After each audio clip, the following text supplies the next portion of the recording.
Alright. Hi chat. Today's the day.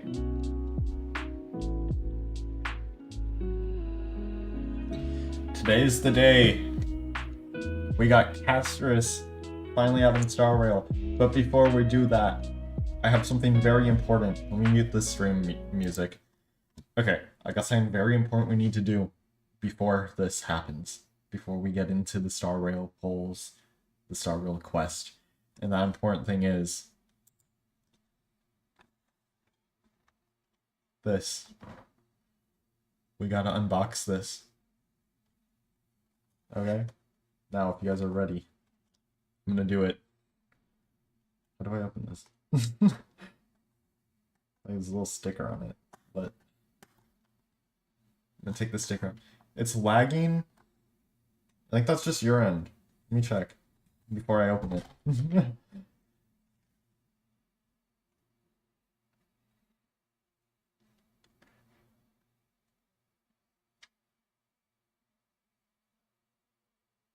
Yeah, it's just your end. It's your internet, Zach. It's your internet. Well, you take the sticker off as best as I can. This thing is really hard to get off. You know what? I'm just gonna like see if I can. There we go. That works. Okay. You guys ready? Here we go. I want the Grimace Egg. Come on, Grimace Egg. Come on, Grimace Egg. I heard one of my coworkers got the Grimace Egg, and I heard that they want the potion, so if I get the potion, I'm gonna try and trade with them. We're not gonna look. We're not gonna look. Where's the card? Where's the card? Is there no card in this? Oh, I found the card. Moment of truth. This isn't the card. This isn't... I do have fingernails. I need to cut them. Oh, here's the card. Oh my god! Oh my god! Oh my god! Oh my god! We got it! Oh my god, we got it! Guys! Guys!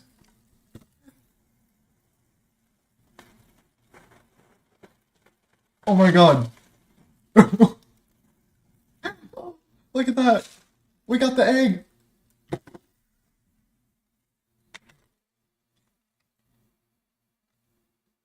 And I got a Minecraft code for free in-game stuff. I got the Grimace Egg!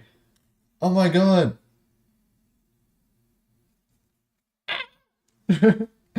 Purple guy. It is purple guy. Okay, well, let's go here. And let me get my camera back set up. That was awesome. Dude, I didn't think I was gonna get the egg. I saw the card, and I was like, oh my god. I was like, oh my god, oh my god.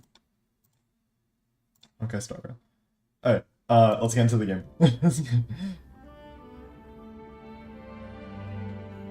Oh, there's no way, we got the one I wanted.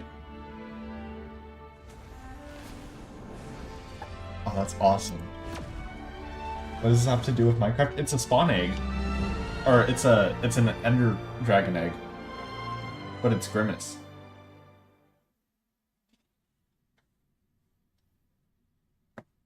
It's an Ender Dragon egg, but Grimace. Okay, Star Rail 3.2. What's happening? What? That's new! Oh, that's new. Wait. I'll watch the story recap later. Hi, Castorice. We all know why we're here. Oh, we got new stuff? Like, new little tabs, too. Okay. Wait. We gotta get this stuff. Claim all. Oh. Oh my god. Oh, wait! Okay, edit. You get out. You get out. You get out. You three, get on there. Confirm edit. Scrambled Grimace, eat it. Okay, okay. I really hope we can get her light cone too. I can also spend my standard variables now because, like... Oh, that's cool, they changed this. Look at that. That's awesome. What is this? That's new. That's also new. That's not new. Oh, here's the shop. I don't know who I want to get. Ronmei or Lucha? Stay tuned. More redeemable characters will be in the future, so I might just keep my thing then. More stuff in here. What's this? What is this? Oh, it's like a top-up reward thing, I think. Hey!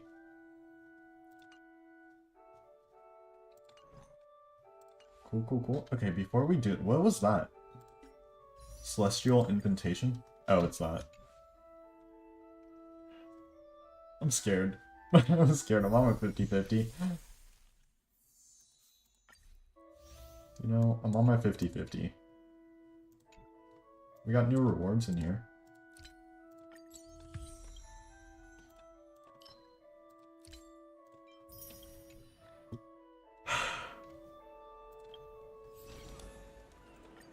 That? Can I get this already? And guess after 16 days, I choose Firefly. Aw, so I'll get it after 16 days. I get the 10 pull. Oh, that sucks.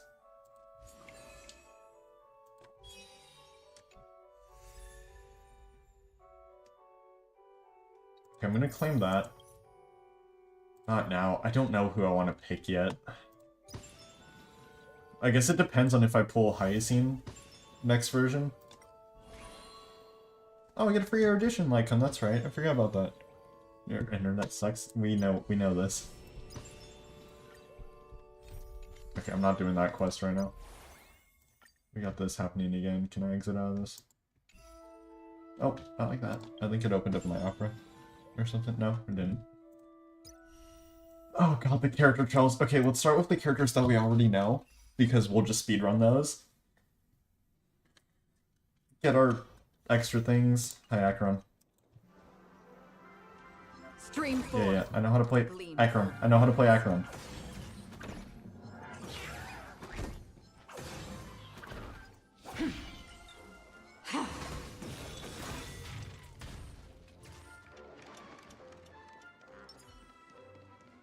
This place is dangerous. Wait, you couldn't swap characters before, could you? After you pull, I go me. Okay. Oh, and I can autoplay this now. This is double speed. That's also new. Okay, well I know how to play Acheron. I'm just gonna let autoplay do its thing then. Since you're already here, why not have a meal before you leave? I weep for the departed. Alright, Acheron, I have her. I have this It character. too shall fall. Boom. Boom. I like how they added Jiao Cho to her thing, though. They're like updating character trials, which is awesome.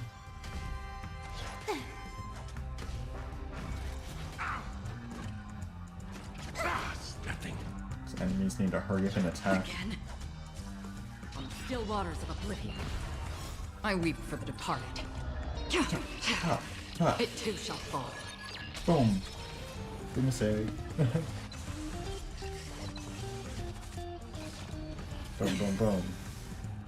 My friends? Indulge yourselves! More seasoning.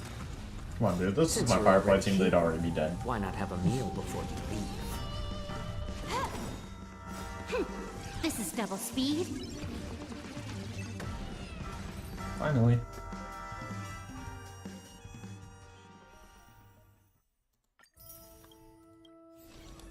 Oh, it just takes me there. Jiao trial, and then we got the Fugue trial, and then we can go to Castorice. I'm saving the best for last year. Oh, Venturine? Feeling lucky. Feeling lucky. There we go.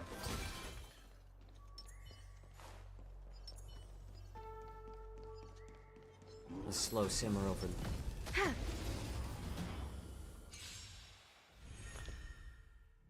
Yeah. A little more heat. Only Since you're character already Carl that here, will actually play is why not have a Castorice's. meal before we leave? She's new. Net markers activated. Time for a good old counterattack. Boom. I weep for the departed. It too shall fall. Destined for I oblivion. need to pull Aventurine when he reruns. Ready for another? Come on, Acheron. I weep for the departed. It too shall fall.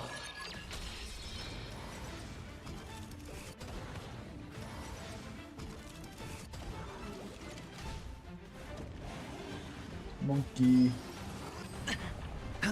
Good luck, everybody else. Bust. 99 now, actually. Or maybe We're almost we'll take there. it all. Jeez.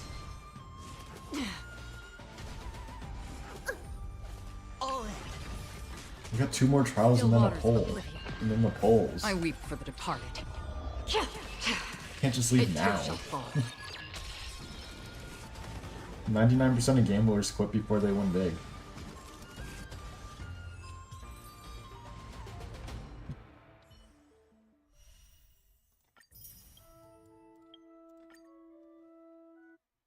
Let me pull up my pity. I'll do it while this is going on. Hey, look, it's my team. This is literally my Firefly team, except I have a E2 Firefly. Not enough time to. Sound lingers. Firefly Type 4. Take too long, we are almost there. SMH my head. Eternal. Pity. What's All my... will be swept Okay, I know I'm away at by 10 the pity wind. character banner. What about like I'm at 20 pity? Ooh, there's a chance. We are on a 50-50 for both Let though. us dance once more. Detonate. Until everything burns to ashes! We are on a 50-50 for both banners. And I think I only have like 90 pulls. Or like 80, but we're at 10 Dream pity vanished. on characters, so.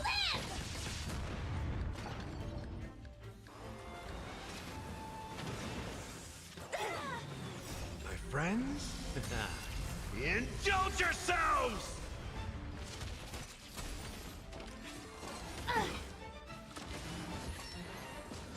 Oh, Firefly. Clouds scattered. Enjoying yourself?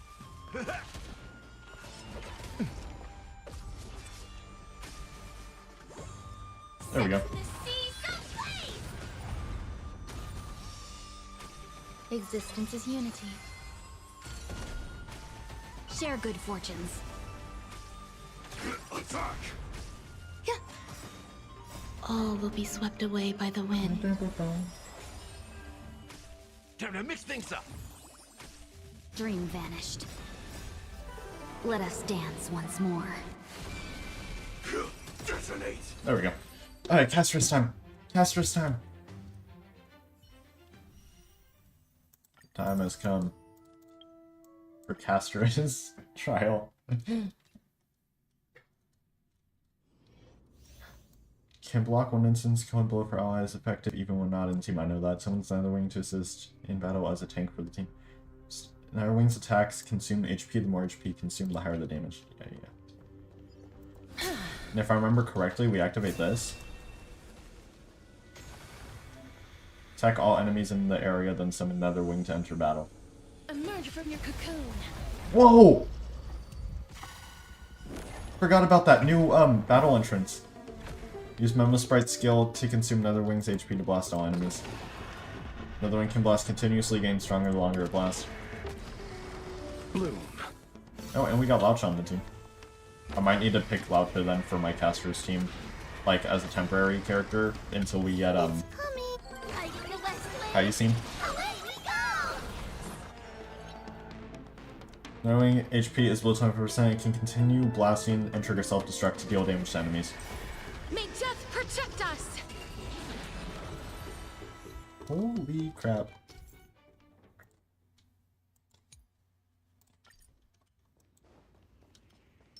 There's strength in numbers! Let's wait and see. We need a strategy. Emerge from your cocoon. Boom, I love how she has a custom battle entrance. Okay, so I think I know how to play as her. Receive divinity. Oh, he heals the Memo Sprite. May death protect us!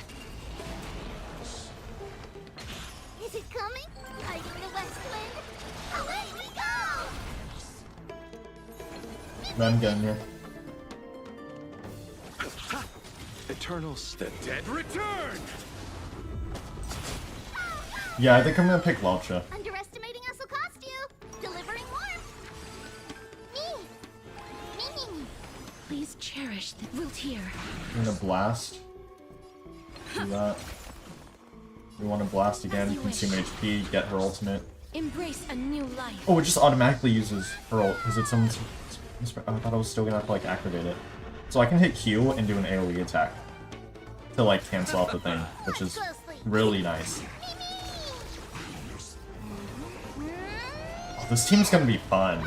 This team's gonna be so fun.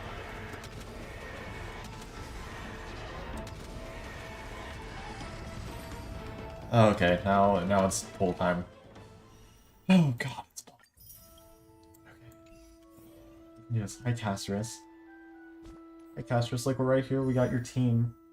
For you, we're at 10 pity, so this would be 20.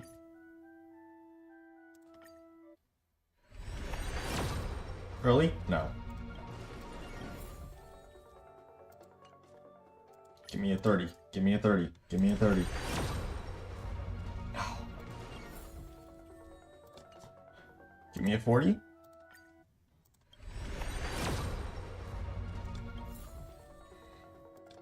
$50. God. Oh my god. 60. Gonna go crazy. 2 Gallagher's?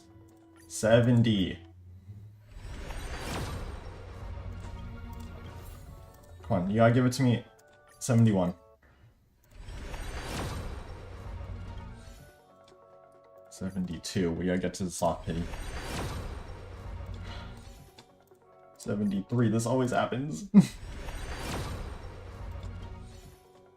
74. Soft pity, maybe? 75? Yep, 75.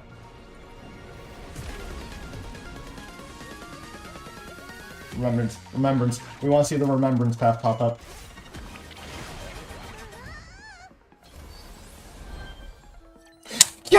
Yes! Yes! Yes! Yes! Yes! Yes! Yes! Okay, now we're gonna go all in on these. All in on these. We're gonna go here. We're at 20 pity. 30, 30, 30, 30, 30. No way. Remembrance, remembrance, remembrance, remembrance. Please. Please, please, please, please, please, please, please, please. There's no way. There's no way we got that early. Okay, 1. 2. Oh, these are some good light cones. 3. 4. Or 24. 25. 26. 27. 28. 29. This is it. This is it. Aw. It's always that one. It's always that one. Okay, maybe early? Out of 10? Out of 10 pull. Out of 10 pull. No. Oh my god. Come on, man. 11.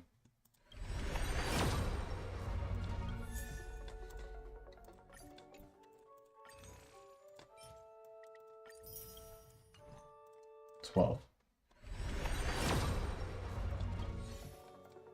13. Come on, give me an early. 14. 15. Dang it. We were so close. We almost had it. I don't have any light cones for her. That's the issue. I don't have any light cones for her.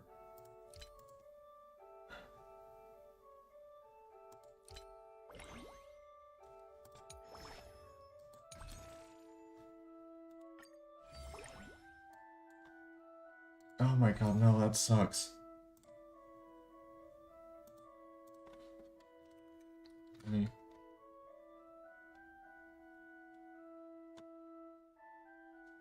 Where's it? Oh, ranting to my friends.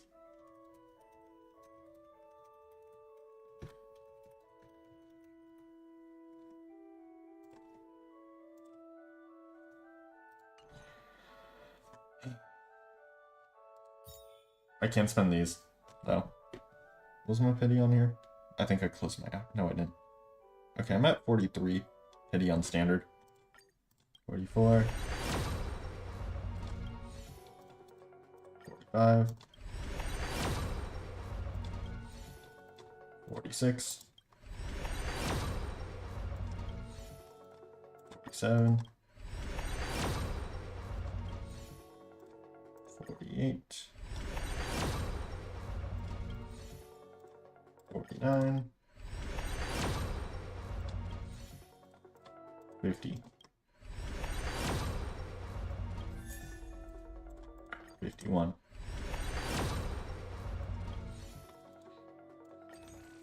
I don't even have enough for another one of these.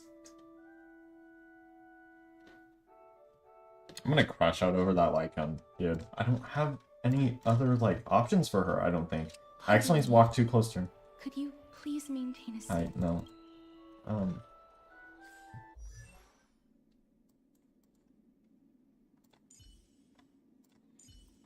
Come the Eidolons that I got. Everyone needs some time alone. Then I have to build Lalcha. That's... Everyone has a colorful past. Shut up, Sampo, I wouldn't you hate you. say? Stay focused. Push forward.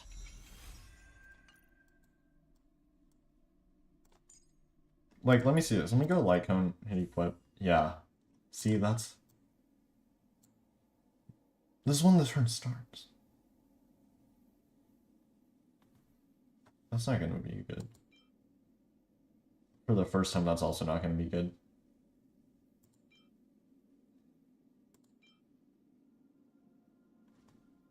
I guess I could just, like, enter one of these and throw them on her for now. But, like... Oh, you know what? I was gonna buy a pass.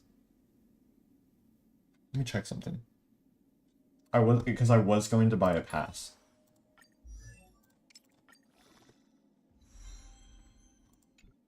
Look, light is coming in. I don't think I get paid until tomorrow, though. Yeah, I don't. But I do have enough money to buy a pass.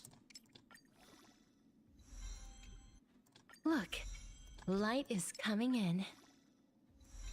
Let's just get her up. This is why you pre-farm. I didn't even get enough of these. Wait, never mind. Look, light is coming in.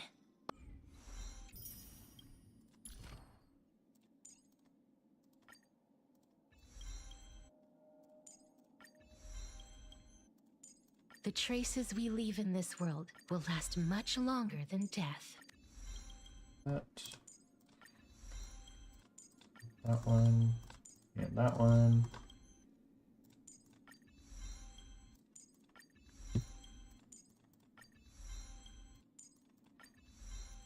Just get these up as much as I can right now.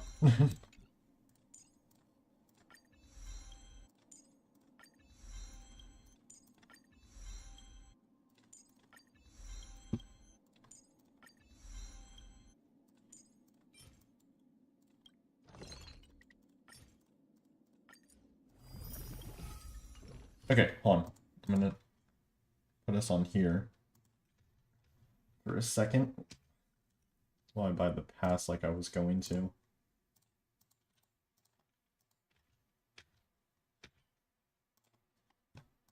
I'm not just doing this for Castorice, by the way. I was planning on doing this already.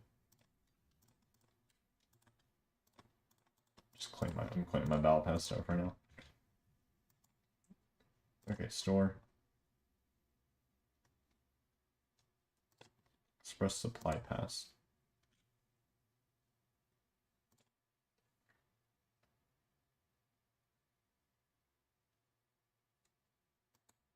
Why does it always do that? It's always like transaction declined. Please contact your bank, and then I contact my bank like every time. Don't say that's not supported. This is being weird.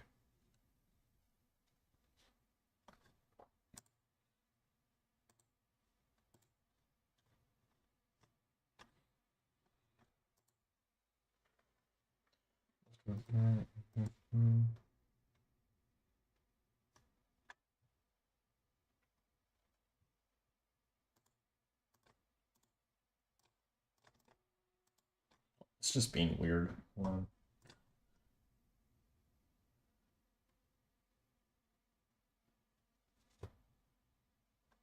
Okay, that's what I'll do.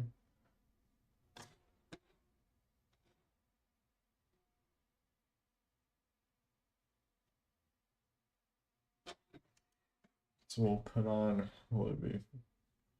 That much.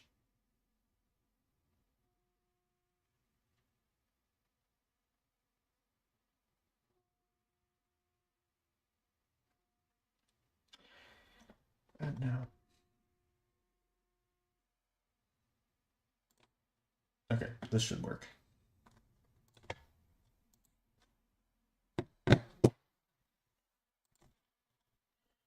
Perfect, I got my pass. And then let's get this too.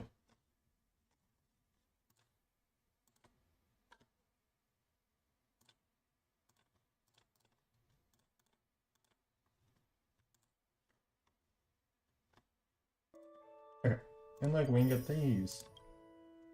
Even though that doesn't help us with anything. Just buy the 14 poles. How much pity was I at again?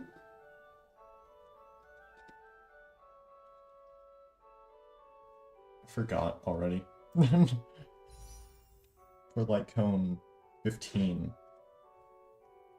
So we can go up to 30. This would be 25. I know we're not going to get it early, but like, you know. 25. 26. 27. 28. 29. 30. 31.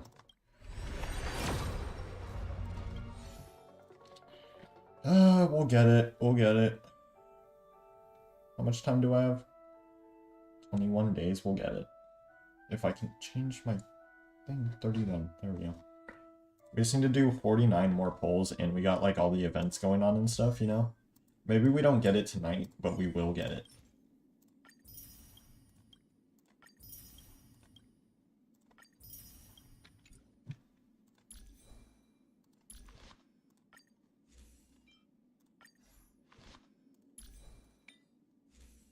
Now I gotta find the pieces I got for her. It's taken a song to get into the quest, and I apologize for that.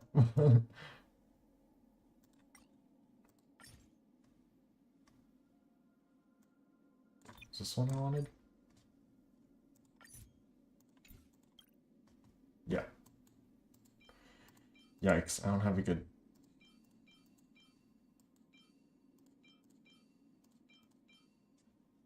Let's throw that one. Just throw that.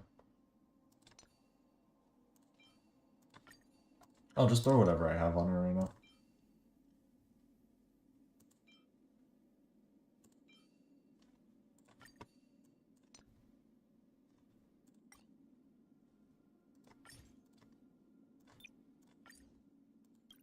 And then I got a quantum damage bonus one, and then I realized I wanted speed on this instead of quantum damage. Or HP, not speed. So yeah, that happened.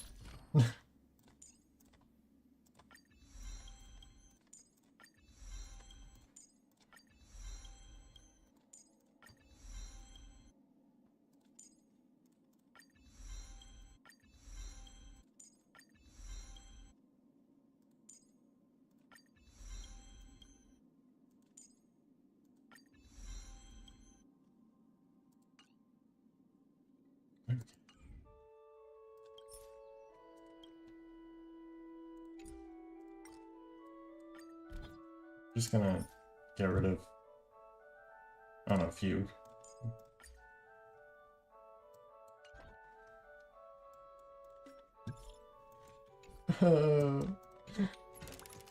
Oh, wait.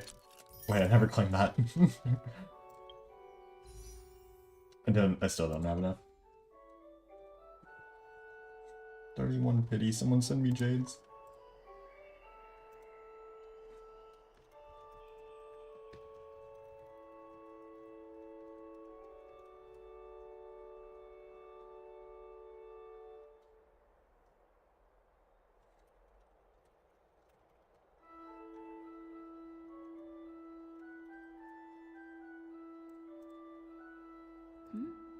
Okay. It's gonna take us forever to get into the quest, just a heads up, because I need to get as many pulls as I can. Can I just like teleport in here? There we go. I'm just gonna skip the dialogue. I need pulls. I need pulls now.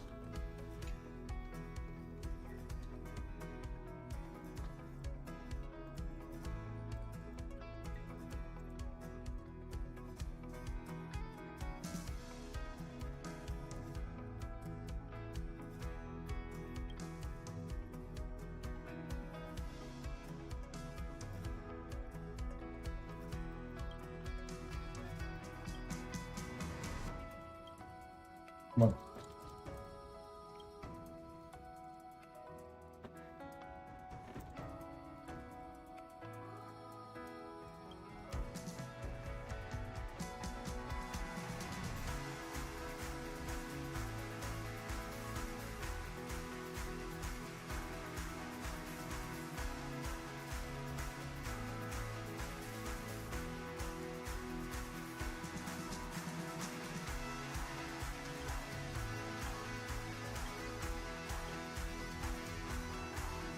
Bobbin music, cheer me up.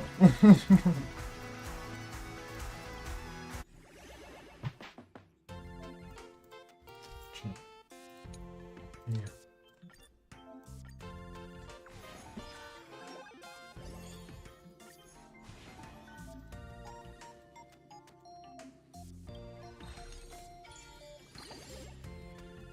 Yeah. Done, huh? Come on. I know what I'm doing. Pom pom.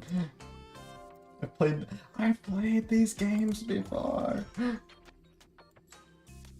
That's cool.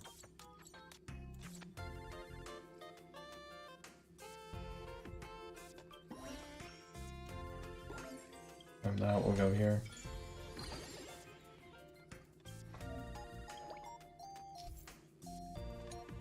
You should have.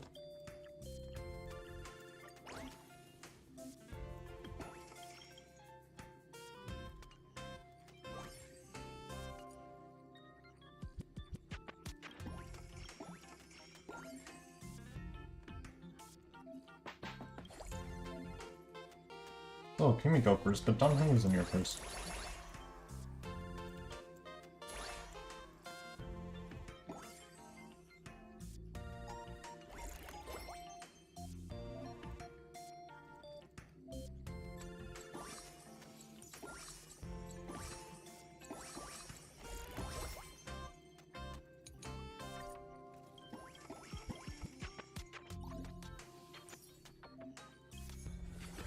Oh my god, there's a gotcha in this too. I got March.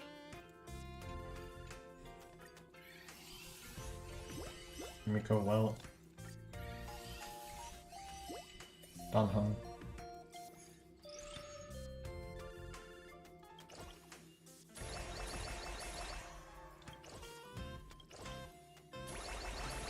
Let's just level up Don Hung as much as we can. Miko.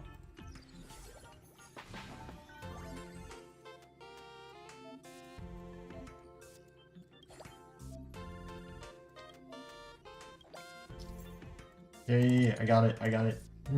Tell me everything. Let's do this.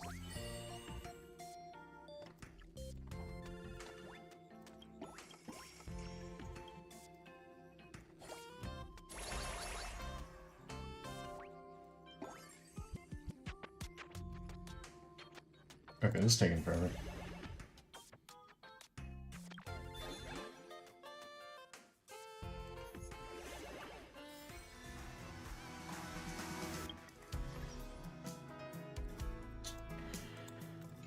Bye.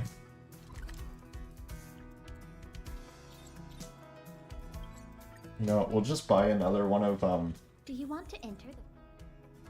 priceless jewels. Let me just look up.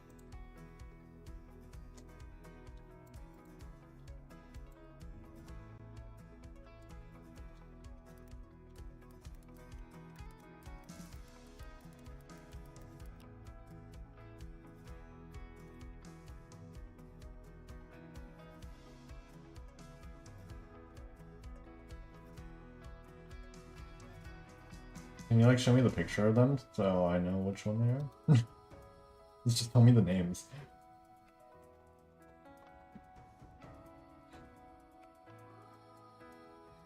Okay, well it's just telling me. Sweat now, cry less. Is that the... Oh, I think that's the...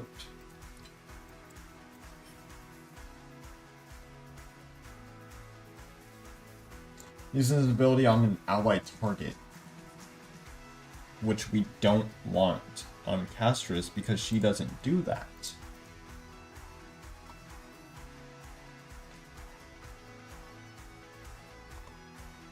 Might need to pull up a Graxophone video. Nope.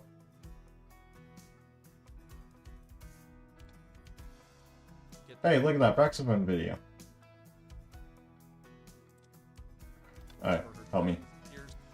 For you. But the reason I mentioned the HP thing is actually because if you don't have the Battle Pass weapon, and if you don't have her signature light cone, then Mighty's light cone. I don't have Mighty's. To time waits for no one. The 5-star standard. Do I have that one? Wait. Where's my Bailu? If I have it, it would be on my Bailu.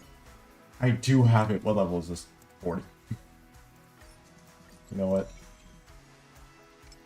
We just need the HP on her. We don't care for the stats. That's why we're doing this. This is just a temporary replacement until we get it. We're using all of these. Can I just... There we go.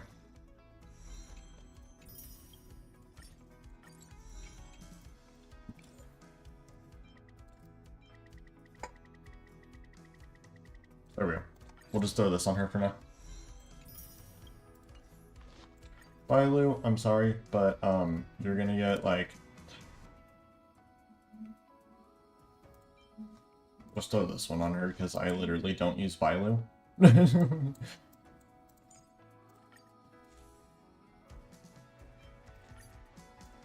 Yeah.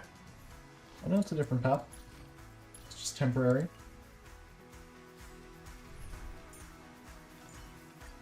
Lady Treeby, please stay close. Do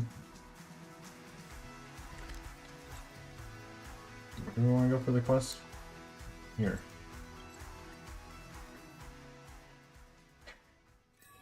It's still early. Where to now?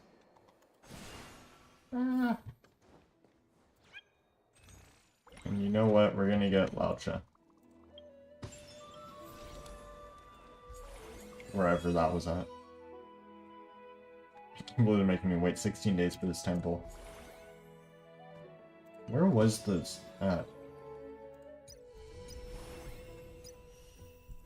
Like, actually, where was this at? I can't remember.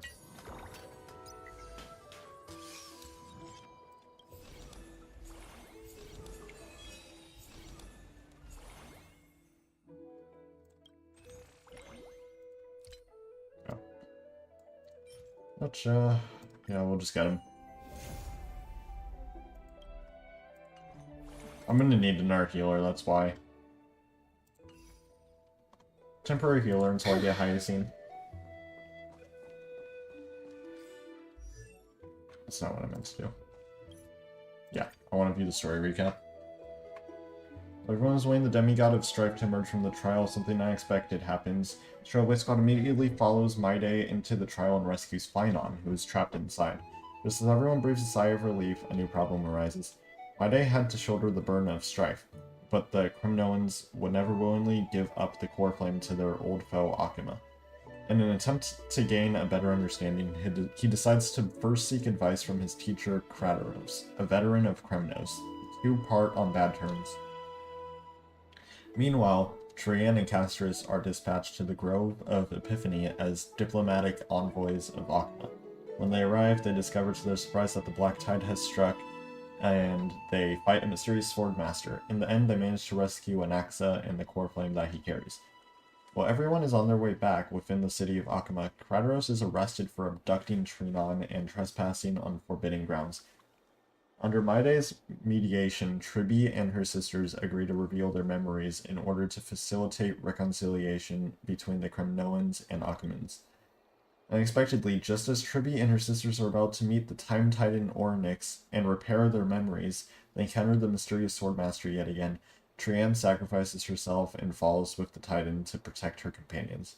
In order to take back the core flame, everyone set up a plan to seal the Swordmaster. The plan suffers multiple setbacks, but Maide returns as the demigod of strife and helps everyone reclaim the core flame. Not long after, he successfully persuades his people to let go of their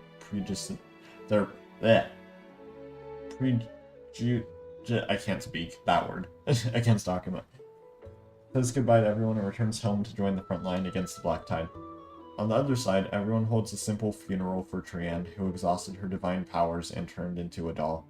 Having accepted Trian's last wish, the group continues on the path of the Flame Chase journey. And we're already there. Go to the Garden of Life and discuss what to do next with the Chrysosayers. Oh, we're starting it here.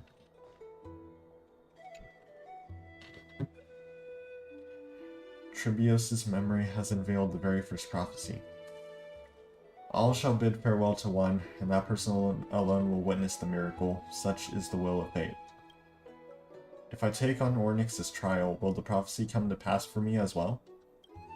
Regardless, I must give Aglaia an answer. Some time ago.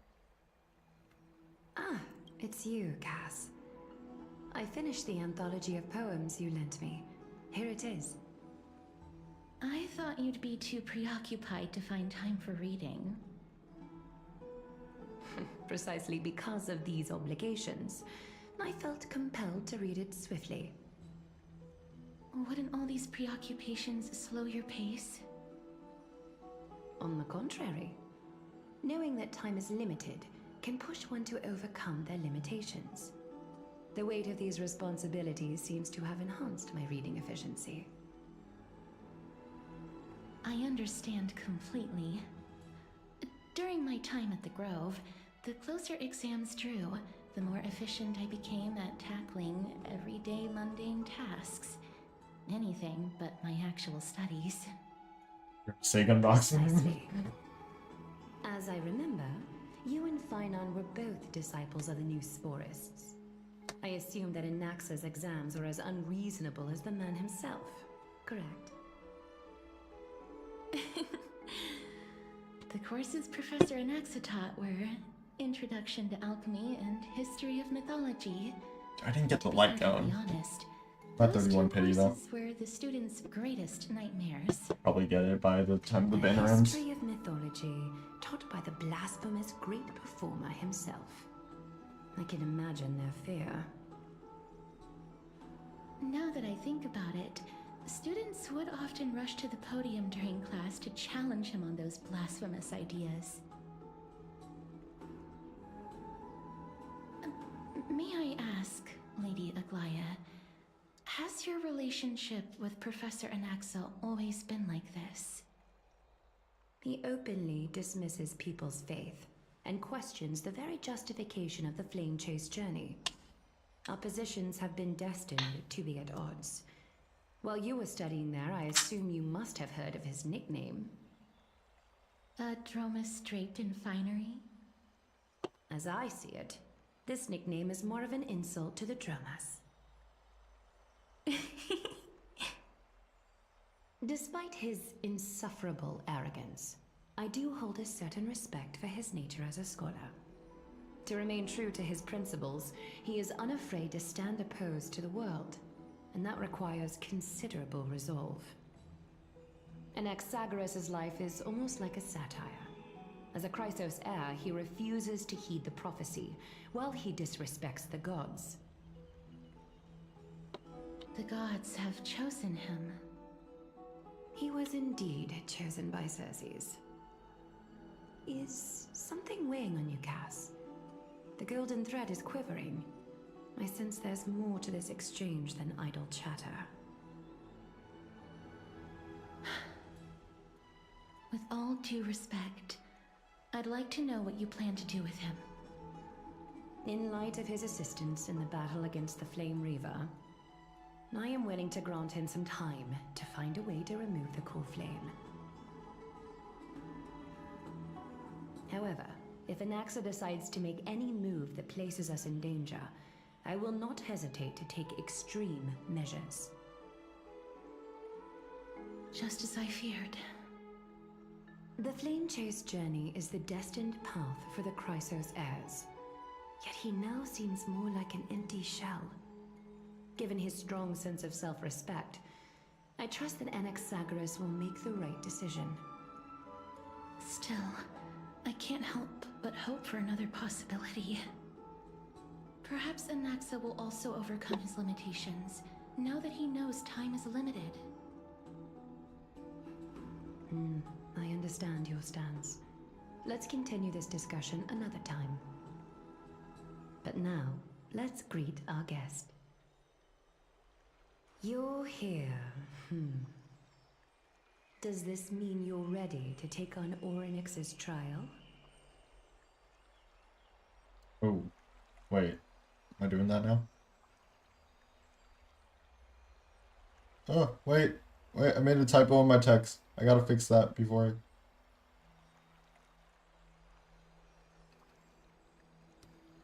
I get bullied. We are ready, Mem and me. It seems that this sacred beast is just as indispensable, given their intricate ties to the Titan. Thanks to you, I've evolved from a little dog into a sacred beast. Surrendering the core flame is a Chrysos heir's duty. Your selfless assistance is deeply appreciated. However, I urge you to carefully consider the risks of accepting the trial. Becoming a demigod means forsaking your humanity. You will inherit Orynyx's divinity and bear the time of Amphorius, all on your own. From that point onward, your fate will be forever intertwined with ours, never to be separated again, until the end of Genesis. You're trying to talk me out of it? On the contrary, you are the only one who qualifies to attain divinity. Yet, for that very reason, I do not wish to pressure you. Is there a plan B? It's exceedingly rare to find a capable Chrysos heir. If this path proves unattainable, I am willing to lower my expectations. There are still many priests of Yanissopolis and their descendants in the city. If I'm left with no other option, I'll try to find someone worthy among them.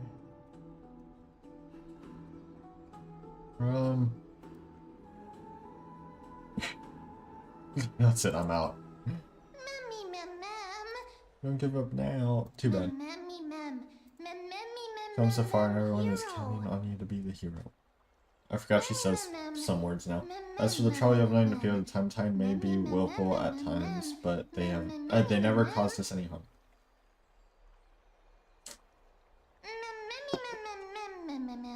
Myth has it that Orynyx opposes mortals, but to me they just seem a bit timid, like a child. It looks like you know that Titan rather well.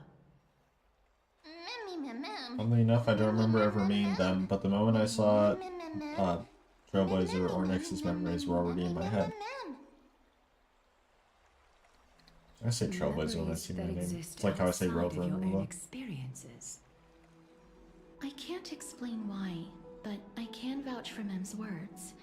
When I was in the Abyss, I heard the Titan's groans, full of pain and grievances, yet without any ill will. Trust you all to make the right call. Since you've made your decision, go back to the bath chamber and get some rest.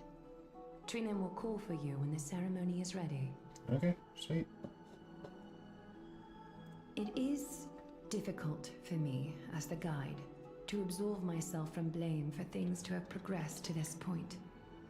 Time and again, you have risen to the occasion for Akima, nearly rewarding you. I was having you working from 1 p.m. to 8 p.m. today. Express the extent of our gratitude. When the dust settles, I hope that we'll have the chance to have a long chat regarding your return journey and the curse of the sky. It's about time that we lift the taboo and discuss things openly.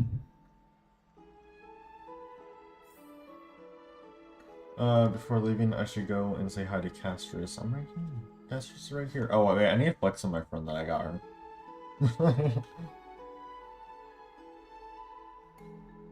Where's Ben? There he is.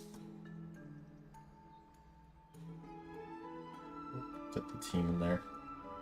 Make sure he knows I got the team. Oh, you know what? Actually, wait, let's... Gotta level up Oucha. It takes time and patience for a seed to grow.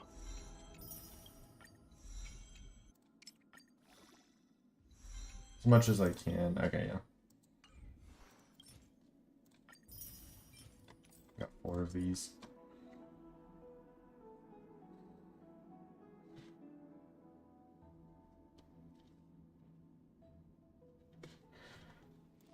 And then let's just throw on this.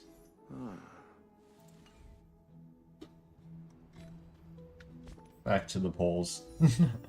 I have 51 pity on standard. Yeah, 52. Give me some 4 stars so I can do more polls. 53 on the Lycon banner. 4. Oh, it's new. 55. Well, I mean, it's not new, but it's new on my account.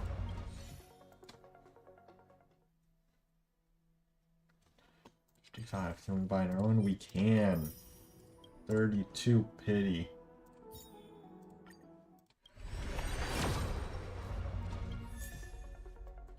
Yeah, we don't have enough, I don't think, right? Yeah.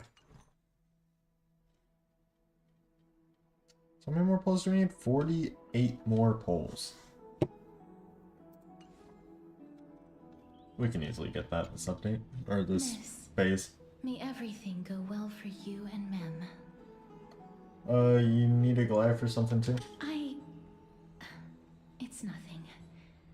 I only came to discuss some matters with Lady Aglaya. Previously, I lent her an anthology of poems that Lady Trianne had gifted to me. Tracing back, this anthology was something left for Lady Trianne. Guys, I think I used my gotcha luck up on the Grimace egg. That's why I didn't get the like Although on. personal properties should be cleared out once their owner has They were like, passed we on. gave you the Grimace egg and the Lady character. Trianne gave this book to me since she knew how much I like to read. Can you tell me more about the book? It just contains an allegory. In a faraway land, in a city known as Styxia, a dragon corrupted by the black tide descended one day, swooping upon the city like death itself. It swallowed the princess of the city whole before it was suppressed. After taking down the evil dragon, the warriors discovered that the princess's life had already met its end. Overwhelmed by grief, the queen hired an alchemist to resurrect the princess using the dragon's flesh and blood. However, having lost memories of her previous life, the resurrected princess turned into an evil dragon herself and wreaked havoc on the city. As a result, the prosperous Styxia met its demise. The touching story. Mem? Mem. How, how was it touching? It just was. I actually think so too. See? Mem?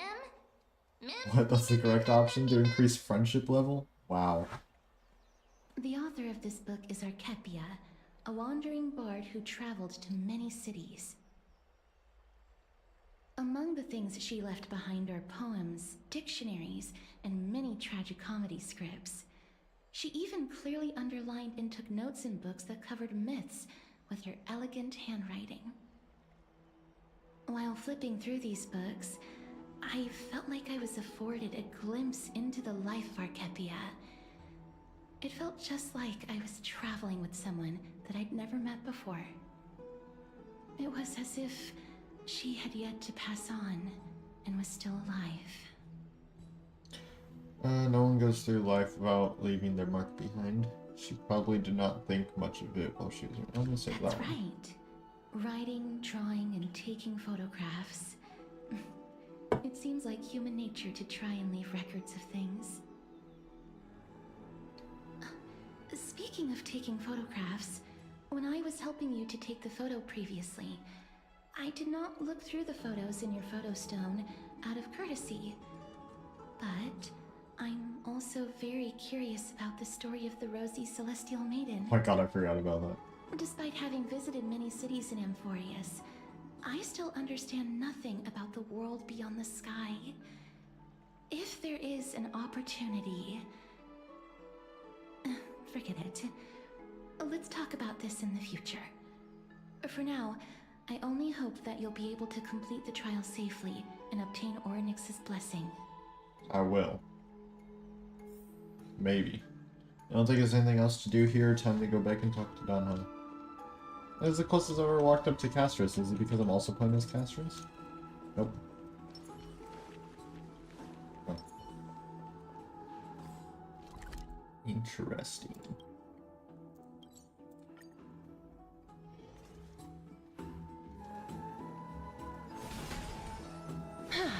That looks so cool. What the? What are you doing here? Where'd he go? Wave them away. Over to this one.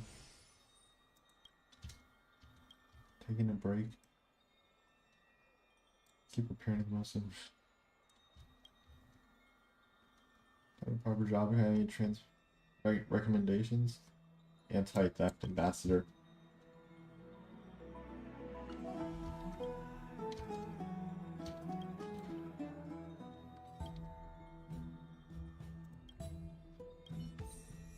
Oh, we got an achievement.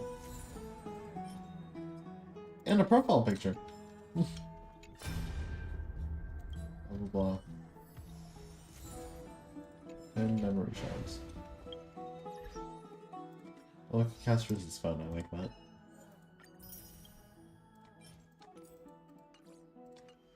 They have 122. I'm gonna go crazy. I find on. Citizens That's right. Assembly? Oh, partner, you're back just in time. This is something that the both of you should probably know. Some good news? Good news? I wouldn't call it that. Remember the Council of Elders that was on our heels previously? It seems like they've made their move. Oh, I forgot about this too. Some background information for you. The Council of Elders is an authoritative body in Amphorius, made up of different city representatives. They hold legislative power over the Holy City, and are in charge of presiding over the Citizens' Assembly held once every few years. This is the most important social event of Akima. It is highly influential, and can even affect what happens to the Flame Chase journey.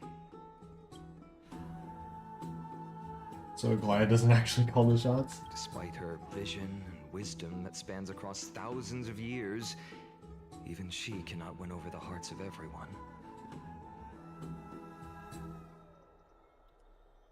I've never once passed my sociology class. Perhaps you should retake some exams next time we visit Paperfold University.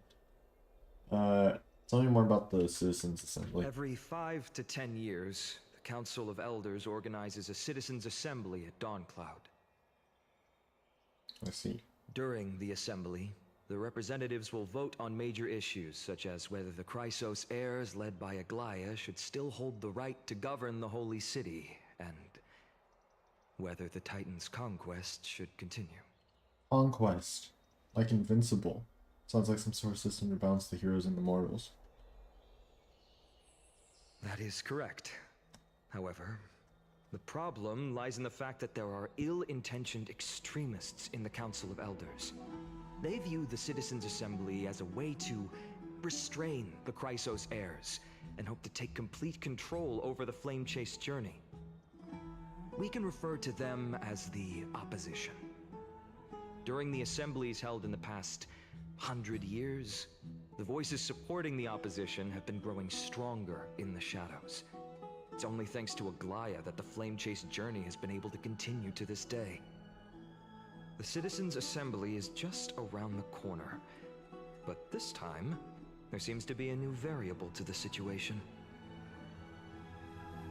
Is it us? No, although we might be mentioned, the Council of Elders has another target in mind. It's Naxa. I'm afraid that the Council of Elders might want to take advantage of Professor Anaxa. I knew it was him. I don't know why I said us. Surely take back Cersei's core flame, but with Anaxa's current condition, it's so unique that nobody knows how taking the core flame away from him will affect him. He has always been someone that is only concerned about his own research. I'm certain that he must want to escape from the monitoring of the Golden Thread and protect himself. If the opposition were to offer an olive branch at this time... Suspect I might betray the Flame Chase journey and defect toward the Council of Elders. Anaxa has never believed in the prophecy, so technically it cannot be considered a betrayal. However, he has taught many Chrysos heirs, and has long been considered an important ally of Akuma. I truly do not wish to see comrades turning on one another. I have a better understanding of the full picture now. Is there anything that we can do? As I believe in his character, I plan to plead with Aglaia and try to buy more time for him. Then, the greatest way in which you can help is for you to know what I am fighting for. I understand. Thank you for being honest with us. Things are piling up again. Trailblazer and I are tied up with Ornyx's trial, and while I'm preparing to visit the Grove to uncover clues about the world beyond the sky. Let's just take things one step at a time. I just want to rest right now. Allow me to apologize for the fact that we always seem to be troubling you. I hope that Ornyx will show more benevolence and be more accommodating. I remember that they seemed quite fond of you back in the Abyss. Go and rest and regain your strength. We'll meet at the Vortex in a few days. Oh, right. You can read this scroll if you want to find out more about the Council of Elders and the Citizens' Assembly. Is it gonna be long? Oh, it is gonna be long. I'm not reading all that.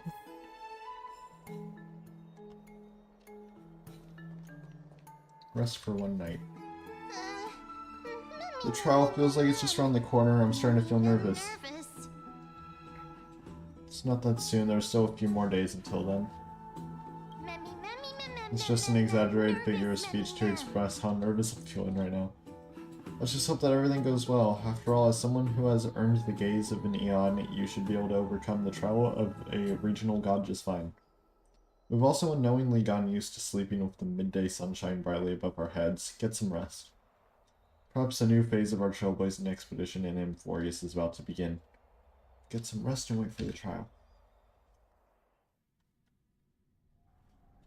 A few days later at the Vortex of Genesis. Oh, it's trial time. Esteemed one, Ornyx's vacant totem awaits. If you have already made your preparations to become a pillar of Amphorius, please, step forward.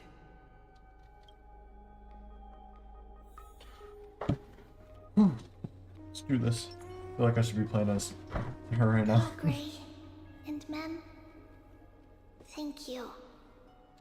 Your resolves cannot be questioned. We praise your pure selflessness and courage. May Kefali light your path forward. Get ready to assume Orynyx's divinity, Trailblazer. Oh, I'm ready. Ah, I'm blue. The divine position of Orynyx has already been vacant for some time. We can feel the space of the trial closing. As there isn't much of their soul left, we'll have to complete the ceremony before their soul completely dissipates. I've long gone used to fighting fires. Let's do this. The eighth If this isn't core going on, I'd have to coveted pull by out the my miracle that once belonged Firefly to the team, great just because field we don't have Evernight, good Orynyx. relics on Castorice yet, Shall and now her be traces on returned that higher by the levels. two elected heroes of the Chrysosairs. A traveler. who is Traveler, upright Genshin Impact and reference. Courageous, and a sacred beast that invokes miracles. It's also cool for me, not that. Both of you, please, come forward. Let's do this. Recite along with us. O Majesty So of the Majesty of the 12 Titans, Titans, pillars of the world. Mem just going meh meh we meh meh seek your divinity. meh. We seek your the rifts divinity of to the mend the world. rifts of the world. I'm saying it too. Fill Fill our bodies with blood of gold, till till we wither in willing service to the prophecy. Is that it? I don't think I have gold blood. These are just words meant to make the prayer seem more solemn. Please, focus.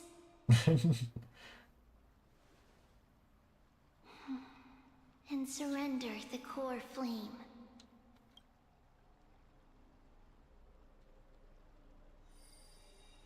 Click and hold to submit the core flame and complete your objective.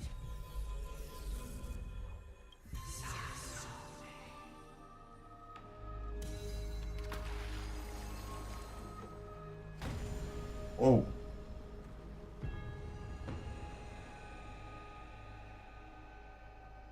Ah. Right.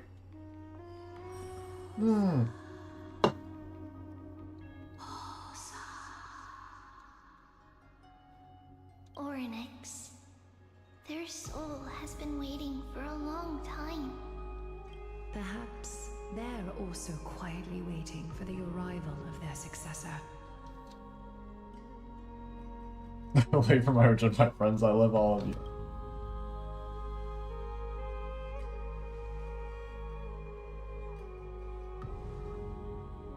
It doesn't seem appropriate for the current mood, so let's just leave the farewells for next time. Don't worry, you're tougher than I am, right? Yeah.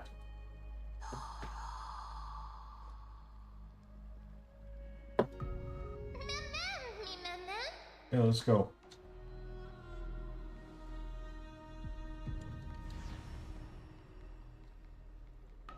Oh, we're gone. Traveler from beyond the sky, let us pray that the Titan acknowledges your worthiness. Although she loves cracking jokes at inopportune times, her determination is as strong as the Chrysosairs. She will definitely succeed. While she's away, I would like to have a chat with you, Glaya. No, we know you're the Flame Reaper.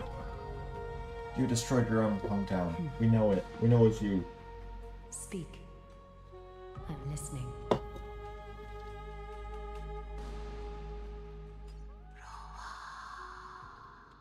The trial. Slap, slap. Slap, slap. Wake up. She's not talking fully right now, is she? How is it? How do you feel? Never mind, she is. How are you able to talk? Right? I think that it's amazing too. Testing. Oh, I knew this was gonna happen actually. Testing, 1, 2, 3. I literally said last update this was I gonna have happen. such a cute voice. It must be because of all the memories that I collected. They allowed me to grow beyond expectations. Also, listen.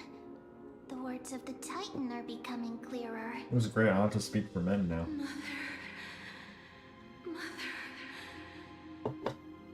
It hurts.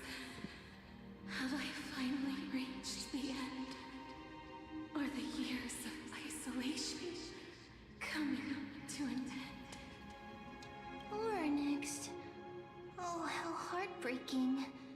Ever since the figure draped in the black cloak robbed them of their core flame, they have been relegated to Oh, you mean living in Finon? isolation in such a confined space.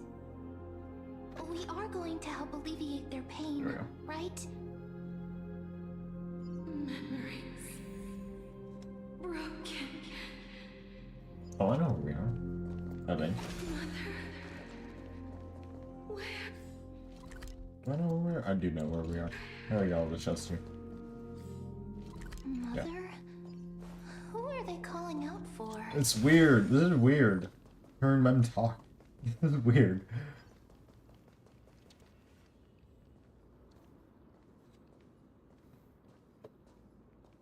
You.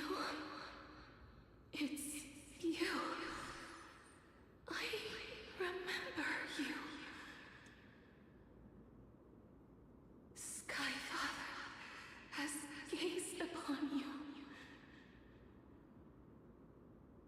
Mother is calling for you.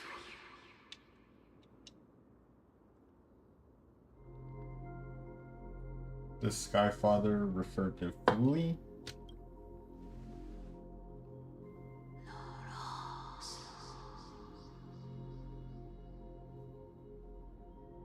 Titan's words are indistinct. Each syllable emerging from the mist seems to be cloaked. In the mist seem to be cloaked in frost, symbolizing memory. Skyfather has chosen you. Who is your mother?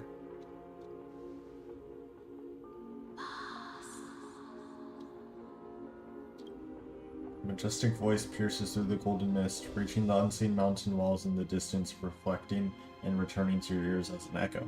From the echo, you seemingly can make out the cry of a baby. Mother is no longer responding. We've come to you because of something important. Something important. An important matter.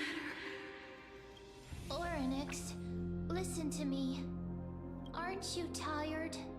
Throughout the long years, you have always been protecting the fate of Amphorius. Each time people draw strength from within their memories, every single ripple falls onto your shoulders. There's no need for you to bear this any longer, Orynyx. From today onwards, someone else will bear time on your behalf. I like her little This kick. is why we have come. Freedom. Freedom. Auto reference. Auto song. Freedom. Freedom. Me when someone asks me what auto song I want to listen to. Oh, poor child. I got a screenshot of that. I'm gonna make that joke to my friend. I'm hilarious, guys. Let us help you. You can have a good rest now.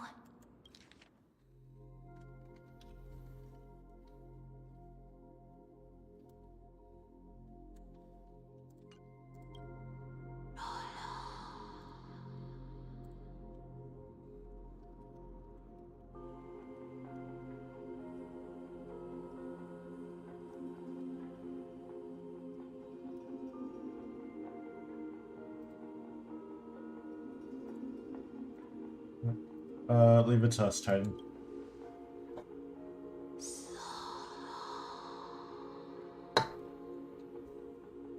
You have potential, strength, willpower, powerful. and tenacious. But you lack something. What? Just one thing.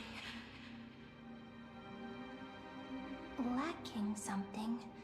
What is it? Is it because I have a stellar on some bodies? It's something to do with that.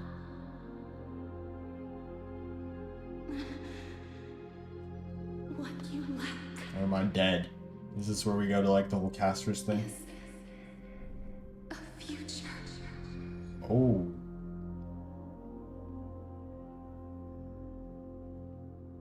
What future? Future? Traveler from the sky. You should have dissipated already. Oh, I knew it. The gaze from the Sky Father. Stabilize your form. Because from the moment you crossed the sky, your life was cast away. Wait, did I die when we got Right now, to Emphorius? you are simply a collection of walking memories.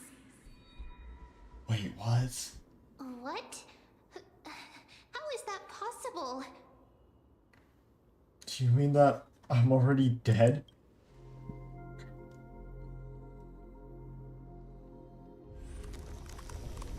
Oh. Oh. Oh my god. Wait. Wait, everything just got intense. Is collapsing. Someone must inherit Mem. the authority of time. Give it to Mem. If the pillar is lost, the laws of time will collapse. Emphorius will succumb to eternal disorder. Go on, give it to Mem. You still haven't explained things clearly. What about the truck? Revive me quickly. Time never compromises, never bears grudges, never forgives, never makes a choice.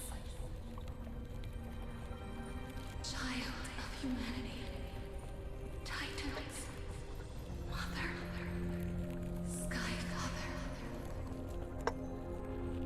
Time restrains everything that exists in this world. Orynyx's divinity is dissipating? Is the trial coming to an end?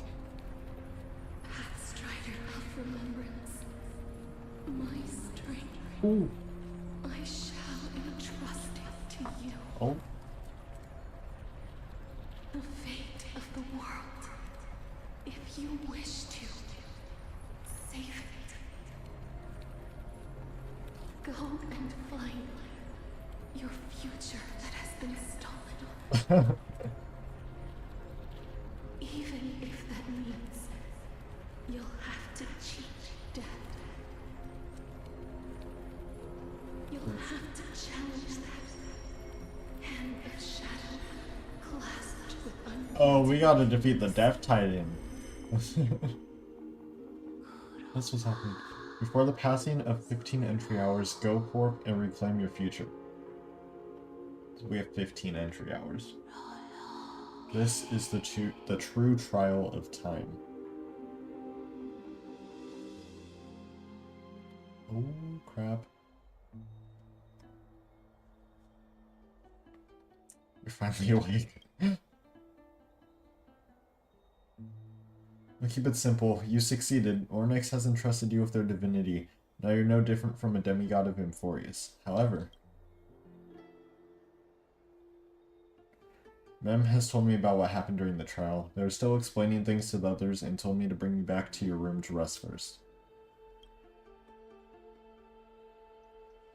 So, what's my superpower? For you to be able to say that even now, you're truly impressive. There's something that I've never told you. When we landed on Amphorius, our car was pierced by Nikador's lance. Do you remember? Back in the ruins of the Abyss, this is what I said. You passed out when our car got hit. I blacked out too, but not before dragging you out. It's a good thing we were in the car, or we would have been crushed to pieces. Actually, my account kind of made light of the situation. What actually happened was much more complicated. Oh, wait. What? You were severely injured back then, with several wounds still bleeding profusely. I struggled to carry you out and used the last of my strength to stem the bleeding. But then, I was also hit by a falling rock and lost my consciousness.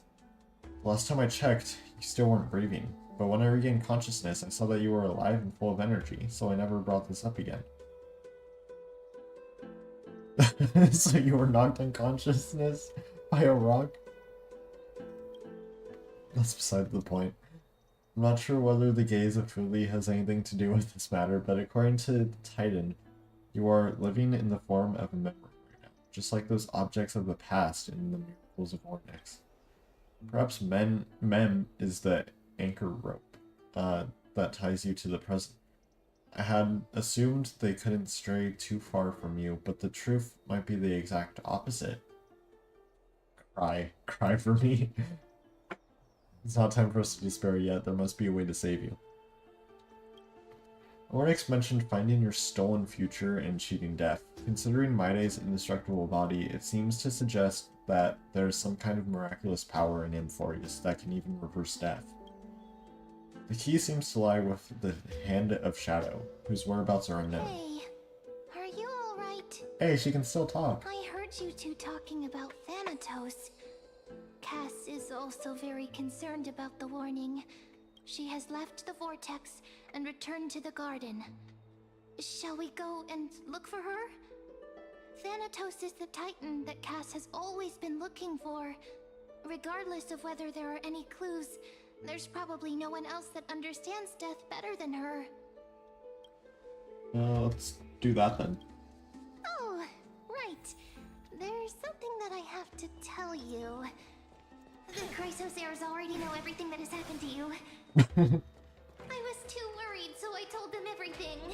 Please don't hate me, okay? Okay, all the way over here.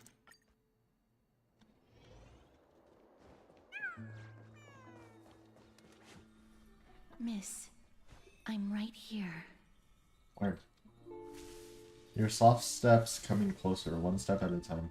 Please stay there and slowly turn around. For some reason, you feel you have seen the scene before. You want to turn your head, but you glimpse a dash of purple brushing past your face. Then, chill seeps through your skin, spraying into your veins. Thump thump, your heartbeat begins to slow. Spin around immediately and give Castorice a scare. Blink of an eye, time seems to have frozen beneath you, like that cold sensation, and you just happened to close your eyes. Please pardon me. Subtle fragrance of an unnamed flower fills your senses, its sweetness making you forget the need to breathe. You realize you're still alive.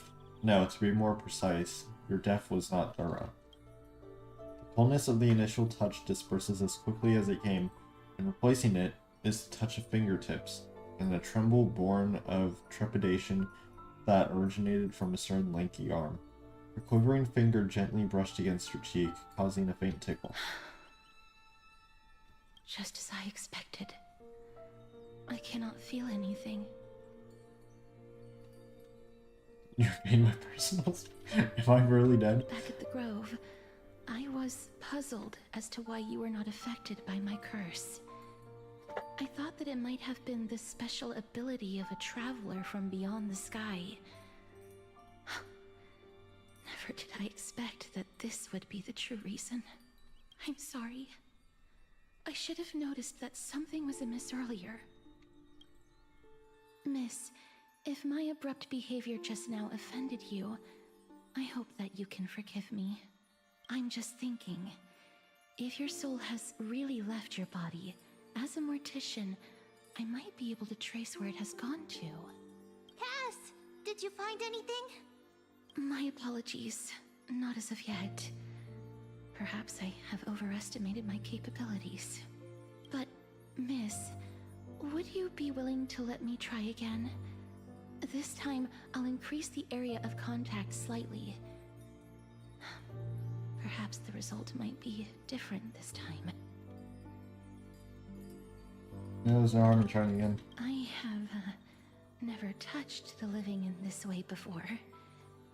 If my actions are in any way disrespectful, I hope that you can forgive me.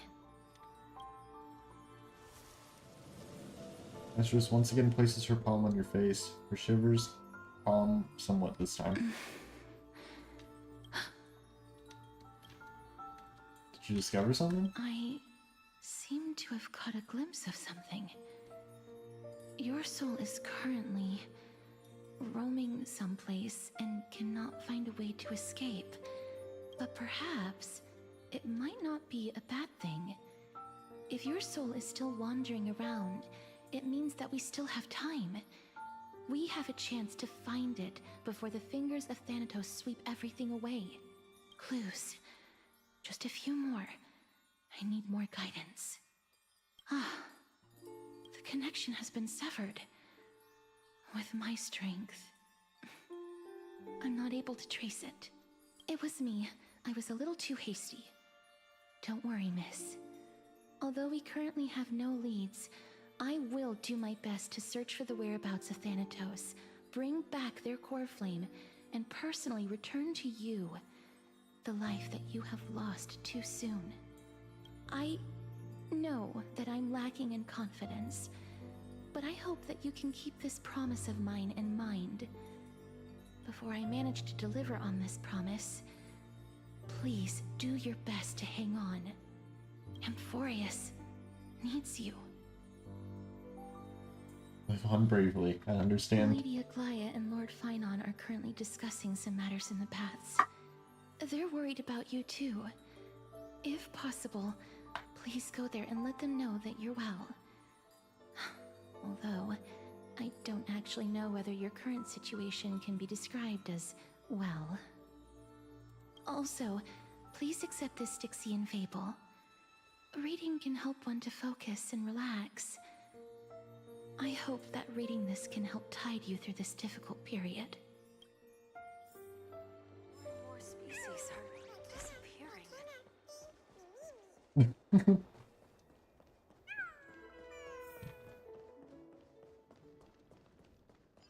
Oh, I think it's just right here, right?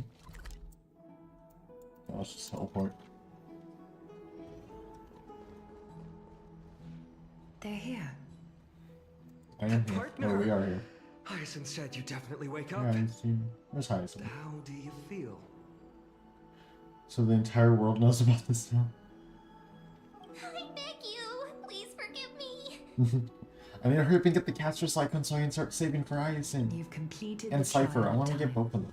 And I have to admit that the process went better than I expected. Even in the end, that Titan's heart still showed a soft spot for humankind. God, I have autoplay. However, I never expected that. Two people who have cheated death would appear in Akima at the same time. That's what we have been talking about. Mighty has been in Akima for such a long time, but has no one thought to study his indestructible body? If there were even any minor breakthroughs, we wouldn't be as clueless as we are right now. Many have had this idea, but so far, there have been no results. If it were successful, Thanatos wouldn't have disappeared without a trace. Nevertheless, now is not the time for us to give up. At the very least, we can still see a glimmer of hope. Cypher. If anyone in this world knows the whereabouts of death, it would be her. So why didn't we think to just go talk to her this whole I'll time? try and get her to return to Akima, but do be prepared for a less than ideal outcome. Please understand that throughout the history of Amphorius, no one has ever managed to escape the clutches of death. At the end of time, Thanatos silently awaits all. Thank you for your help. Is this supposed to be comforting? Don't take it to heart, partner. After all, you've already created countless miracles along the way, right? But before that, just... What's wrong, Aglaya? Omens always come in pairs. A tiny air current will eventually brew into a storm that tears the sky apart. It's Anaxagoras. He has initiated contact with the Council of Elders. Uh-oh. In the end, it has still come down to this. I earnestly hope that your assessment of him is accurate, Finan. Otherwise, the efforts of my teacher and I of the past millennium might be reduced to dust because of that great performer. Oh. Not long ago. Where's this guy? I'm back here again. I remember this dream. This realm is covered in a silk-like fog, and the land is barren and harsh. The crowd of travelers leaves tracks everywhere. Hey! Excuse me! What is this place? Where in Amphorius are we? That's what I'm saying. The mutters of the traveler are in a language I'm unable to comprehend. Or perhaps they're just distracted and ignored my question. Tell me, which Titan reigns over this land? And how do I find them?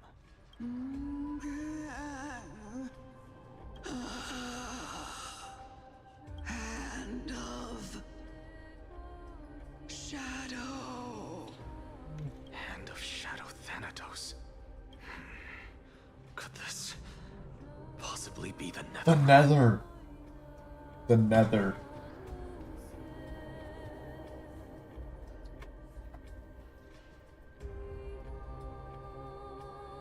The Nether.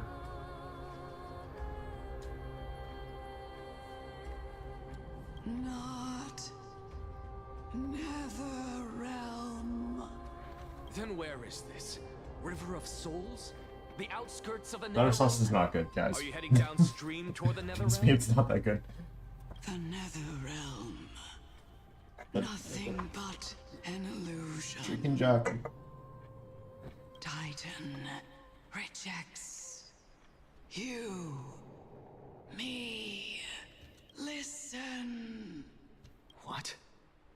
The traveler lifts their wrinkled fingers and remains silent. Is he why is he narrating I everything? look in the direction they are pointing and listen closely.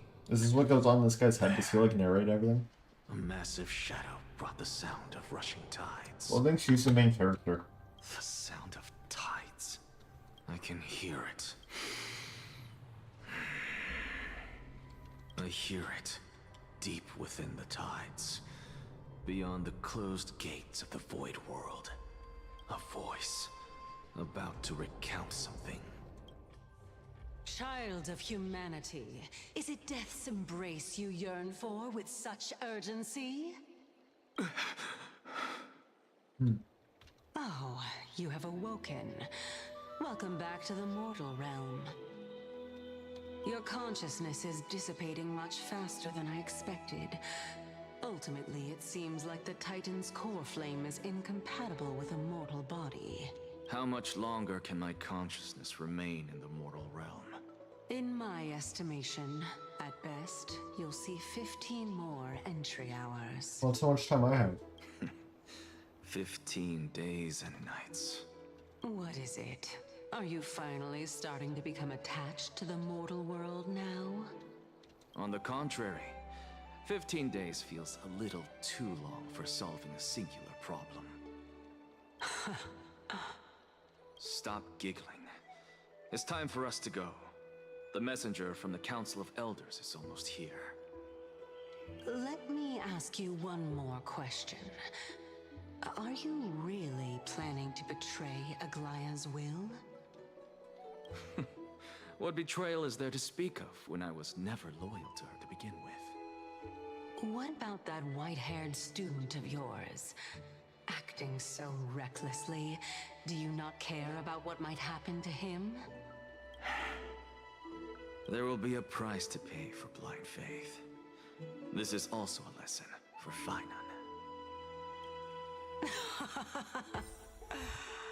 You truly are a strict teacher. Of course. This is how I've always been. I don't know what a good Anaxa team is.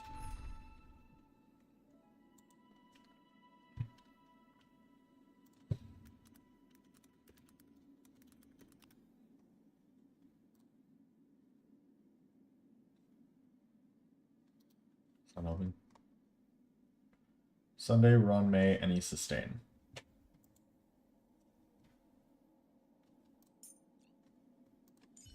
So I guess we'll go. Looks like it's not a bad time for a performance. Any sustain. We'll do Robin. Run May. Gallagher.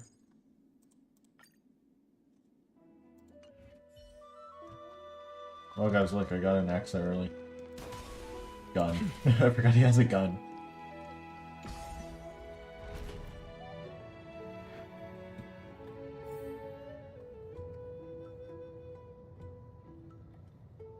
Oh, let's go.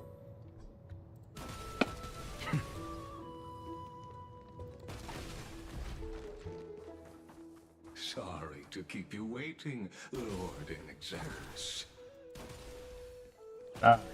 Aye. It's been a while, Lord Inexaris. I greet you on behalf of all the citizens of Akima and express my deepest regret about what happened at the Grove of Epiphany. It's you. I never expected that you would personally come and meet me.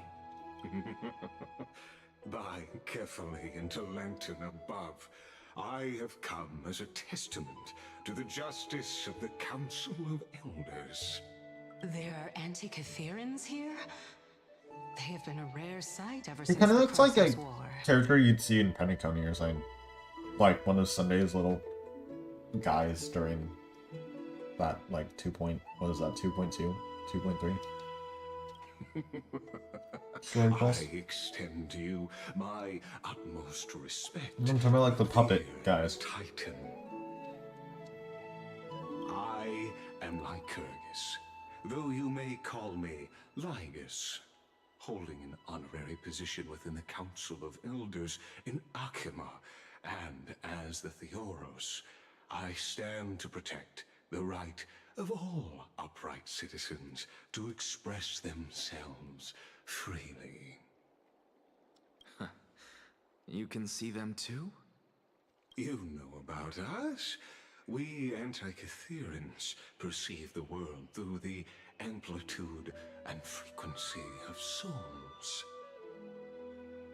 Just as I am conscious that Lady Aglaya is secretly listening in on our private meeting from afar.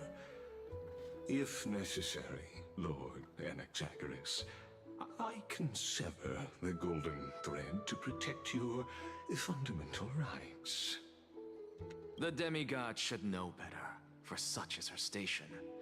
Spare those poor threats, and just let her listen to my words. They shall serve only to unveil her own folly. May I interpret this as you having a countermeasure? I need not any plan, because she can do nothing other than petty espionage. As the Citizens' Assembly approaches, and with Orynyx's fall, any attempt to capture the core flame within me will only usher chaos and calamity. A truth she undoubtedly comprehends. While I, Anaxagoras, serving as the Grove's special envoy to Akima's Citizens' Assembly, have long known the extent of your abilities. Let's forego the formality of asserting authority, Lord Lygus. Lead the way. Very well. Surely Lady Kindness would appreciate such assertiveness in an ally.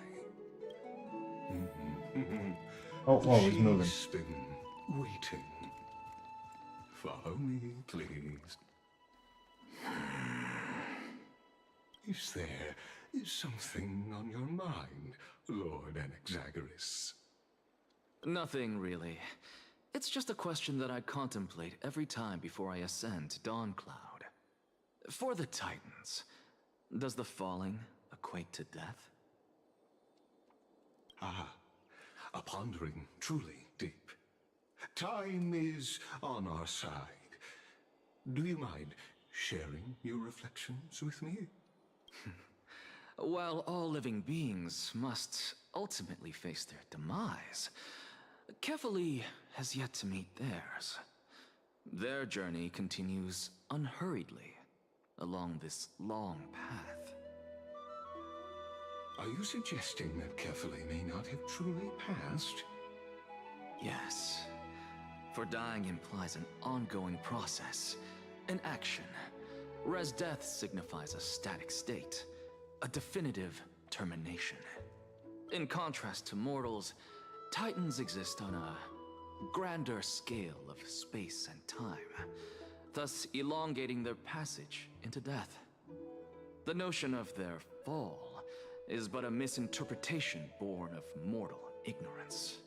Ah, an intriguing concept, albeit challenging to substantiate. After all, Kefali has maintained a profound silence ever since the era Arasa, while scholars and priests alike have conveyed the message of the gods' imminent fall. Perhaps the gods in their arrogance deemed it beneath them to reveal their perspectives to mortals. Could you elaborate on your statement? Circes, the kin of the Sky Father as recounted in myths, now resides within my brain. Were I to inquire, Kefali would have no cause to refuse. Oh. That very well could be true. But what if the world-bearing Titan still chooses to remain silent? In that case, the myths crafted by the people of Amphorius are nothing more than pitiful jests. It's worth a try. I believe, and I'd love to witness the fruits of your theory and the change it may bring to this imperiled world. Because I completely concur with you on this aspect. If the Titan has indeed met their end, any response from them would be impossible. Oh, my friend is not understanding one of the new features.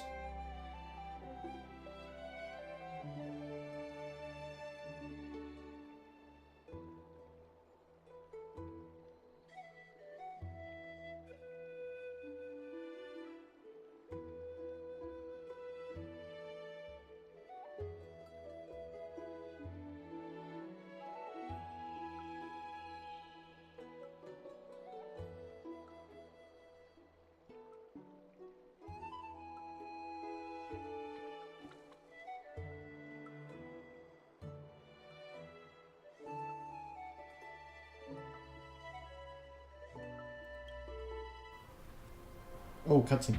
Wait. Whoa.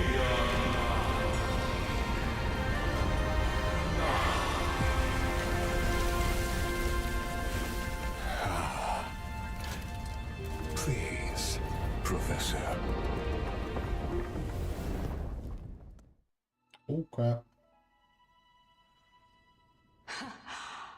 The children of humanity have indeed created a spectacle.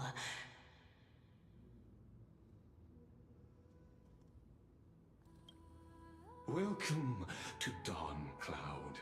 The atmosphere here carries a greater sense of solemnity than the mundane clamor of the Marmorial Palace, with entry permitted only to the invited. Only esteemed beings grace this place, and among them, I've received priests, scholars, warriors, and now we even have the honor to be in the presence. Oh wait, Kafka got buffed, didn't she? What a Wait. joyous occasion. Wait, I just remembered that. Once deemed a blasphemer, now a surrogate for revered divinity. The honor should rightfully be mine, shouldn't it? I'll notify Kindness and the others of your arrival. Kindly wait for a moment. A soldier will be here to guide you shortly. In the meanwhile, you're welcome to explore the vicinity, but kindly remain within the guard's view. Delaying the crucial meeting is something none of us wish to see, I presume. I'm well aware of Kindness's methods. There's no need to emphasize that. As you wish. Your cooperation is much appreciated.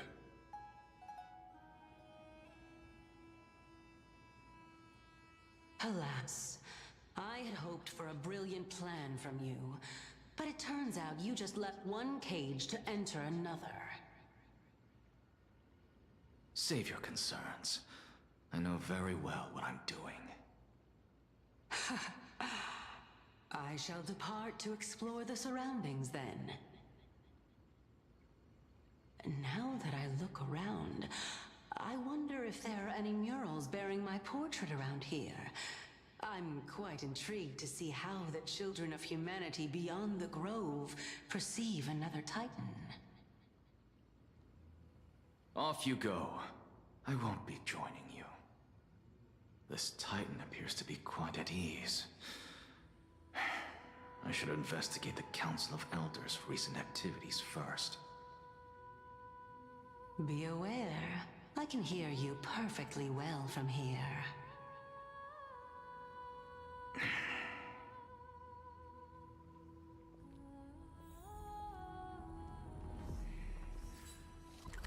This new area on the map. Walk around before the messenger arrives.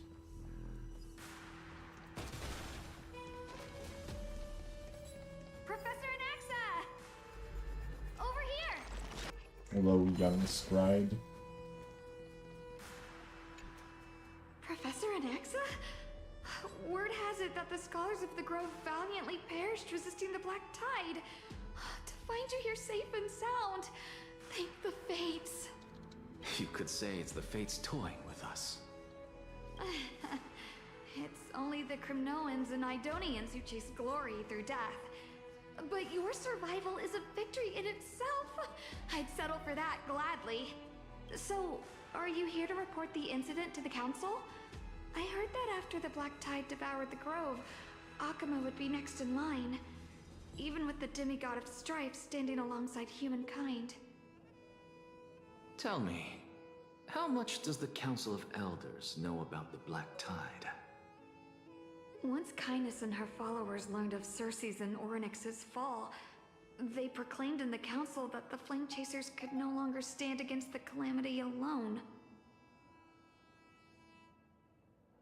Yet, when the Crown Prince ascended to godhood and repelled the Black Tide, she immediately altered her tune, declaring that all was resolved beyond Akuma, with the only remaining menace now being Aglaya and her adherents.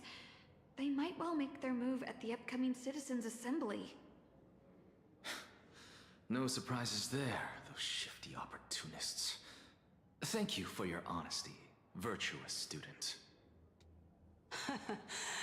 Being an opportunist could very well be a facet of wisdom. Shouldn't you be searching for murals of yourself? I've had enough of your prattling. I was really curious to see how you would find the middle ground between both factions, so I came to listen in. But it seems as though this Kindness is much more ruthless than Aglaya. If so, why do you want to work with her?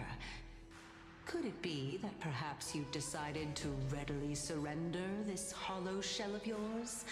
Just because you feel like death is fast approaching? I'm afraid you'll be sorely disappointed if that's what you truly think.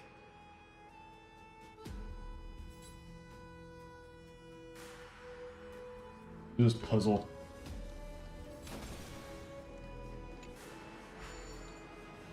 Let's get this puzzle.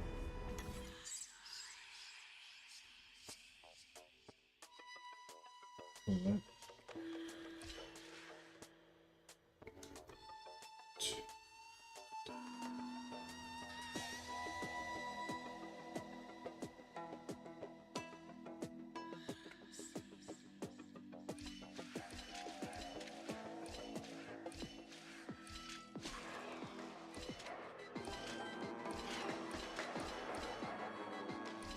Oh my god, I'm so good. Look at that.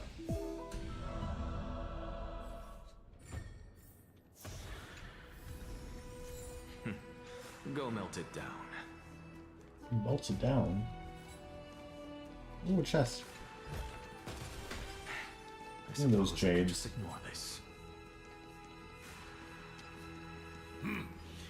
Even blasphemous scholars can come here, it seems. Looks like my presence here is quite unwelcome. Alright, I see that chest over there.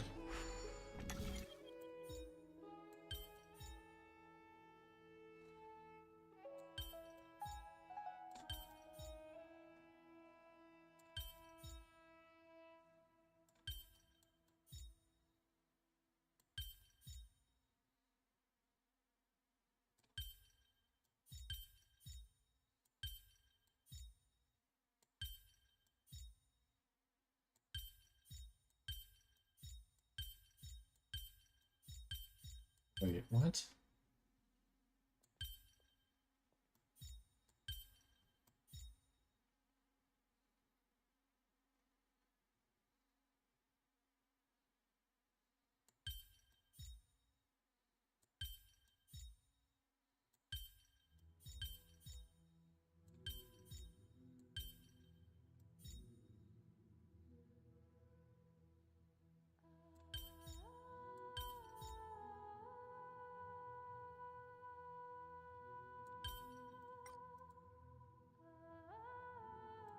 That one goes there.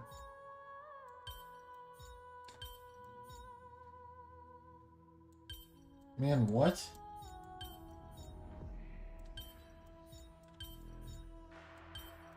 No, that's how I just did it.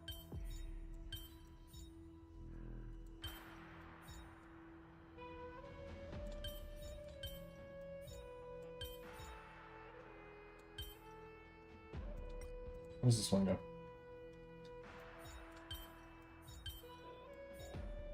Oh.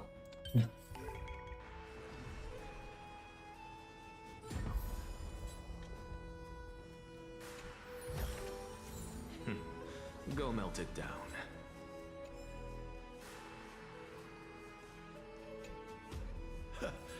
Anaxagoras, I thought that you had died to the Black Tide, just like the other scholars.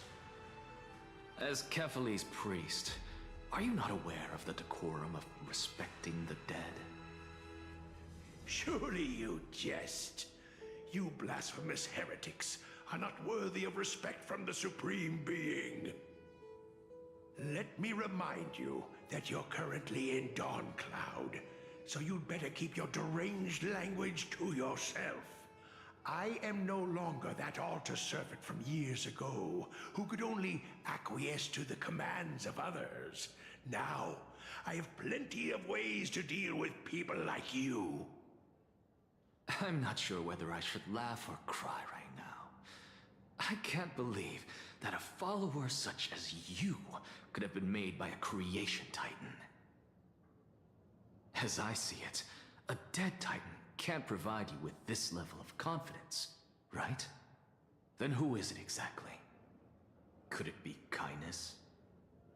You. Seeing how fond of you Elder Kindness is, I shall let that slide for now. Leave immediately, and don't impede us from receiving the Supreme Being's blessings.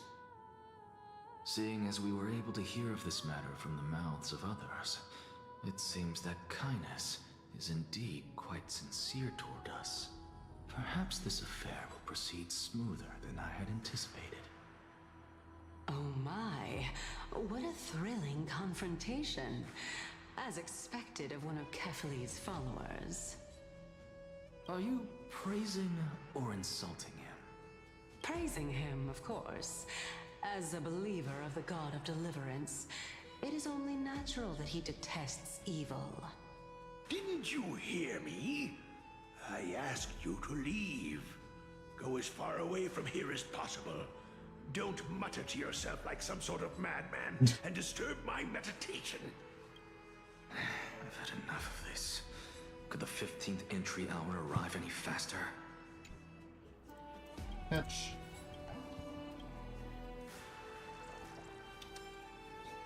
You're not right. They just said I'd rather die. I suppose I can just ignore this.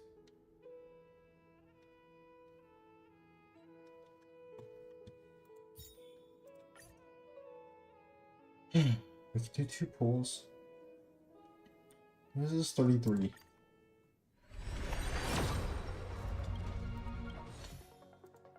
$34.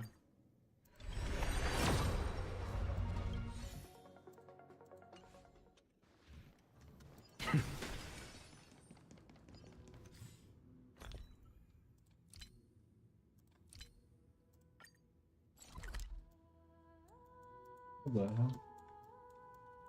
Where is this? Where am I? Oh my god.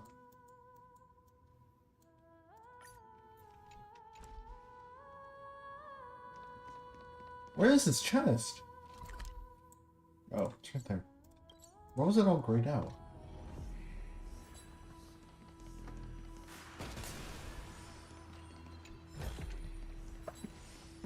Oh yes, my 5 stellar jades. I'll just grind out events and stuff, you know. After I'm done with the stream tonight, I'll just like farm out the events. Oh, there's dialogue there. There's dialogue there. And then we'll do more pulls tomorrow when I finish the story quest, because I doubt we're doing all this tonight. As a result, mere mortals who did not know what the Titan actually looked like chose to paint them as a giant tree instead.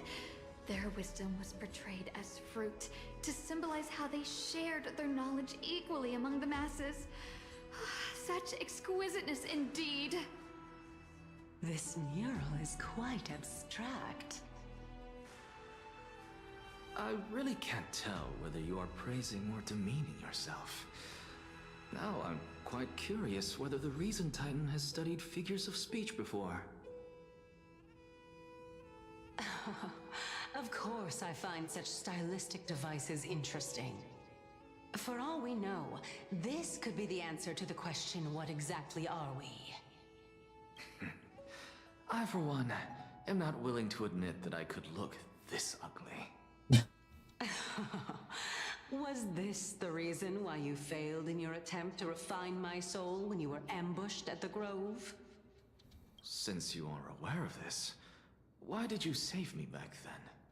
From my perspective, this point alone was enough to separate you from the average person. How do 2 lunatics coexist in the same brain? Therefore, it seems that your journey to Dawncloud this time is not just to seek protection. What, then, is the intention behind your actions? The entire plan is stored in my memory, so why don't you look there? Then don't mind if I do. 1 year old? 2 years old? Oh my! Even a member of the preeminent 7 sages must hug his droma stall to sleep? How interesting. That's enough. How unusual. Your soul is actually trembling. This must mean that behind this toy hides a secret that nobody knows, right? Since our days are both numbered, I don't mind telling you more about it. This is a present that my sister gave to me. It's a doll that was made to look like our family pet. So there are other members in your family, eh? Are they also living in Akama? Don't you just love to pick through my brain? Go on, continue flipping through my memories. It won't take long. You'll discover the answer when you reach the memories of when I was 5. Oh, the black tide is everywhere. I can't bear to look. When I was young, I couldn't accept this outcome either. Georios, Aquila, Kefali, and you, of course. Although I prayed to every titan that I could think of for help, my efforts were ultimately futile. This...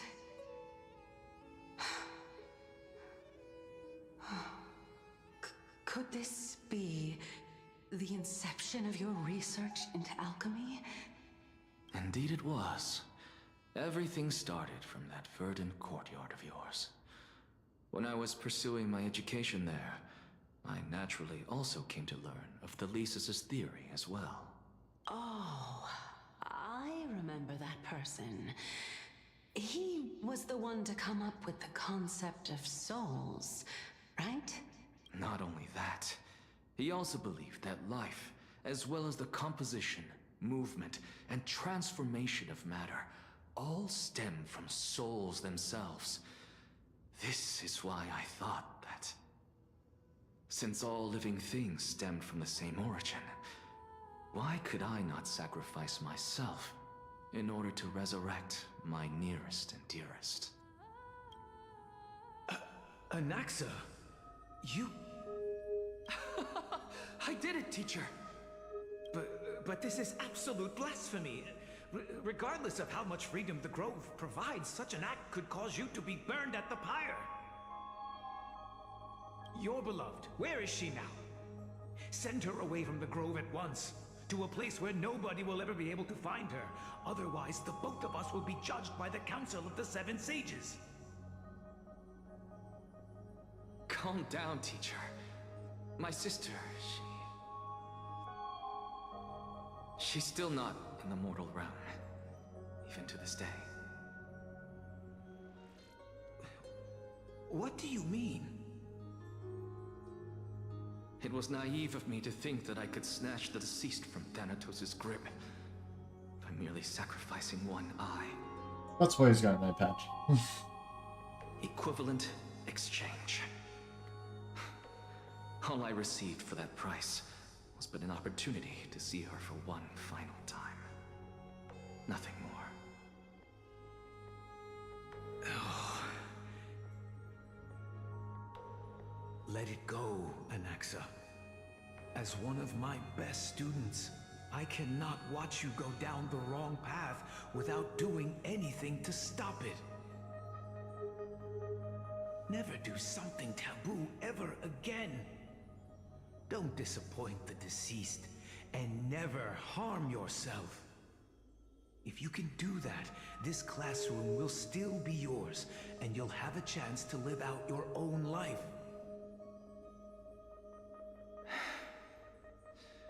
Since I was able to see her one last time, I have no other desires. You're right, teacher.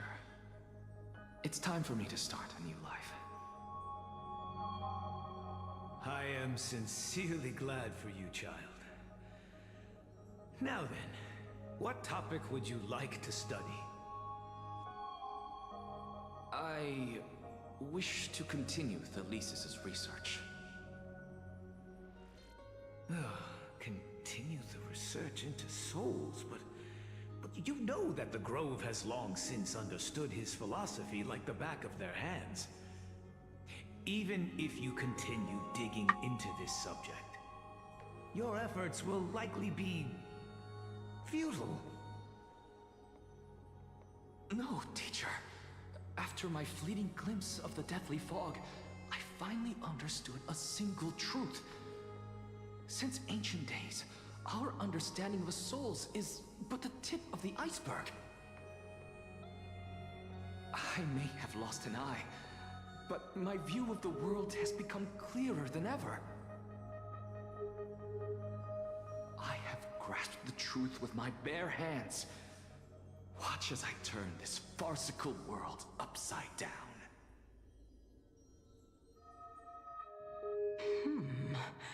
Who would have thought such a secret lay concealed beneath that hefty eye patch of yours?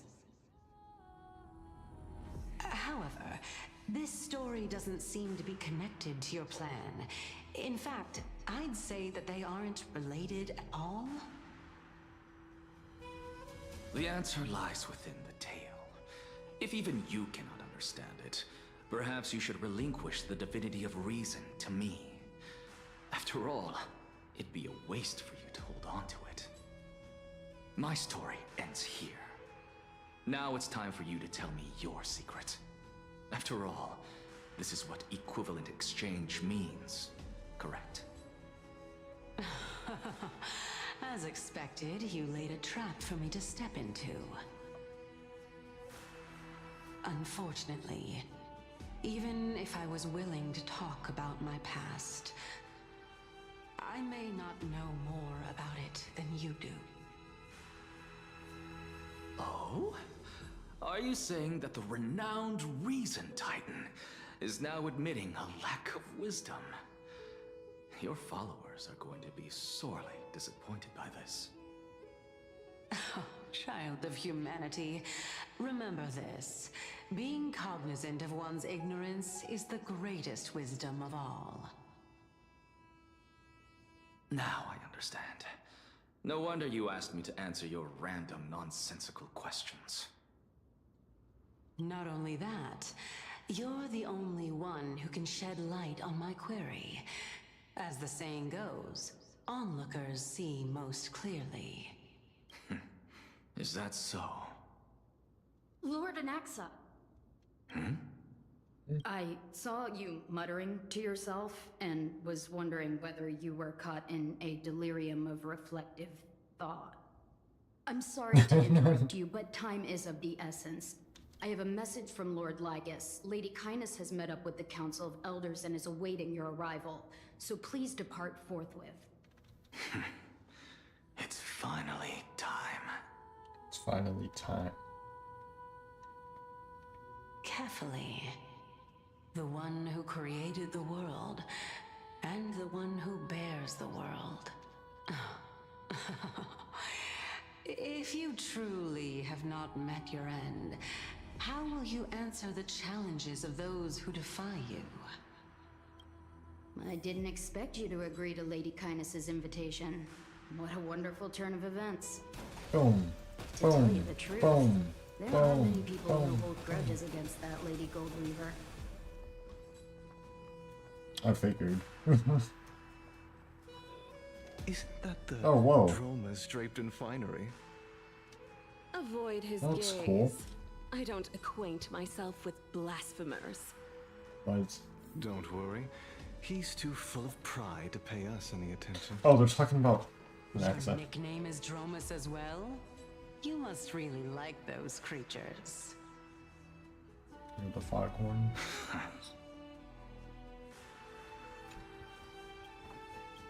Come here, catfly. Oh my god, did it say I can't hear you?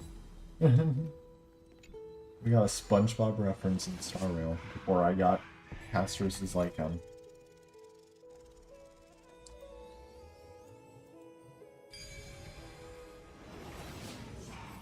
A student of Empedocles? I hear that his views run counter to the Venerationists. This is what being a scholar is about. A collision of ideas only occurs when there are differences in beliefs, and it is such collisions that lead to progress.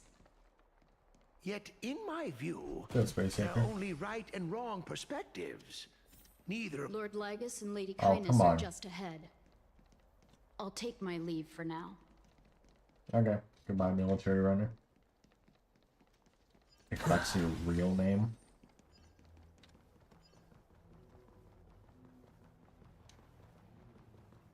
Welcome to the Demigod Council, esteemed guests. There's this guy again.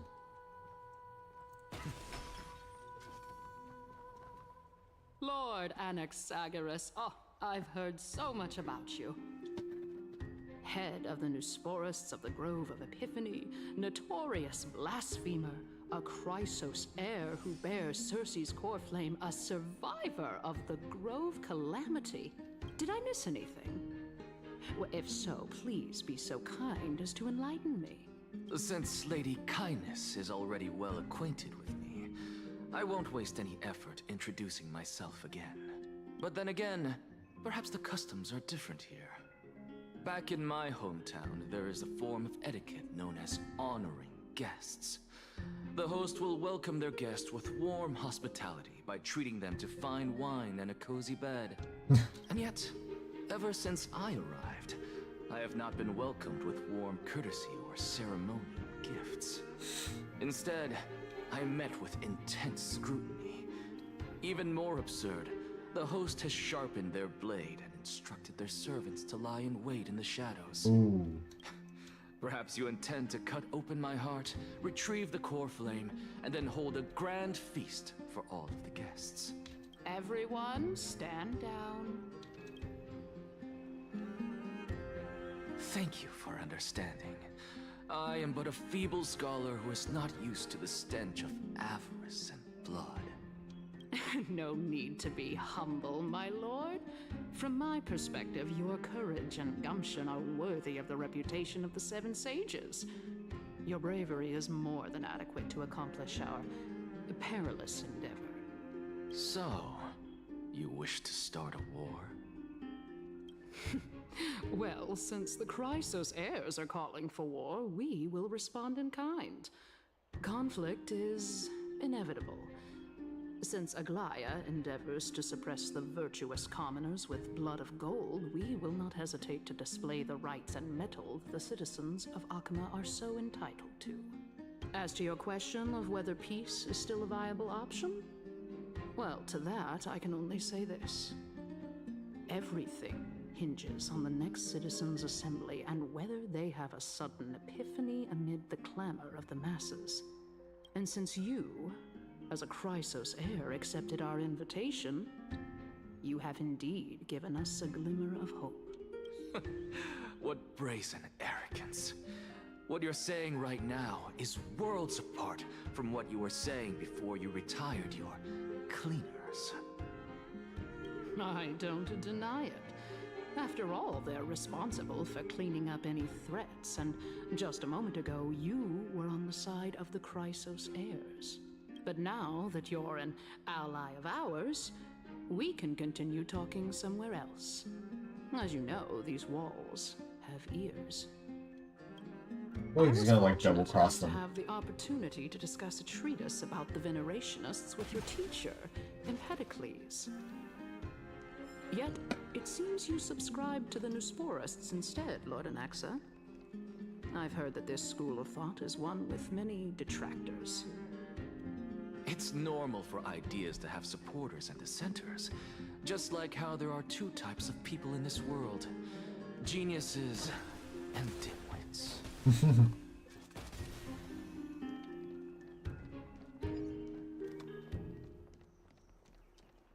This thing was cool. Welcome back to the hub of the Demigod Council, Lord Anaxagoras. Surely you remember that countless eloquent orators have stood in this spot before and emerged victorious by stoking public sentiment with their words. And yet there have also been innumerable blasphemous philosophers who set themselves up for failure because they refused to defend their actions. This tiny stage is the most profound embodiment of Akama in centuries. In 15 days, this site shall also become the most important, as well as the final turning point in Akama's history. May the both of us carry out our duties with honor and lead the masses back toward the Erechrysia, a golden age with no death, strife, or trickery. Oh my, 15 days and nights. That aligns perfectly with the date of your demise. Could such a coincidence truly exist? Using death to prove myself fits my intentions perfectly. What strong conviction you have. As expected of the hero who dared to stand up to the Gold Weaver. As expected, she misunderstands you. That's enough, Lady Kindness. Dispense with the niceties. I only accepted your invitation so that I can serve the commoners alongside the members of the Council of Elders. Don't test my patience with such superfluous formalities. Well, you say that now, but just. surely you also require my aid as well, so that you can stay alive even when being pursued by the Golden Thread? You worry too much. She won't show her hand too freely, as she still needs to garner support from the masses at the Citizens' Assembly. Even someone like me can tell that only a sliver of her humanity remains. Surely you're not asserting that she will definitely act in a rational manner. As you're no doubt aware, Aglaya covets the core flame that I possess, which makes it the bargaining chip that allows me and the rest of you to negotiate with her. However, in return, I'll need the Council of Elders to support me as much as possible. Naturally, this includes the guards as well. You're well aware how valuable Cersei's core flame will be in the era Chrysia that you are desperately pursuing. Talk is cheap, so you'd better act prudently as well. I understand. After all, this battle of wits is just a means for each party to acquire what they need. As long as your request is reasonable, the Council of Elders never shortchanges its allies. Since we're both intent on mutual cooperation, let's not mince words and just speak plainly to each other.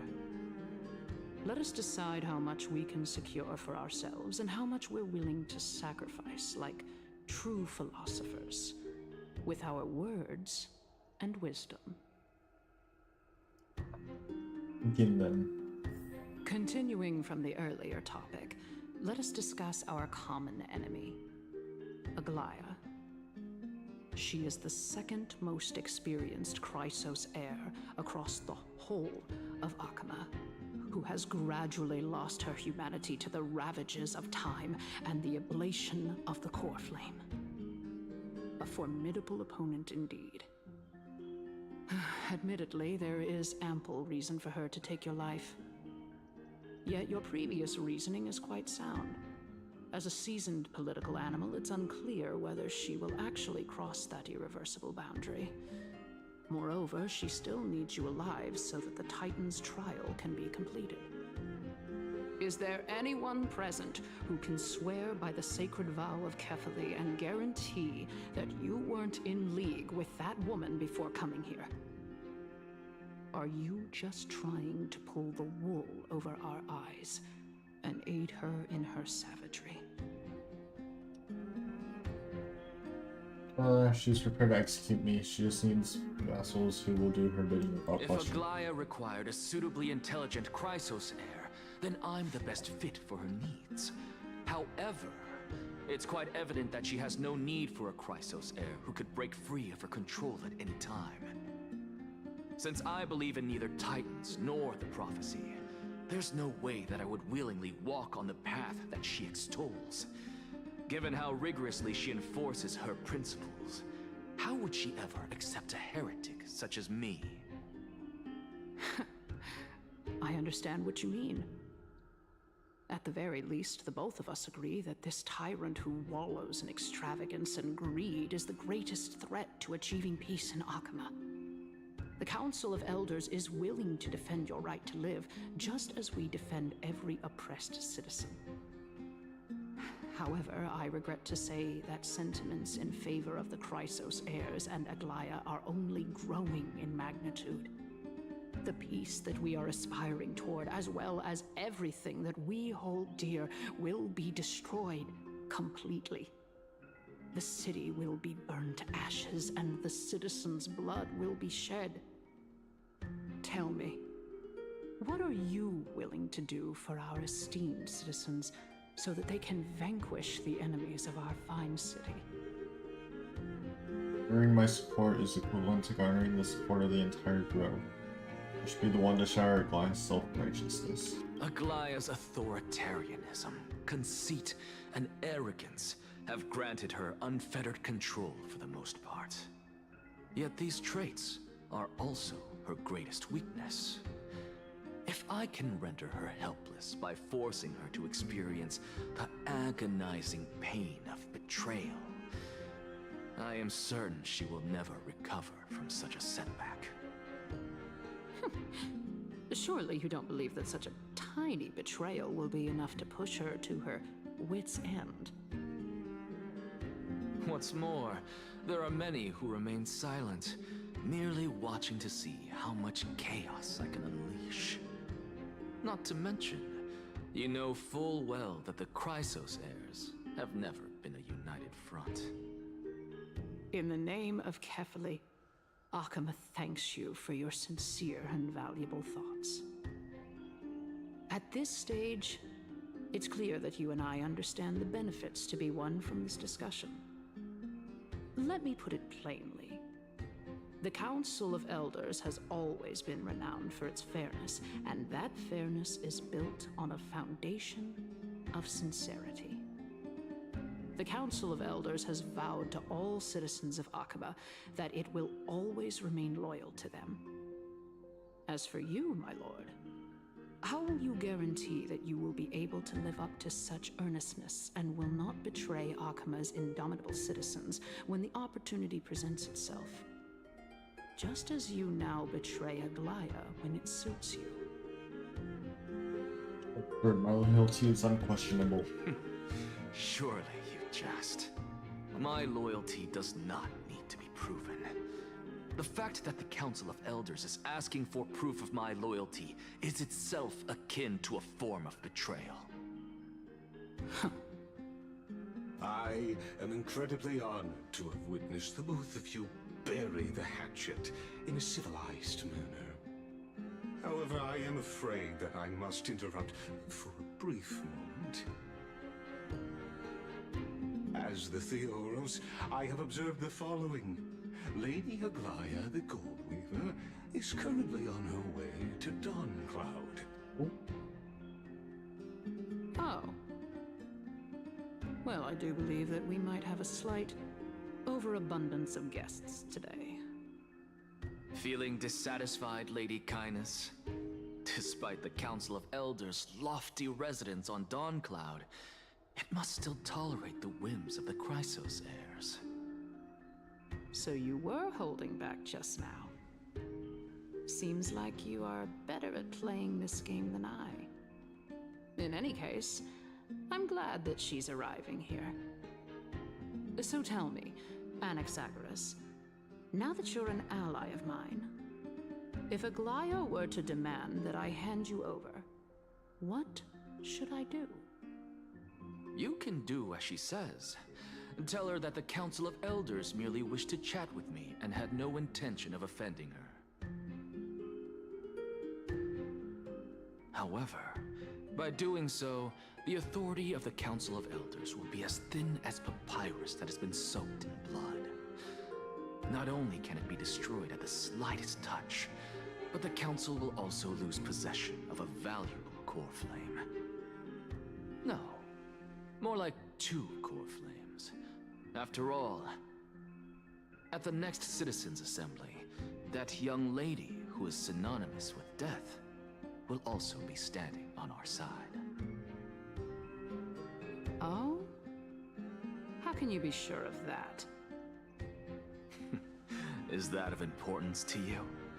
All you need to know is that I have a plan. In my opinion, you should be more worried about the impending threat. If Aglaia can seize me in full view of the masses today, she could also dismiss the entire Council of Elders in one fell swoop tomorrow. If that happens, the discussion that we've just had will turn into an utter joke instead. Is this the outcome that you wish to see, Lady Kindness? Fine. I will handle this matter appropriately. But you do best to remember this. Fool the people and karma will be on your tail. I'll overlook it this time, but don't count on there being a next time. Unless, of course, you crave cruel punishment and consider suffering the perfect state to ponder the true nature of souls.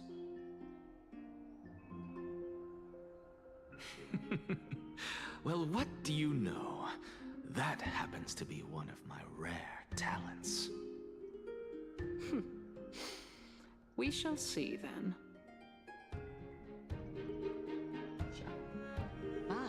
I've got to say that you've managed to really impress me again. But shouldn't you be going after more? Dying to know what I'm after.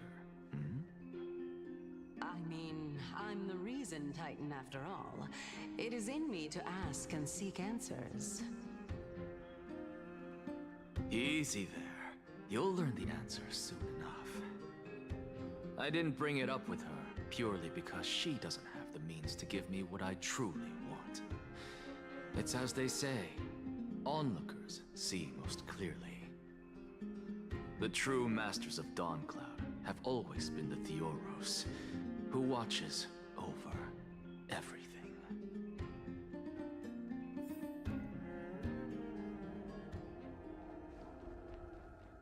Boom. An expected visitor. Welcome once again. You know, you could actually skip all the pointless debate and come straight to me to seek an audience with Kefali. I have no reason to refuse you, do I? You may not, but kindness has. Whoever gets hold of Kefali's core flame will get to rule over Akuma.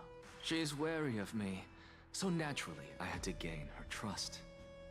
I would say that debate was not at all pointless. Very true. In my view, this individual has gone to great lengths to get close to Kefali.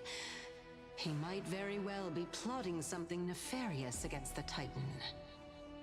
Are you still willing to let him pass, knowing this? Yes, very much so. All living creations are always free to visit Kefali's transcendent vessel. This comes with being the World-Bearer.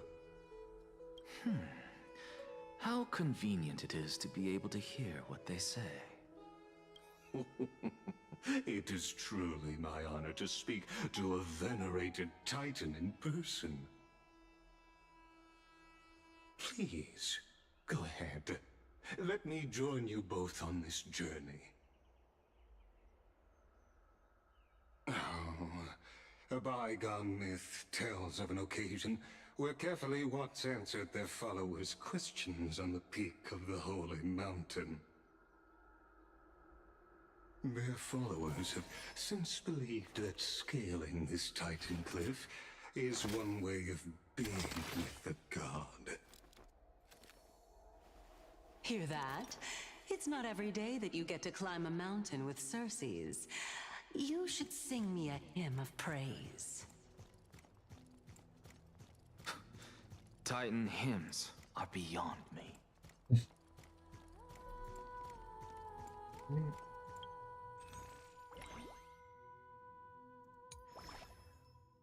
Is this only limited time thing? Oh, we got this too. Dynamic name card? Showcases exclusive phone case. Exchange for 5 seconds. Wait, so tell me if you buy 18,000 shards, you can get both Ranmei and Laja? Or 2 of one of them if you wanted?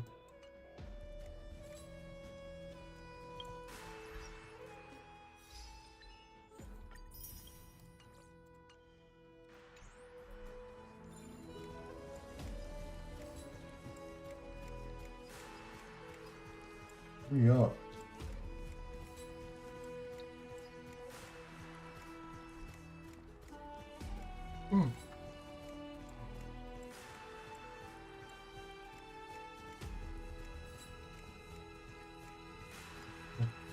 Give me that chest. Give me that chest before the dialogue starts. No! Go on ahead.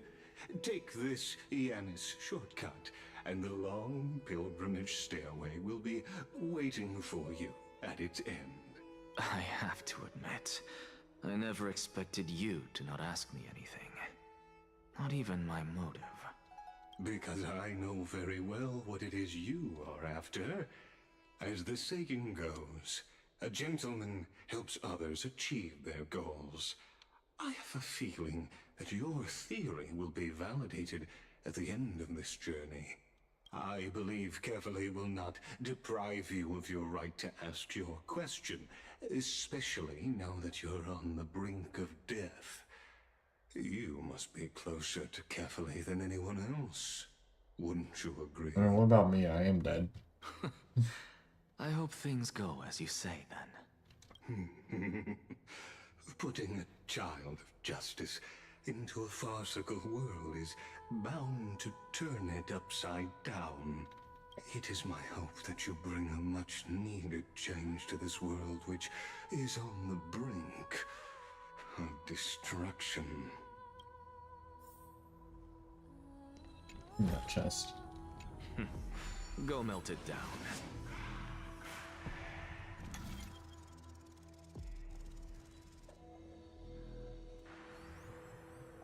Nope. Honestly, this is my first time going up to Dawn Cloud's peak. What a splendid view. Isn't it about time you recognize the magnificence of us Titans? Well, I don't see how this place is different from those temples in the city. All they have are magnificent facades. And even though I've come this far, I'm still doubtful about getting useful clues from him. I must be getting ahead of myself to be expecting to hear something nice from you. Oh? Haven't you been in my head for some time now? It's high time you get used to how I feel about things. Alright, we're just a short hike away from Kefali. No time to waste here. So the intellectual debate from earlier was too draining for you, huh? If Amphorius gets a new lease on life, you should focus on strengthening your body and stop shirking social interactions. Save your concern. The Titan is in sight. Can you make it? Why? Are you going to carry me up if I were to fall now? I know how far I can go, so just hold your tongue and come along. Fine then. I guess I won't say any more. I'll just wait till your soul dissipates completely to gain control over your body. Wait. Is that Cersei's? It's a memory of her. Look at that. Huh? What should I be looking at? Am I hallucinating? Or do we even get to see souls when we're close to dying? Nope, it's gone. Oh no, it's up there. It's not gone.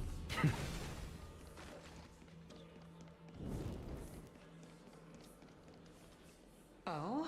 Why didn't you bring your favorite spear with you on this trip, Nias? Oh my god, it's nice. Nias.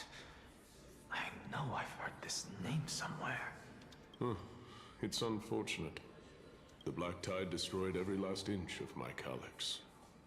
How could that be? Even a creation of Georios, from their prized ores and molten fire, couldn't escape the fate of destruction? Hey, Cersei's. Do you know a certain Nias? Nias? No, not that I remember. How did you even think up such a strange name? I just saw him. Nias. A warrior-like figure who was just chatting with you here. No, I have no such memory. Could you be hallucinating?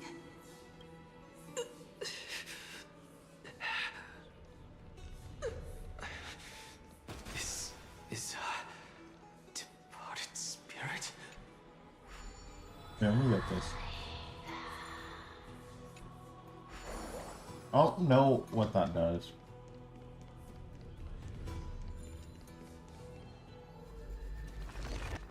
Does something though. Go melt it down. Welcome to my world.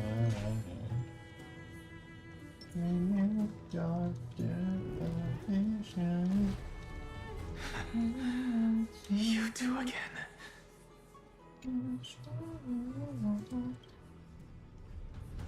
Enough about me. Did Kaos ever reply to you? Well, regrettably.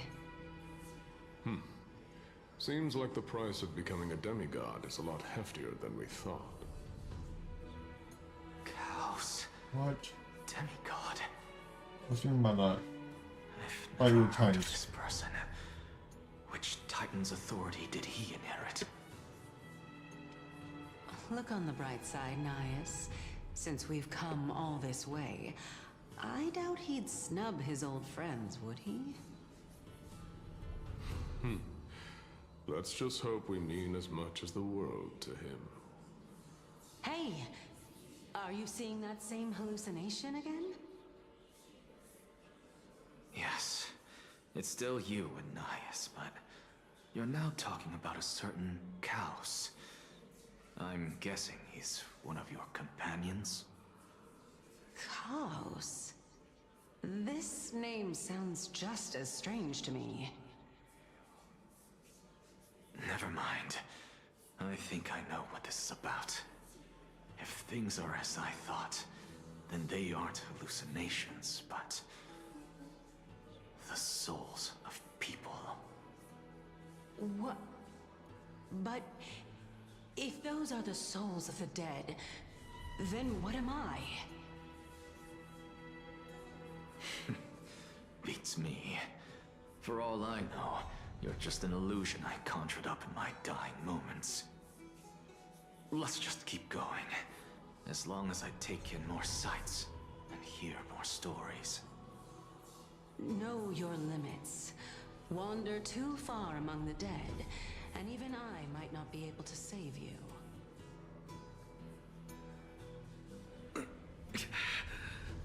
I'm fine. If this is indeed as I thought, then this will be very amusing. I suppose I can just ignore this. I don't know what these do.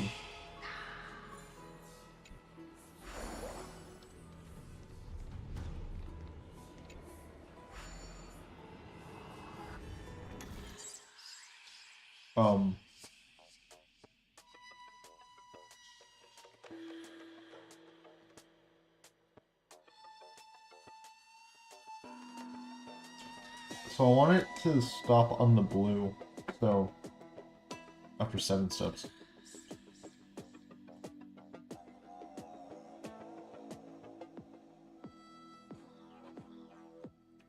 And how do I get here?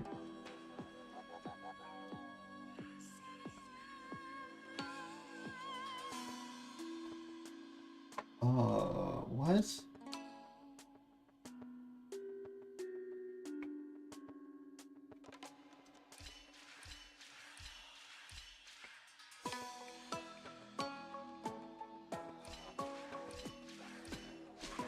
But now look, I can't.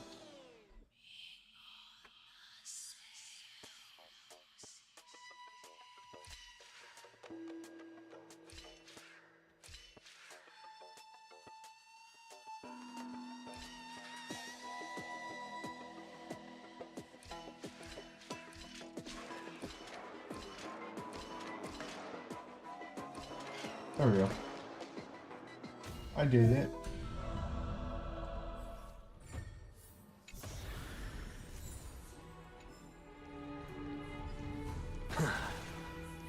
So... Oh. Can you keep going? Of course. I'm just... Notice how the name is question marks here? I don't think that's her. I wouldn't have come along with you. I guess this also counts as one aspect of the world-bearing burden. If Amphorius does have a next life, you may want to get your body in shape. Keep your sarcasm to yourself. I'm not getting anything of value from them. I would sooner throw myself off this cliff and hit rock bottom than exercise even a little. I am Calypso of the eminent Seven Sages, after all. Training would make me no different from those Helcalithist barbarians. Calypso. She's one of the Seven Sages. A member of the Grove? No, she can't be. I would know her name if she really were one of the Seven Sages. Hey, Circes. Does the name Calypso ring a bell? Oh. Circes? Daggone. Interesting. Doesn't matter. I can do this myself. Looks like I'm nearly there now. The land of the dead. Oh, beautiful old world. Oh, that's right. Where are you now? Oh, legendary era Chrysia, return to the mortal realm. Splendid gods once walked the paths we walk. Alas, all that's left of that warmth is a hazy mirage. Why are you chanting that too?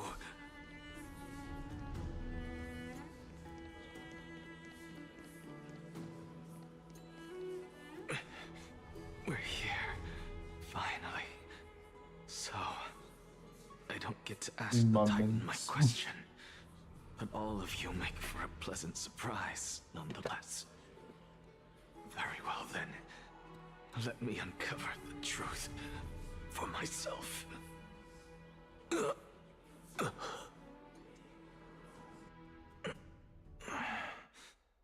I still fail to make it in time? Huh? So, I'm back here again. Oh. This is... I can hear it. I hear it from the depths of the tides, behind the closed doors of the void world. A voice ready to tell me something. This time, the voice is a lot clearer than before. Since we've come this far, let's just wait. Lord Castorice. and Miss Calypso, are you both here to visit Chaos too? Yes, and we've been waiting for quite some time now. Regrettably, he hasn't answered us.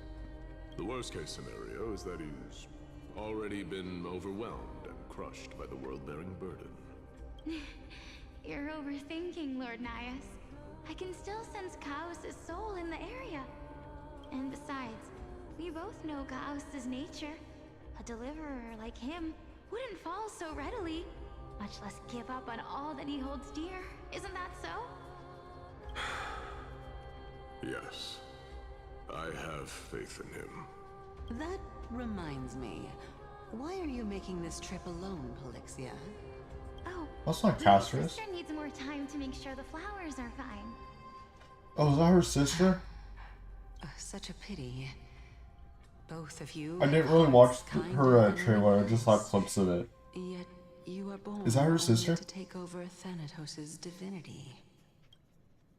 Everything that I see and hear this time has left me shaken to the core.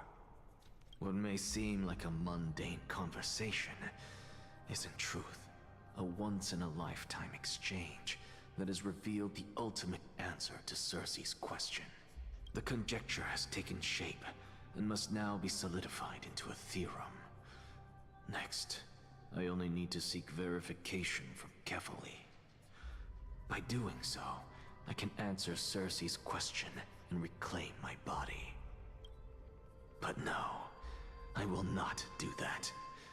That isn't important. Because another one of my conjectures, one that I have always dreamed of proving, has been proved right this very instant.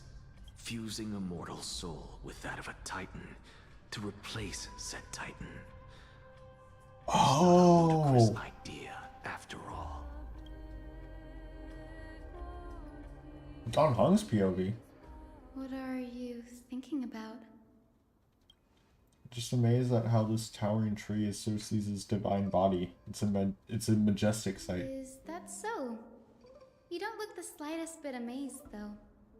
Plus, you seem to be strangely familiar with the city around the great tree. I'm merely saying from the past that I won't go into. Events of the past, huh? I was also a child when I looked up at Cersei's. Their leaves and branches reflected the sparkling stars. And their trunk was like a pillar that supported the sky and ground. I stood at this very spot back then, imagining the day when I could climb to the top of this tree. Because I would be the closest I can be to the sky at that spot. You're a sky priest, yet you study at a place that is home to the recent Titan. It's rather counterintuitive. Don't read too much into it. I mean, can mortals even hope to reach Aquila's realm? They're a strict and draconian god. Nothing like Cersei's. Reason is willing to share what is theirs with others, but Sky only expects people to revere them. You get what I'm saying, right, Denny? After all, the Titan that imprisoned you and Grey here in Amphorius is none other than Aquila themselves. Yes, I didn't count on provoking the ire of a local god. But there will always be people who dream of soaring towards the sky. The Grove has a wealth of research on Aquila, and that is exactly what we are here for. It's just... I never thought Grey would meet with something like that before we set off. As a physician, I should have been there by his side. His side? My luck tends to come in streaks, so don't beat yourself up over it. Besides, Aglaia needs you here to uncover the truth behind what happened to the Grove.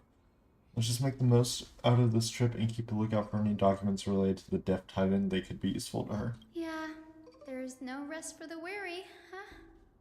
In any case, what we're looking for could be anywhere in this enormous grove. Let's split up to cover more ground. Danny, with your skills, I'm sure those monsters born of the Black Tide will pose no threat to you anyway. What about you? Will you be alright on your own? Have you forgotten that you're talking to the chief physician of the Twilight Courtyard? Have more faith in me. I'll be just fine. Silence in here is near deafening. The vast amount of knowledge it holds, this academy is akin to a labyrinth of information. Even the cleverest of scholars would easily lose their way in here. I should gather my thoughts before heading in. How to leave Amphorius. In the myths, Aquila, the Titan who reigns over the domain of the skies, is a colossal bird that overlooks the world beneath them with 100 eyes. As long as they continue to soar above the clouds, the people of Amphorius will remain trapped on the ground. Hyacinth forebears were priests who worshipped Aquila. Nobody is more familiar with the taboos of the Sky Titan than her. Seeing how Aglaia has sent her here as a guide, it's possible that she plans to have Hyacinth take on a trial in the future. Amphorius is Titan mythology. And Amphorius Titans are a common topic of discussion. People create myths that, in turn, conceive Titans. It's a tricky task to keep an objective view when among the people of Amphorius. Is there a way to step out of the situation and look at it from a different perspective? Titans and Eons. Titans and Eons are two distinct classes of beings. Titans can communicate with us humans, and it is not impossible for us to overpower them. Upon their demise, we can even take over their divinity. In this regard, Titans can be said to have be a lot more similar to humans than Eons are. Chrysos heirs and demigods. Chrysos heirs are humans who possess heroic qualities, and most of them demonstrate extraordinary combat prowess and strength. Upon clearing a core flame trial, a Chrysosaur can even ascend to a demigod and inherit a Titan's divinity. Wait, something about that feels off.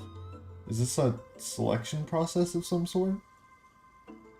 The Flame Chase Journey and the Prophecy.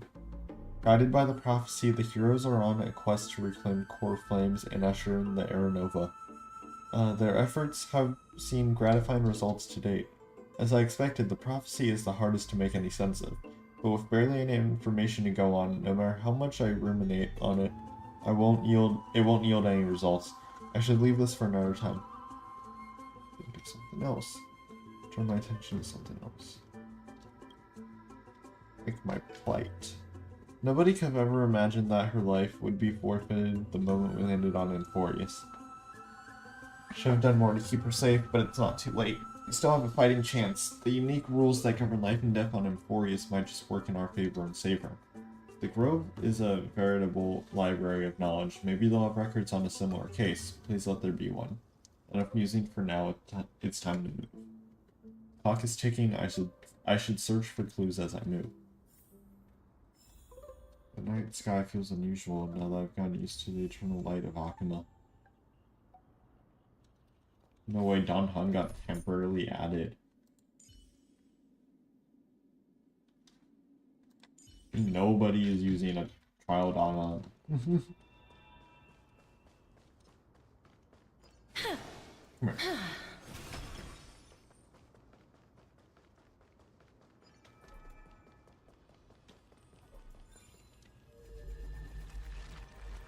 Woody?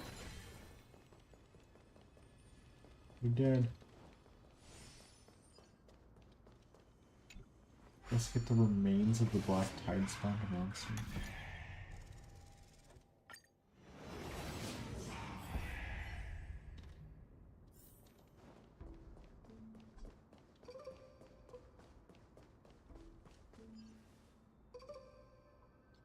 Black monsters are twisted in form, and their life has turned to ash together with their souls. It's impossible to figure out their form when they were still alive. These are the remains of a Black Tide monster. It does look different from the Titankin from up close. What's that underneath it? A scroll? A Scholars Debates 1. Record debate between Venerationist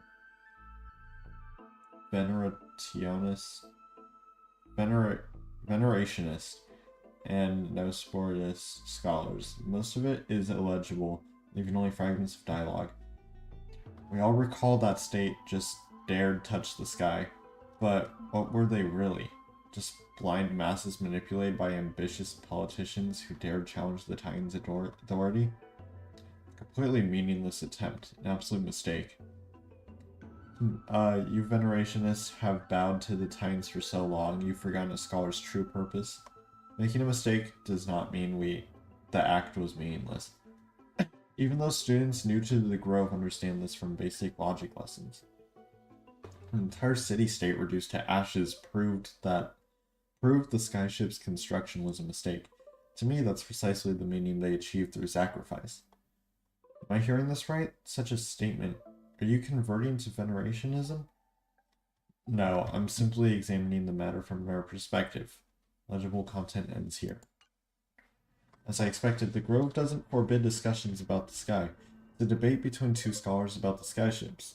Kalai also made mention of the ships when she interrogated us, a memory I'd rather forget. I'll hold on to this for now. If any luck, this journey won't leave us empty-handed. Huh? What? Huh, what?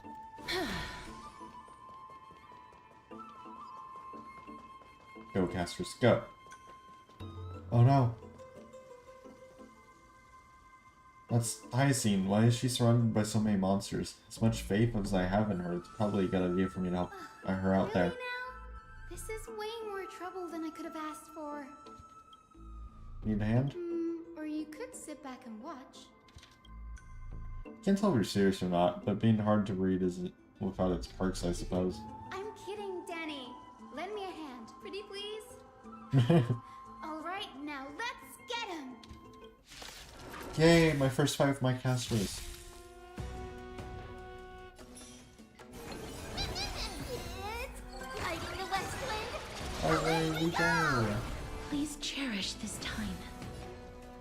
As you wish.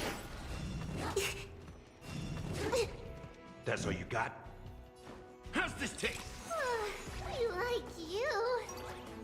What's news? Me. Me. Oh, she doesn't use skill points? Oh, that's crazy.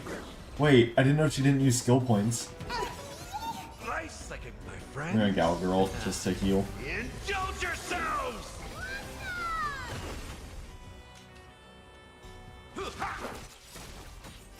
Embrace a new life. Boom!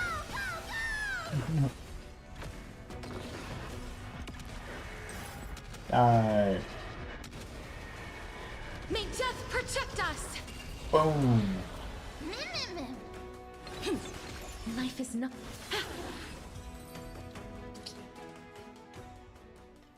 This place is practically in ruins. What happened? There shouldn't be this many monsters here. The Black Tide is remarkably quick to detect the light of Amphorius. So or rather, the blessings of the Sky Priest in me, might have unknowingly called them to me. Anyway, never mind that for now. Here, you might want to have a look at this. I found it around here and thought it might be of interest to you.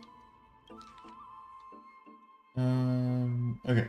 Well then, enlighten me. What exactly do you mean by examining from another perspective? Simple. You see, when we stand normally, the sky's above. When we stand on our heads, it's below our feet. I don't even want to know what kind of situation inspired you to make such exalted theories. By the way, I have a student who loves to write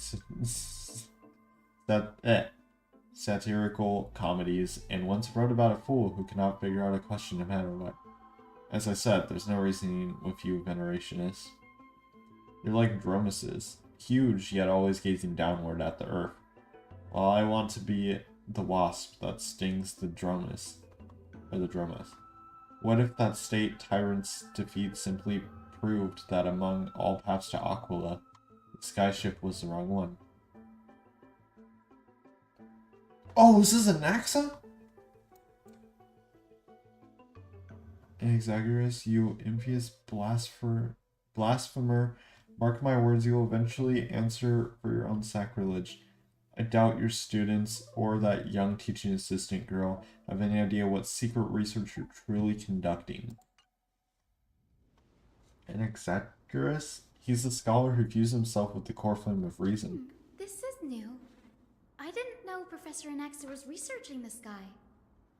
He's never mentioned anything about it. Phaidon said Anaxa might be opposed to the flame chase journey. Might is an understatement. Anaxa has never been one to venerate the gods, nor has he ever found it within himself to put any faith in the prophecy. People have come to think of him as a heretic, even in a place as liberal as the Grove. Yet, it is also this very blasphemer that Circe's favors. Fate sure works in mysterious ways. Picked up a scroll on my way here too. It looks like it may be related to the one you're holding. Oh? Let me have a look. I seen combines both records together.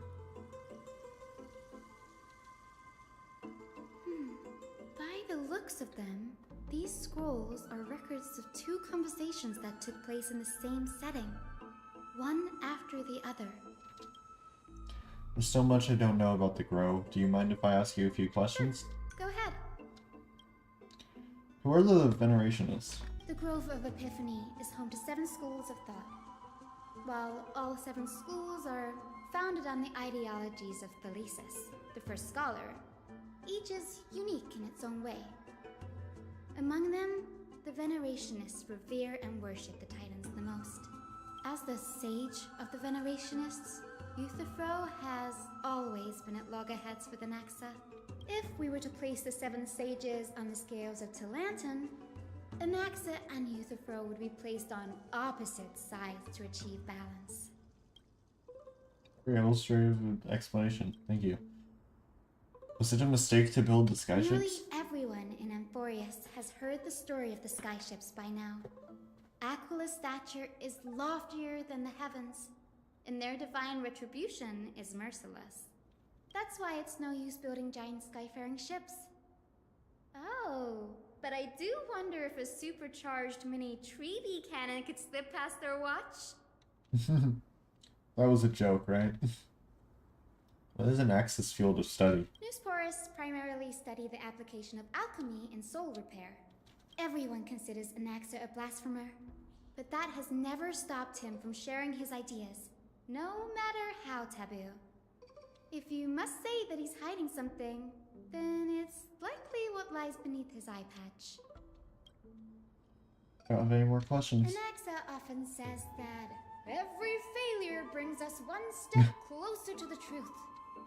Perhaps, to him, the crash of the skyship carries a different interpretation.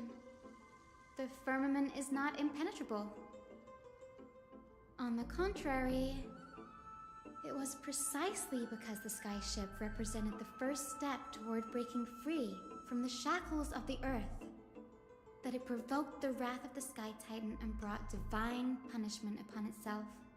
It's a shame that the majority of the Grove's research on Aquila was headed by the Venerationists, with sacrificial rituals making up a predominant part of their findings. Discourse about more esoteric subject matters in relation to Aquila dwindled even further after the skyship incident. So much so that even the scroll is completely new to me. Don't worry about it, we'll just collect everything we can find on the Titans for now. Something else that caught my attention though. It says that Anaxa is conducting secret experiments of some sort. That's what I'd like to know. What are these experiments he's involved in? Even I, the assistant lecturer, know next to nothing about them. I have a bad feeling about this. Could there be more to what happened at the Grove? Maybe the Black Tide being here was because of his experiment.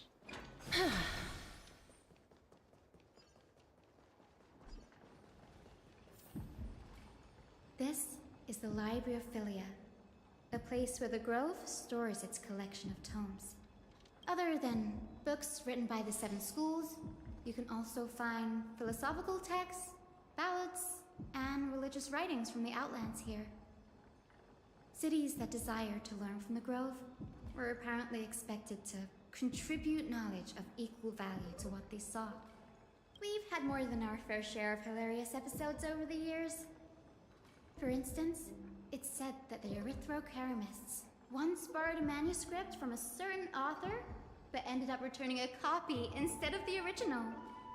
What's more, the original manuscript was supposedly then hidden here.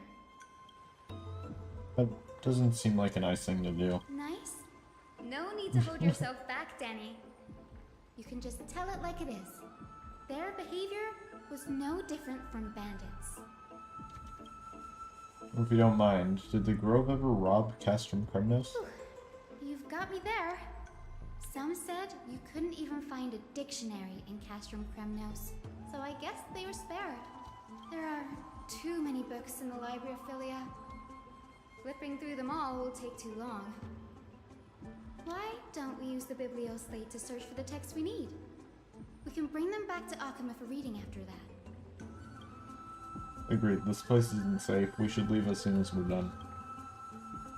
There are still several more scrolls strewn all over the place. I'll gather them while you pull up those texts. This way nothing will be overlooked.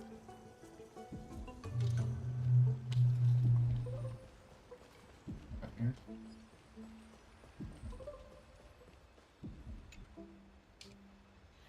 These are complaint letters from the scholars about Anaxagoras, the blasphemer. There's a thick stack of letters. Based on the dust accumulated in the perfectly intact seals, the complainee did not even bother opening them and just chucked them aside into a corner. This is about an Axa? I should read this. Hi, Scene, you should come have a look too. Ugh, it's so dusty in here. Whoa. Are these all complaints about him? I can already see what they must have written. Anaxa has no respect for the gods. His very existence undermines order in our society. They're probably all things like that. Does Anaxa hold that much influence? Why else would they call him the Great Performer?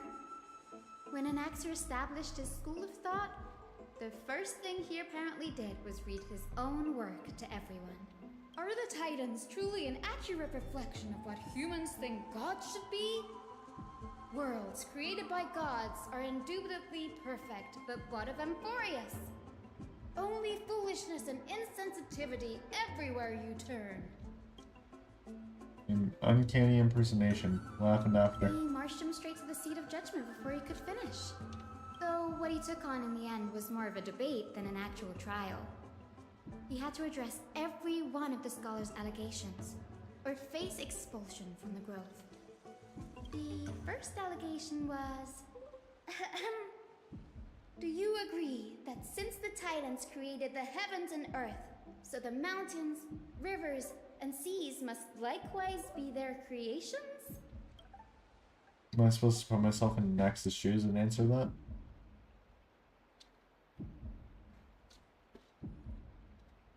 Yes. As told in the myths, the seas, the skies, and the earth are all beyond the shadow of a doubt creations of the Titans. Anaxa would have probably been spared a lot of trouble if he had answered this way. Instead, he quoted past instances of the Flame Chase journey and posited that humans have the potential to take over the divinity of Titans. Needless to say, his critics didn't take kindly to his answer, so they followed up with a second allegation. You claim to be studying souls, yet you are, in fact, defiling them and committing acts condemned by the gods. Do you admit it? This allegation. Did he really do that? Alexa always wears an eye patch, never removing it, even when alone. Some say he used one of his eyes as an alchemical ingredient. Every being in the world owes their safekeeping to Kifili, and this is even more so for the Chrysos heirs who have divine blood coursing through them. If he has really done something of that nature, then it'd indeed be sacrilegious. Thankfully, they had no way to prove it, so it amounted to nothing more than an allegation in the end. One by one, Anaxa engaged in wars of words against those who would challenge him. Toward the end, a scholar asked him, Anaxagoras, have you any respect for the gods? It was only after a brief silence that he answered, I have never denied that Titans are meant to be noble constructs. But he did say that the Titans are not noble. Rings louder in this case. Yes. I'm not sure how that controversy was eventually resolved. But what's for certain, at least, is that Anaxa was allowed to stay in the Grove where he continued his research, despite being regarded as a heretic. By the way, this stack of complaint letters has reminded me of a place in the Grove. We may find clues there that aren't on the teleslate. I'm talking about Anaxa's alchemy lab, hidden between the cornerstones. In the Grove's meticulous approach to archiving, could there really be such an oversight right under their noses? It's a well-kept secret. Among the 7 sages, excluding the nominal chief sage, each has a private sanctuary where they can conduct research undisturbed in their free time. Even the administrators of the Library of Philia are restricted from accessing those places and documenting the sage's research. But with the Grove in this state, I'm sure Anaxa won't be mad even if we sneak into the lab for a short while. Right? It's true, like a maze.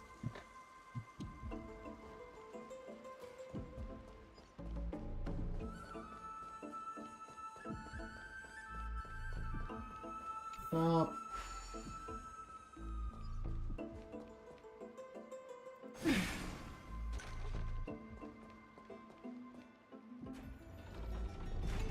Send.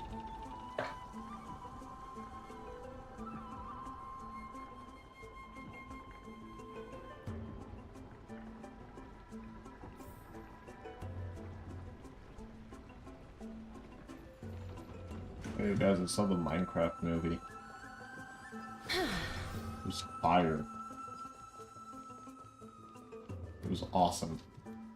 This Loved is the it. place, but where is everything? Materials for alchemical experiments, matrix diagrams, and even the seal to the lab. They're all gone. Did the Black Tide destroy it all? I wonder we didn't see any defense mechanisms along the way. Have you ever been here before? No, not even close. Not only are alchemy experiments high-risk activities, but Professor Anaxa also has a penchant for using bizarre materials. Students often saw him walk in looking right as rain, but come out covered in soot with his hair singed. Naturally, no one dared to come near this place. Huh? That bookshelf over there seems to be the only thing still intact.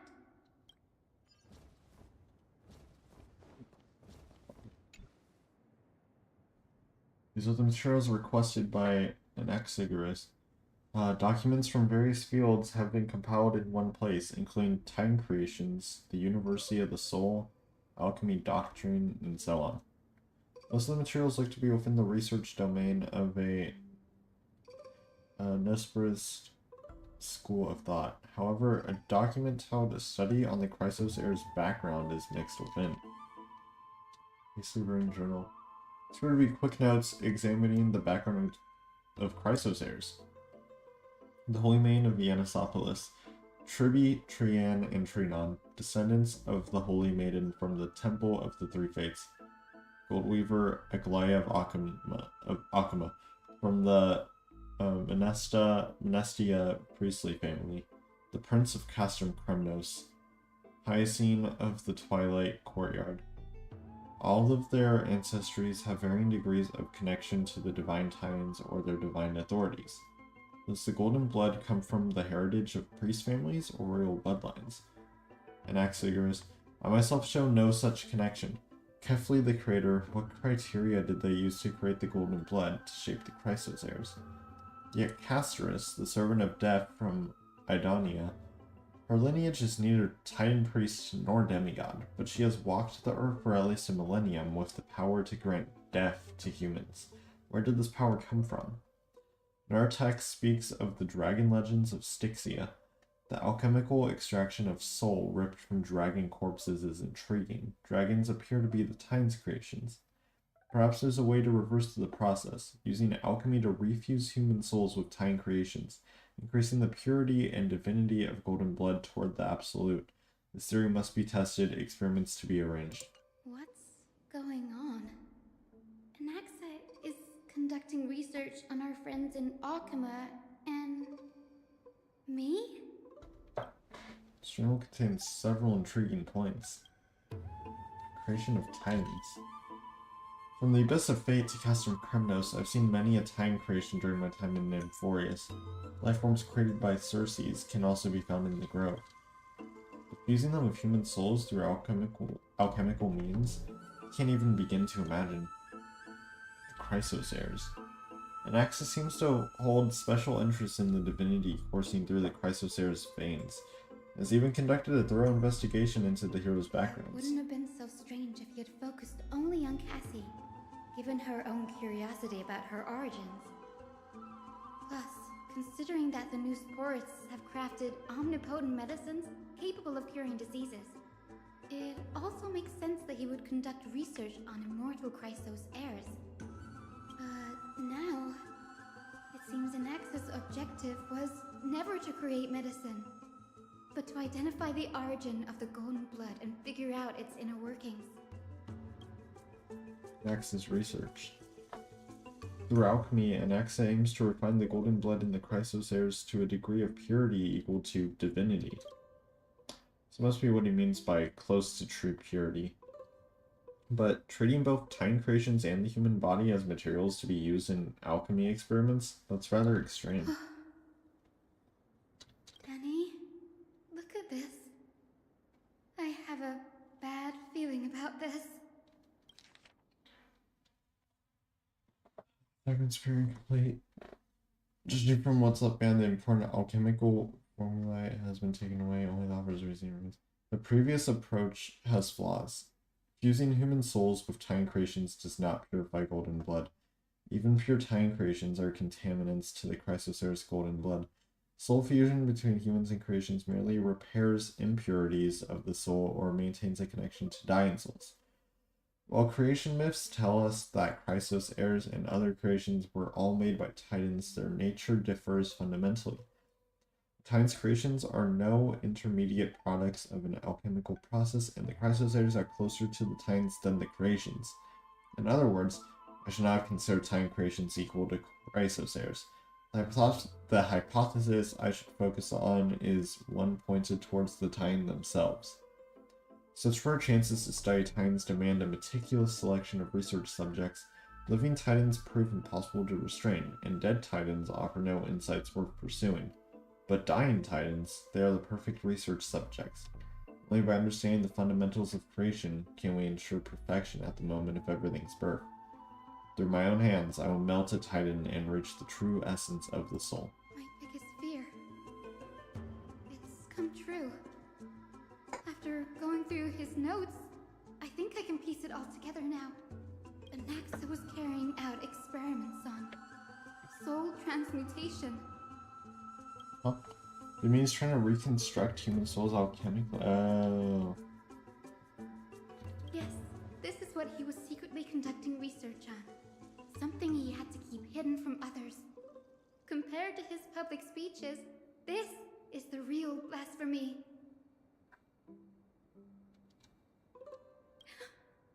Oh, I just thought of something. Oh, what's wrong? Do you remember when the Black Tide was approaching? The Grove had planned to send Cersei's core flame to a safe place. But an accident happened along the way, and Anaxa lost his life in the process.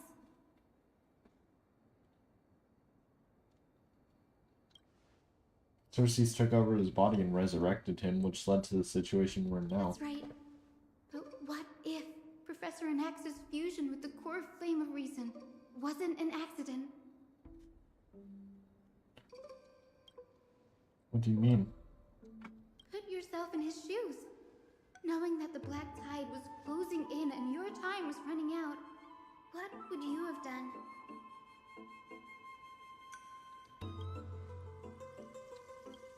I put my theories to the test no matter the cost. Exactly. When the Black Tide came, the true reason Anaxa headed to the Luminary Throne was to transmute and fuse himself with the Titan's core flame. Did he succeed? No. Judging from how he reacted after the event, the results came as a surprise. Maybe he failed to consider the possibility that Cersei's would make a similar decision. The manuscripts detailing all the alchemical formulae have been taken away. His research is still ongoing. Would he have taken them for other purposes? Like what? There's only one Titan left in the world now. No. No way. To conceive an entity of perfection, one must first understand the principles of creation. If Naxa's in Akuma now, then that means... He's after Kefali. Oh! Sir, this sky above us, it's not real. How did I not put that together faster? Of course not. This is just an image from a projection device used for educational purposes. A simple trick. The day-night cycle has been lost to this world. So that students like you may still learn about the night sky, astronomers have harnessed the Titan's miraculous power to manipulate the light, projecting the nights of the past here for you. Much like how the sky above the Holy City is also illuminated by Kefali's dawn device. So, the skies of Akama are fake too. You mustn't conclude that, Anaxa. You should know that only a child would expose a trick and be proud of it. Often people know more than they let on. They simply choose to feign ignorance because they have no other choice. Then they're just deluding themselves. People believe in Kefali's tale of Genesis, accepting wholesale whatever the priests preach. But we're different. We've already walked out of the firelit cave of ignorance. We have already realized that we live in a world where Titans make the rules. Even when we look at the sky, we're only seeing what they allow us to see. Rather than gazing at this mockery of a night sky fabricated by them for the rest of my life, why shouldn't I be the one to take control of the projection device instead? So much time has passed since you sowed the seeds of doubt in my heart, child. Many a night, I find myself penning down all my theories and wild ideas, only to burn them to ashes when I open my eyes in the day. Why? Because we'll face death by burning if word gets out? As a sage of the Venerationists, my soul has already become inextricably linked to the great tree. Every word I say and every move I make is certain to influence every leaf, every branch, even the tree itself. But above all else, my days are numbered. Instinctively, I have my doubts about the golden blood and the human soul, yet I have no means of verifying them. The golden blood in my veins is woefully thin, and I am loath to waste what little time I have left obsessing over a hypothesis that cannot even be proven in the first place. But I can, sir. I can do it for us. The time is right. Give me all that I need, and I shall accomplish this grand feat on your behalf. You're right. I shall do just that. In the next meeting of the sages, I will spare no efforts fighting for the rights you deserve. Go. Establish your own school of thought. Find out what we are. Become the one who conquers the ultimate truths of the world. Child of humanity, you didn't go to such lengths for an audience with Kefali. Just ask him a few questions, did you? So, you figured it out. If I were as foolish as a Dromus, perhaps I'd throw myself down and prostrate before their greatness, begging for the gods' prophetic wisdom. Well, sorry to disappoint, but I'm no Dromus. Alas, I am a human, standing tall on 2 feet, possessing both intellect and pride. Before such power, does it make any difference whether you're a human or a Dromus?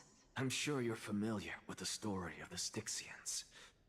When the raging waves threatened to swallow them, they didn't just give up and become sitting ducks.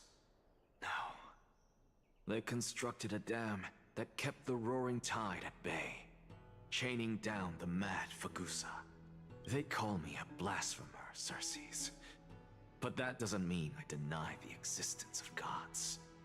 It's just, as I see it, Titans are simply a force that His hands are mankind huge. has yet to find a way to tame. I just realized that. Oh, if power that rivals the Titans is what you crave, why not conform to the prophecy and brave the trial? Why stop at harnessing the power of the Titans when I can do so much more? The source of life is what I wish to grasp, to understand what makes up the soul, and to learn what we really are. Thanks to you, I've had the chance to personally verify, in more ways than one, that the soul indeed ceases to exist in death. But where there is death, there is life. And where there is an end, there must also be a beginning. How then is a soul born? That was the only unknown variable left in my calculations. And by the sound of it, you have already formed a conjecture. No. I have already drawn a conclusion. In my journey unto death just now, I finally saw the answer with my own eyes. Professor Anaxa. I'm here. Oh. Her life hangs by a thread. I must ask you to refrain from taking any unnecessary steps. Of course. I'll bring this to a conclusive end, and give you the answer you so desire.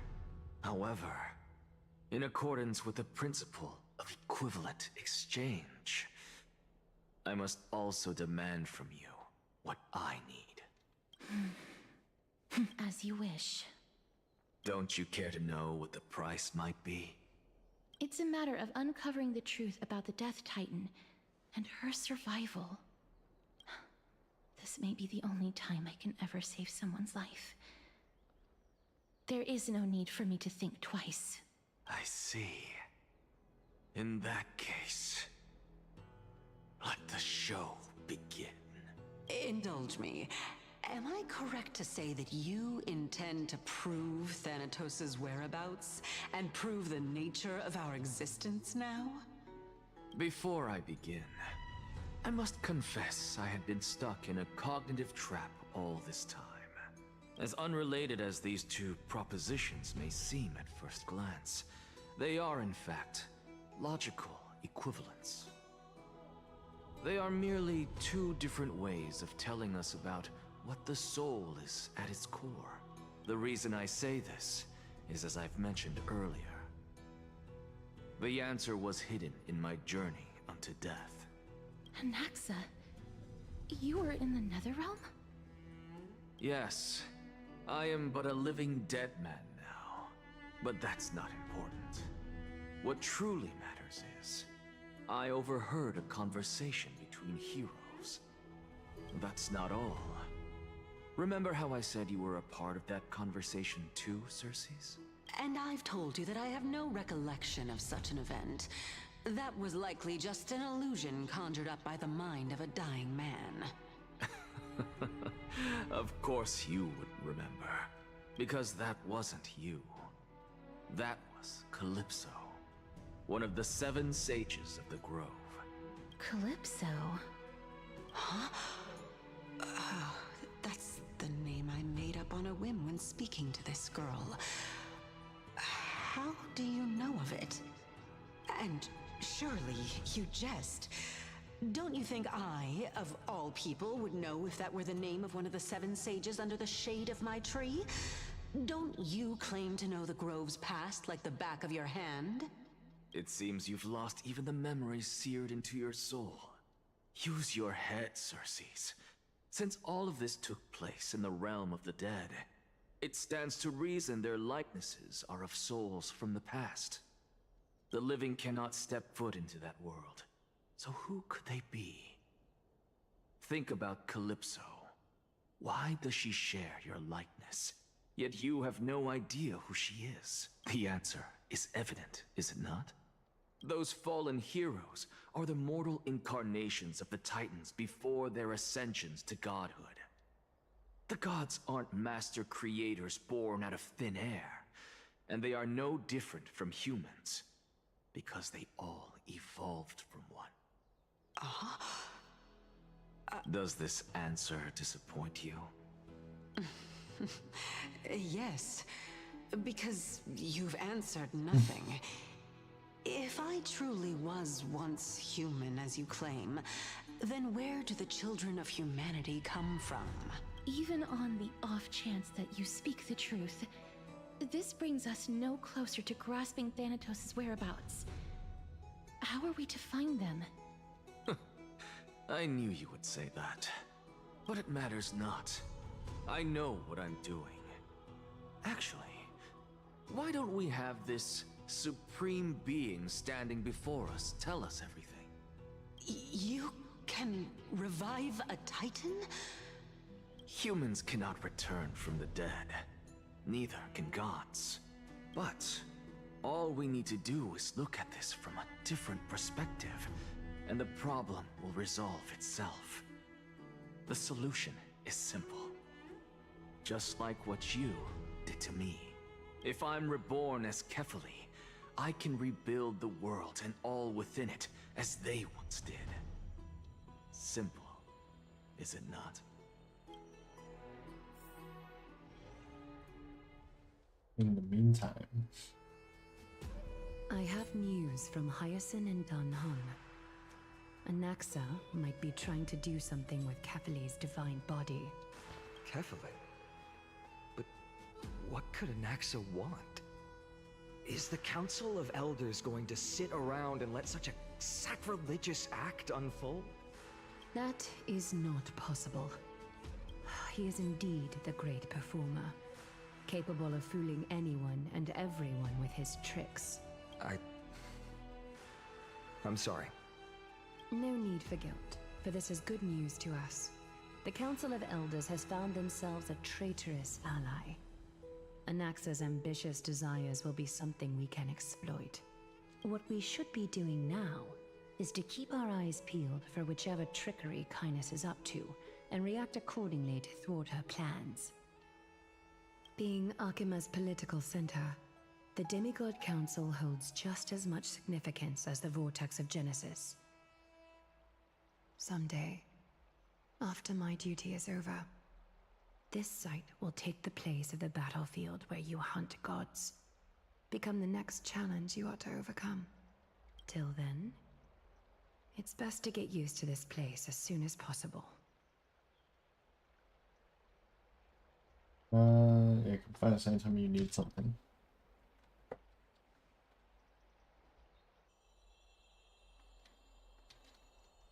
Preposterous! The Christos heirs only have their standing because of the Council of Elders. How dare they trample over it? Those people are shooting daggers out their eyes. It's been a while. Oh, it's Castorice. Oh, we've never met. That's fine. I recognize you. The young lord has nothing but good words about your courage. It has indeed been some time, Lord Castorice. What brings you here in such haste? Shh, keep it down. Be more vigilant. See those duplicitous dogs over there? They do the dirty work for Kindness. I've already ordered my people to hold them back, but we should still lay low. Unless you're itching for a bloody fight to get a workout in. My bad. So, did something happen? Did you hear thunderclaps last night? It's Acheron! Someone's coming to save us. Hacker... what? She's been through a lot lately. Please pardon her. Can you tell us more about I wish Acheron was here. Thunderclaps are beacon signals of strife. They are a message from the young lord. He threw a spear bearing several words at Akama. Watch out. The Flame Reaver is back. Ooh. I guessed as much. Final. We didn't actually kill them back in Kremnos Arena. I figured this is something you would want to know. We Kremnoans never back down from a fight. So if you plan to take that thing down in a battle, reach out to me anytime. You have my gratitude.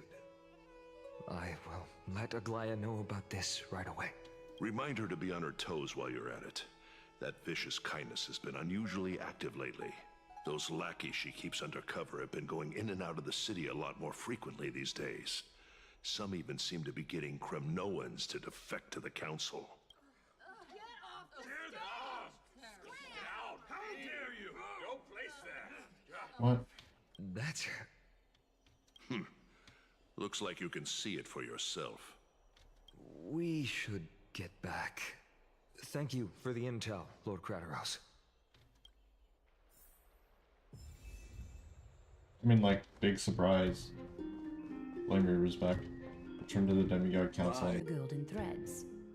In the past, I would be confident about keeping her in check, but I admit I am now unable to do so. What do you mean? It is no longer about eloquence or arguments. I have been a demigod for far too long that I hardly have any humanity left. Before I realized it, I have become no different from these hypocrites. No longer capable of relating to the people. This has come a lot sooner than I expected. But perhaps it is time. I need you to step up, Finan, in order for me to retreat behind the scenes. Yes, this is my duty, but... It is far easier for the Council of Elders to fool many than just fool one person. Their so-called more support is no more than a ruse to distribute power using words instead of lances. There is no glory in winning this debate. But that makes having respect for humans so much more priceless. Finan, you are a Chrysos heir without flaw, capable of relating deeply with humans. I appreciate what you've taught me, Aglaya. I hope we'll live up to your expectations and win this debate. Well, we better win this debate.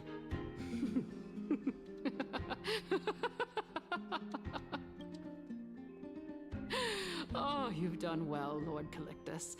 Let me take over and personally close this debate for today. Dearest counselors, let it be known that I sorely miss the blissful times portrayed in lyrical poems.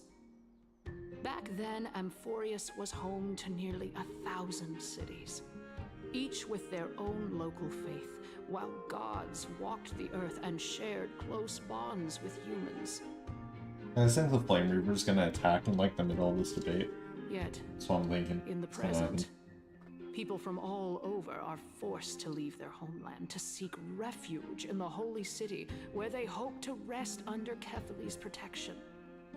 All of us have long been in the same boat with no way out of this plight. We didn't have a choice in the past, but now the Council of Elders brings to the table a new possibility. All I have left is one question for you. Would you rather strive toward the unheard of Era Nova, or return to the prosperous Era Chrysia of our past? Make your choice. Now, which of the two would lead mortals to an ideal future?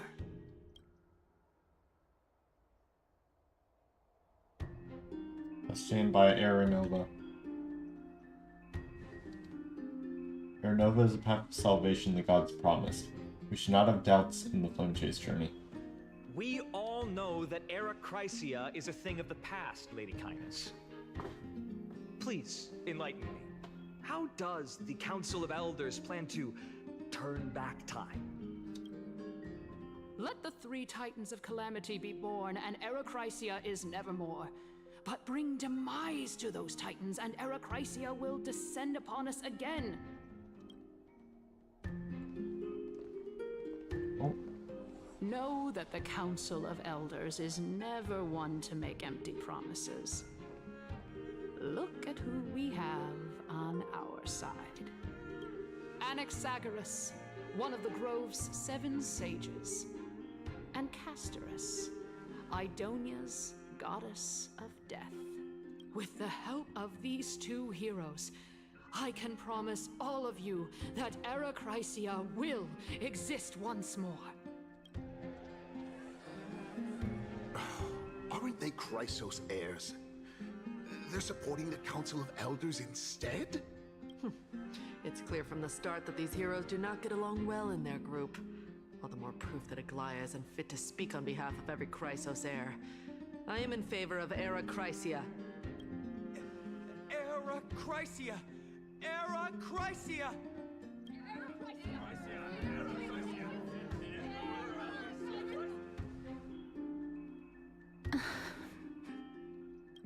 Castorice?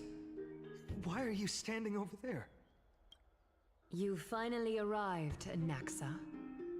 So have you, Cass. Don't worry, Aglaya. Well, I know that you have many queries. Could you continue to converse like how the citizens normally do? Tell me, dear citizens, if we successfully retreat and return Thanatos' core flame without anyone passing the Death Titan's trial, What would happen next? The answer is simple. We will have a chance to rid the world of death and bring Amphorius back to an era when all beings live forever. I don't know if that's a good thing. We'll usher in a new future that will be entirely different from the flame chase journey. He's one of the 7 sages. You know, having every single person live forever would very quickly, I think, lead to overpopulation. Your proposal is much too idealistic. As long as the Black Tide still exists, how can we go back to the old days? That is true. Remember what I previously said? Kefali's core flame is guarded by the secret power of the Council of Elders. Plus, Fagusa's water curtain will be able to block out any external perceptions. Tell me, dear citizens, have any of you ever seen even a glimpse of the threat that this person is talking about anywhere within the walls of this majestic holy city?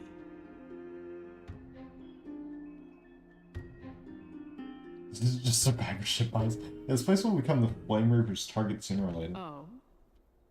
Could it be that you heard that from the Flame Reaver themselves?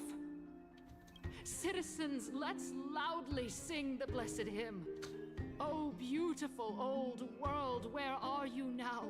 Oh, legendary Eracrycia, return to the mortal realm. After the destruction of the 3 Titans of Calamity, the Flame Chase journey will have to end. Eracrycia! Yes! Yes! This is bad. The masses are now totally riled up. Anaxa, pray tell. Everything that you've mentioned hinges on the premise that we can find Thanatos' existence, right? Thank you, Lady Aglaya, for still caring about this city. However, dear citizens, we are truly fortunate and blessed. For Castorice, Idonia's goddess of death, will surely find Thanatos under my guidance. What? With that, I solemnly promise that the core flame Lady Castorice brings back will be personally managed by the Council of Elders. Thereafter, if we are able to garner the support of all of you at the Citizens' Assembly, we shall spare no effort in ensuring that the Eracrycia will return to our world once again.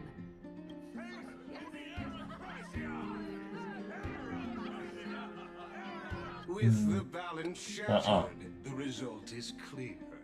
By carefully into Lenten above, as the Theoros I have observed, Akama has chosen her destiny. The issue up for discussion at this Citizens' Assembly shall be modified to the suspension of the Flame Chase journey. This resolution shall be put up on the Wall of Heroes, such that all citizens are aware of the city's way forward.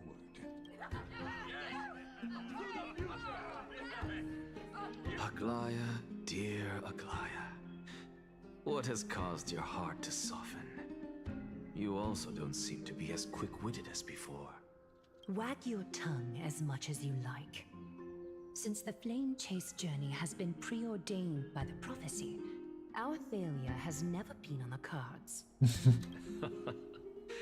Well then, I guess we'll find out if that's true at the Citizens' Assembly. This announces the conclusion of the debate and the attendees part ways. Castorice, what's going on?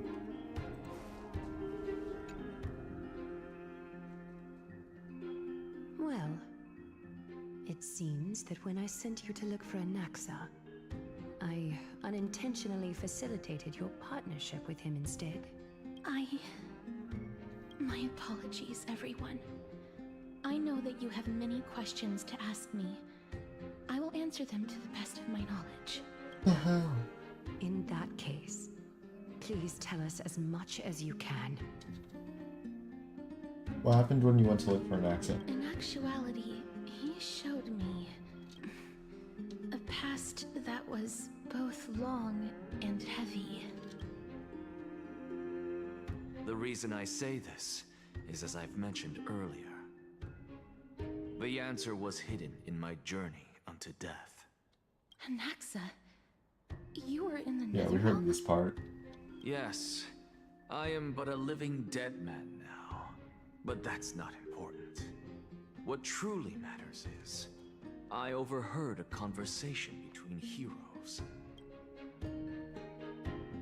Oh, Castorice's POV. Have you heard of this tale before? A tale about the ocean god's treasured pearl. Our hometown. It was a seaside town which enjoyed the ocean breeze and glorious, peaceful times, thanks to the wisdom of its ruling queen. Until one day, an evil dragon descended upon the town. Its wings were large enough to blot out the sun, while its claws were sharp enough to rip the waves apart. It barged into the tall tower and devoured the queen's beloved daughter. It even settled itself in her bedroom, like a tyrant king. The queen assembled 300 warriors who managed to subdue the evil dragon by chaining it up. However, when the queen slit open the dragon's belly, she realized that the princess had long since been digested, and all that was left of her was a pile of bones. Devastated, the queen wept for several days. It was then that a devious, smooth-talking scholar arrived at the palace and suggested that the princess could be revived through the use of this is the one story that and dragon blood. she was telling us about earlier. That liar called this process the secret art of alchemy. The princess was reborn! The queen was overjoyed, blissfully unaware that the evil dragon's soul still lurked within the princess's body. As revenge, the evil dragon swallowed the poor queen, the glib liar, the courageous warriors, and all of the town's innocent civilians in a single gulp. Worse still, the souls of the deceased refused entry to the Netherrealm because they were filled with regret. Forced to roam the mortal realm, these resentful souls ultimately converged into a river of souls that would not retreat for a long time. The terrifying death had consumed all. Thereafter, our hometown fell into ruin as well. Until?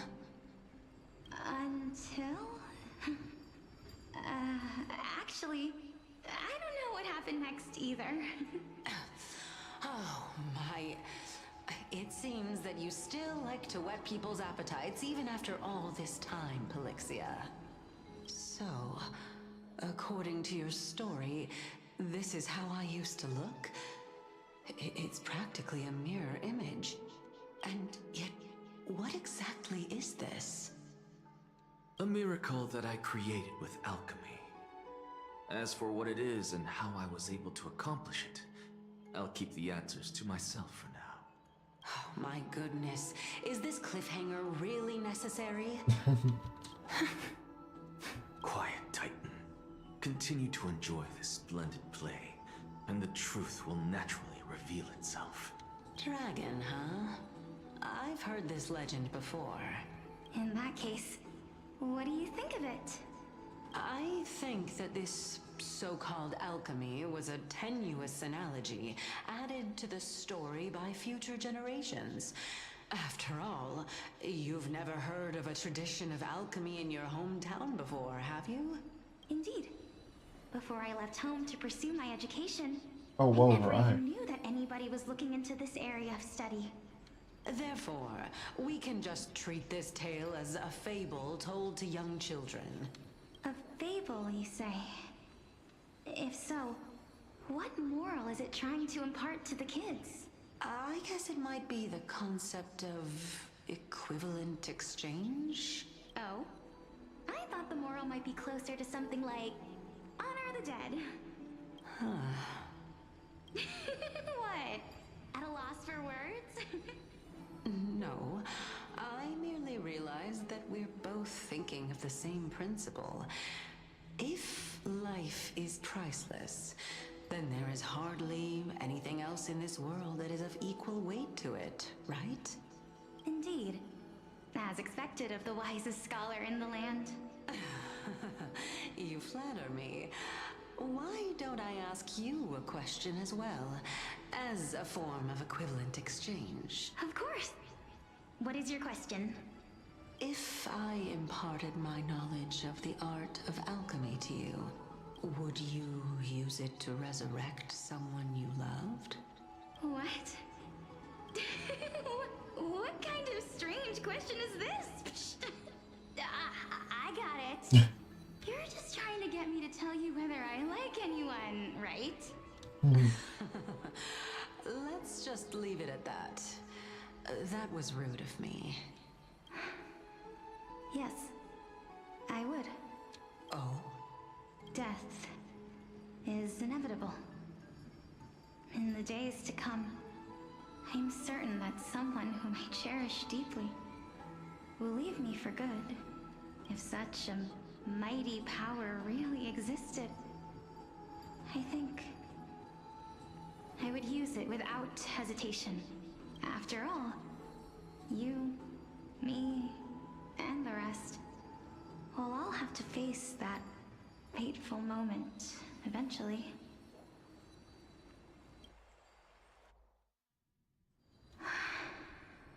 My time is finally here. However, perhaps because of my firm belief in the immeasurable value of life, I am unable to complete the trial. You shall wither, and through that, the dead will sprout again from the remains, and be reborn with the dead flame. It is a pity that fate is such a cruel mistress. Is there no other way of interpreting those words? I'm afraid that the meaning is clear. Between my sister and me, one must pay the price. Our trial can only be completed when the one chosen sacrifices her life. I'm afraid that the prophecy might even have selected a pair of twins for this exact purpose. So she is Castorice's sister. My sister is prepared to sacrifice herself. And yet, I can't do the same. How absurd. My time is almost up, but I'm still afraid to welcome death. Wait, look at the core flames. What should we do? There's just one. That's not lit up. Ultimately not able to make up my mind. Since Chaos is willing to guide all of us and leave this trial to the end, there is still plenty of time for you to ponder. That's right. Don't allow the fog of an uncertain future to cloud your mind. Trial, prophecy, the topics that they're discussing seem familiar. But these three people must not have left their names in the epics.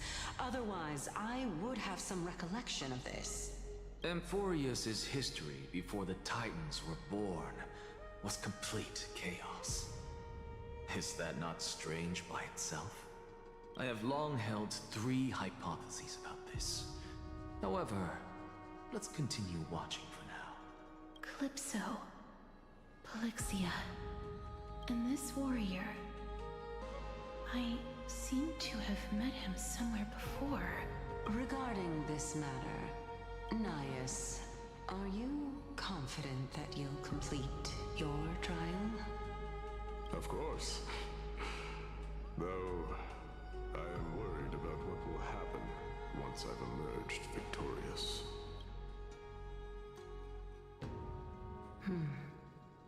Looks like you have made up your mind. Yes, this is the safest course of action. Completely separating courage, honor, this part. tenacity, sacrifice, and reason. You really know how to make things difficult. Please, young lady. Witness my fall and demise. Lady Calypso, you shall host the soul-rending ceremony. I do not understand. Why would you dare to sacrifice yourself for a future that you won't get to witness? Because this is our destiny. The power that resides within me is so intense that I will one day be engulfed by it. Furthermore, a valorous death before glorious return has always been the path I chose to walk. A journey I began long ago. If your sister or Callus were in my position, I believe they would make the same choice as well.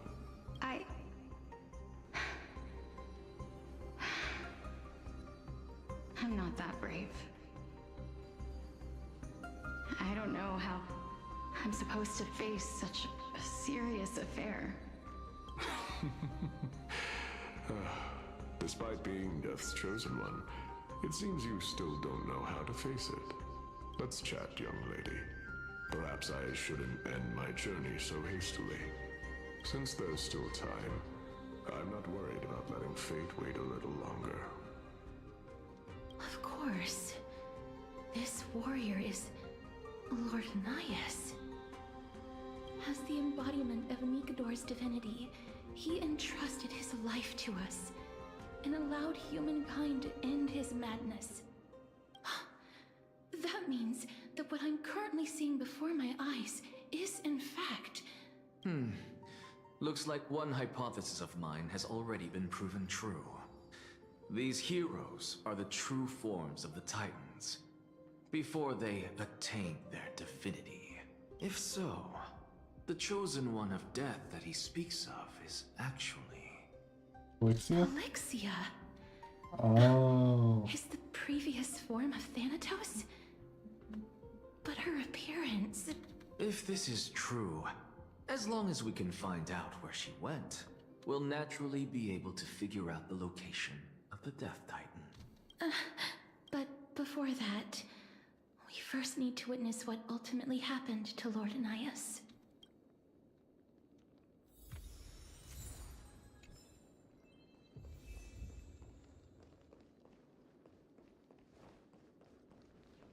Oh wait, let me put in who's Castorice? Lady Treby.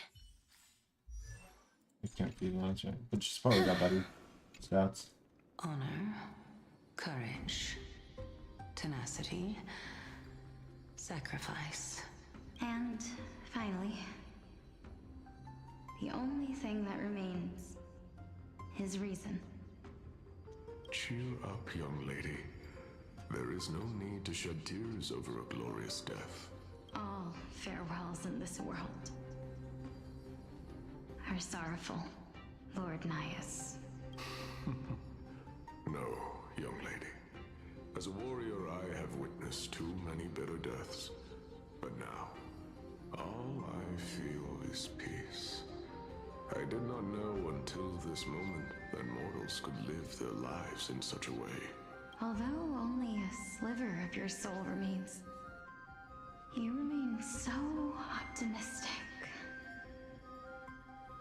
Or maybe the truth is that you aren't able to feel sorrow anymore. To be honest, I don't know either. But I am certain of one thing. This is not an acceptance of death nor apathy toward it. It's not even a feeling of despair. I am just enjoying what remains of my life to the fullest. Enjoying? Indeed. Along this journey that we've taken together, not only have I changed the world, I myself have also changed in the process. And now I have reached the journey's end. When I look back and see the grand epic that I've personally written, how could I not revel in that fact? But when you depart the mortal realm, won't all of your accomplishments be reduced to nothing?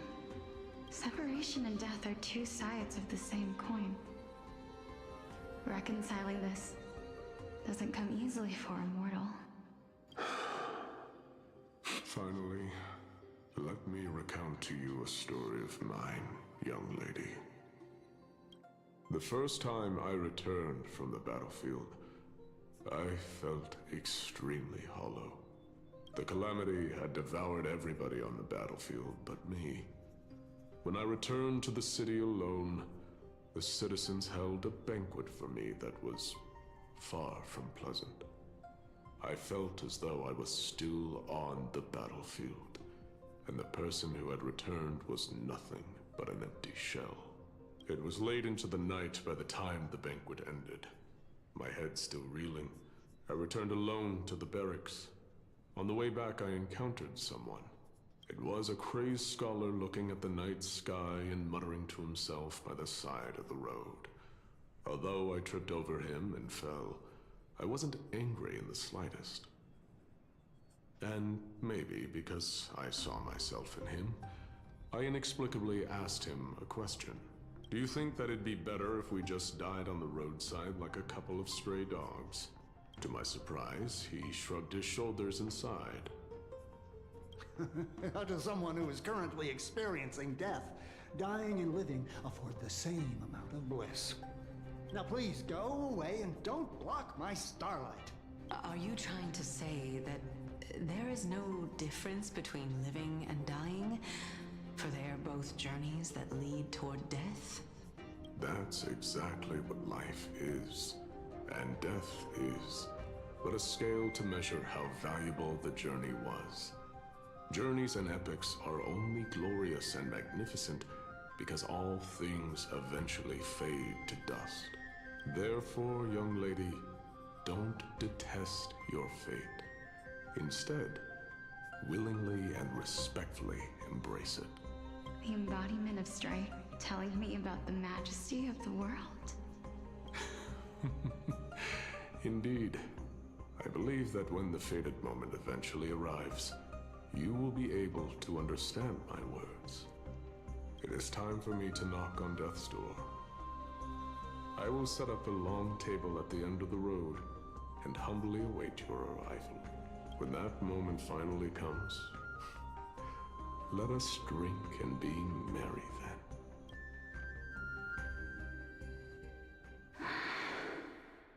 I knew this day would eventually come.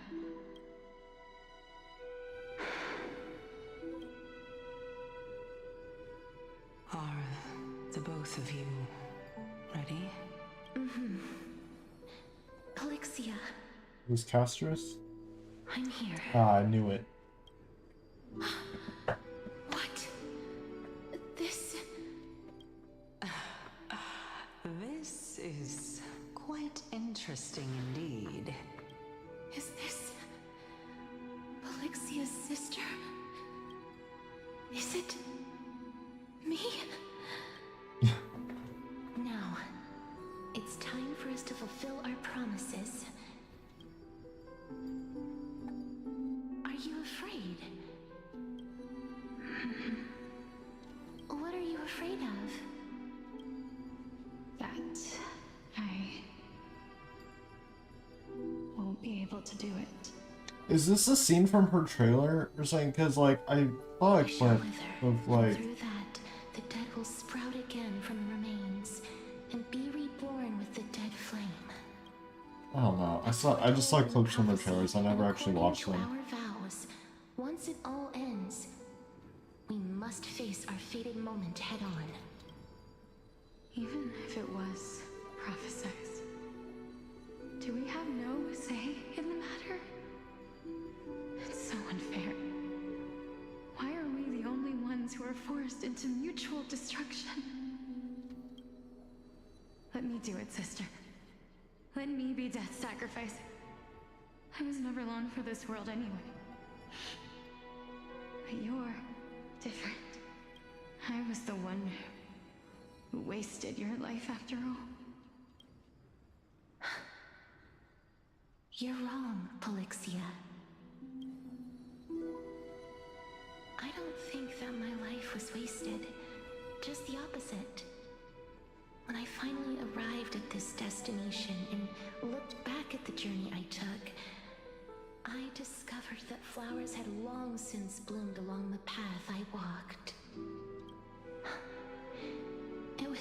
who sowed the seeds for this sea of flowers. One that is more beautiful than the promised land at the end of the world. Besides, I have lived a fulfilling life. Even though I was fated for sacrifice, none of the things that I've experienced will dissipate. Instead, they'll forever live on as memories inside your head. Will they not? How could my memories of you ever compare to the actual you? Well then, tell me, what exactly are we?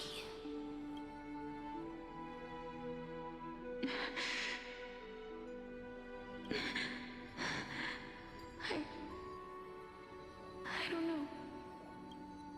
I don't know either. But regardless of what the answer is, regardless of how we're shaped by others, or even by this world, ever since we were born, the fact that we existed was predestined, and nothing could erase it. This is why I will always, always be by your side. We're twins, after all. All right, my dear Polixia. It's time to extract my heart and light the flame of death. After that, use it to plant the first bud in the prophesied new world.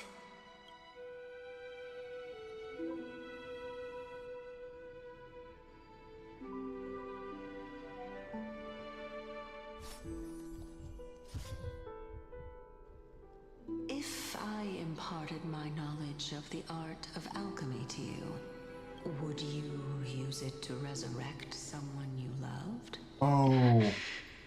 Death is inevitable. In the days to come, I am certain that someone I cherish deeply will leave me for good. If such a mighty power really existed, I see what it's. I think I would use it without hesitation. Even now, my answer remains the same. This is why, sister, I promise you, in the prophesied new world, I shall plant the first bud on your behalf. Go now. Return to the ocean god's treasured pearl, our hometown. I shall open wide the entrance to the nether realm and grant you a second life.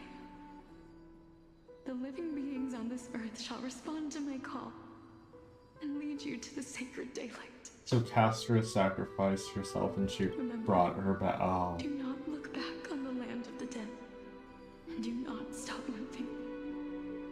In the new world promised by the prophecy, march toward your new life.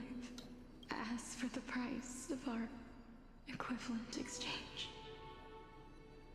Let me be the one to pay it. Everybody, we've come to the end. Unfortunately, I am not compatible with the Supreme Being, so I was unable to completely fuse their soul into my own body. However, being able to glean all this from them is exciting enough. I'm certain of this now. Before the Titans that we are well acquainted with were born, a group of heroes roamed the land. These heroes followed a prophecy and took possession of divine authorities one by one, until they eventually became the pantheon of the new world. Just like the flame chase journey of today, Amphorius's history is cyclical in nature. Huh. What a startling revelation. This means that the demigods, who bear the core flames, will also become the new titans at the world's end, thereby shaping a new world? I believe that this is the truth behind the Era Nova, as mentioned in the prophecy. This is utterly unbelievable. Besides, those twins in the past, even if they really are Thanatos, their whereabouts are still unknown even today. Are their whereabouts truly unknown? Didn't Polixia mention that seaside town? The birthplace of alchemy and the tale of the dragon. Time really quick.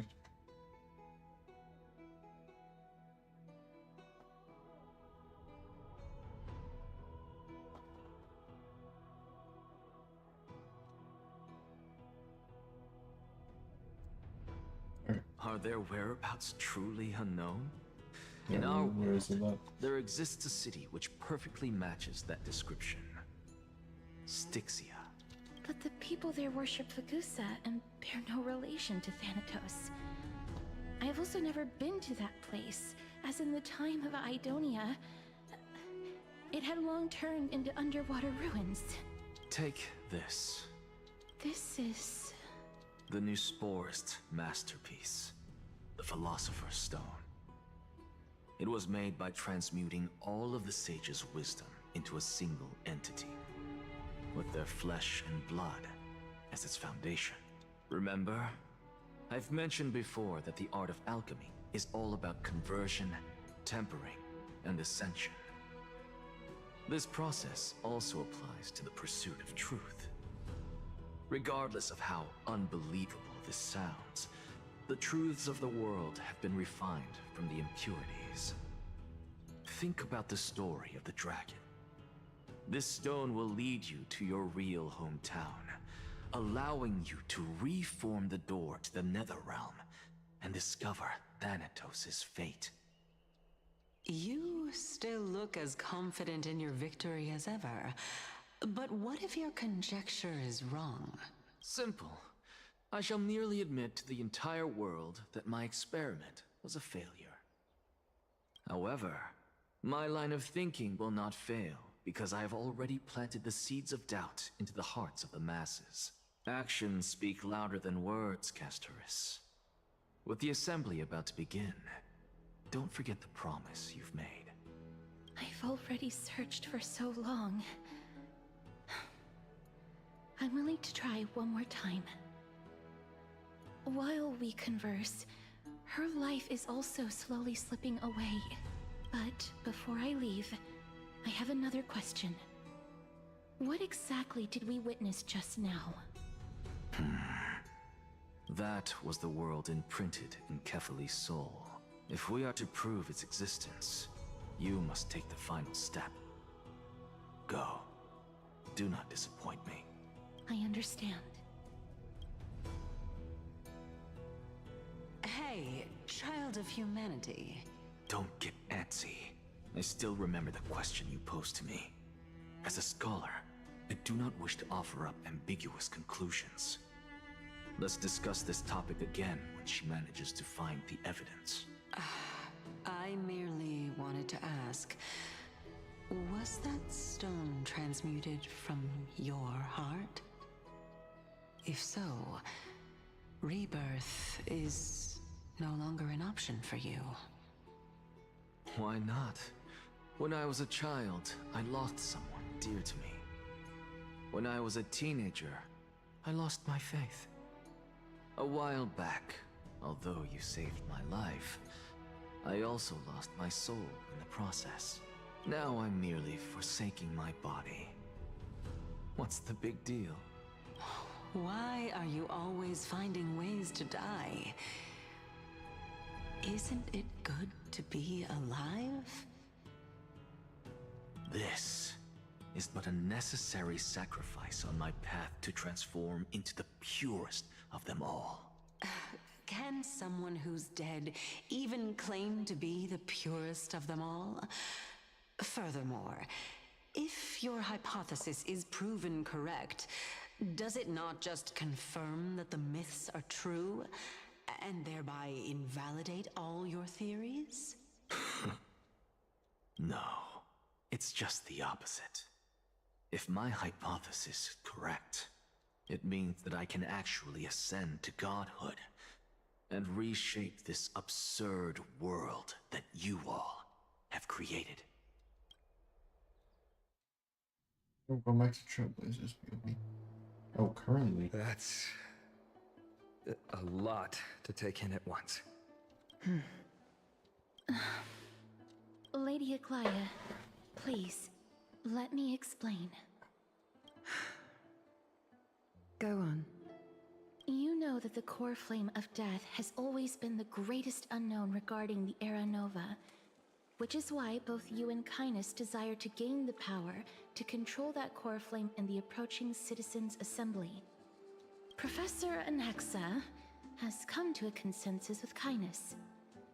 They want to suspend the trial once Thanatos' core flame is reclaimed, hoping thus to eradicate death from this world. If they're successful, then the flame chase journey will cease, and Akama can enjoy everlasting peace. But I know this runs counter to your wishes. So long as we do not usher in Era Nova, the Black Tide will never be eradicated. Even with Lord Mighty on the front line, and the Black Tide not posing an immediate risk, the danger nevertheless remains. Honestly, it's difficult for me to assess the pros and cons in this decision. But someone must bring the core flame before we can begin negotiations over it. The Titan could be very near. I cannot let this chance slip by. Besides, someone has to make this trip to bring back Mrs. Soul. Well said. You already had every reason to seek an audience with Thanatos. It's that great performer who has weaponized your wishes and placed us in this difficult situation. A world without death. Do you desire that too? If fate dictates that my path must oppose yours, I will do all I can to resist it and protect what I aspire to achieve. Lord Mighty showed me that without taking the first step, all talk of what follows is moot.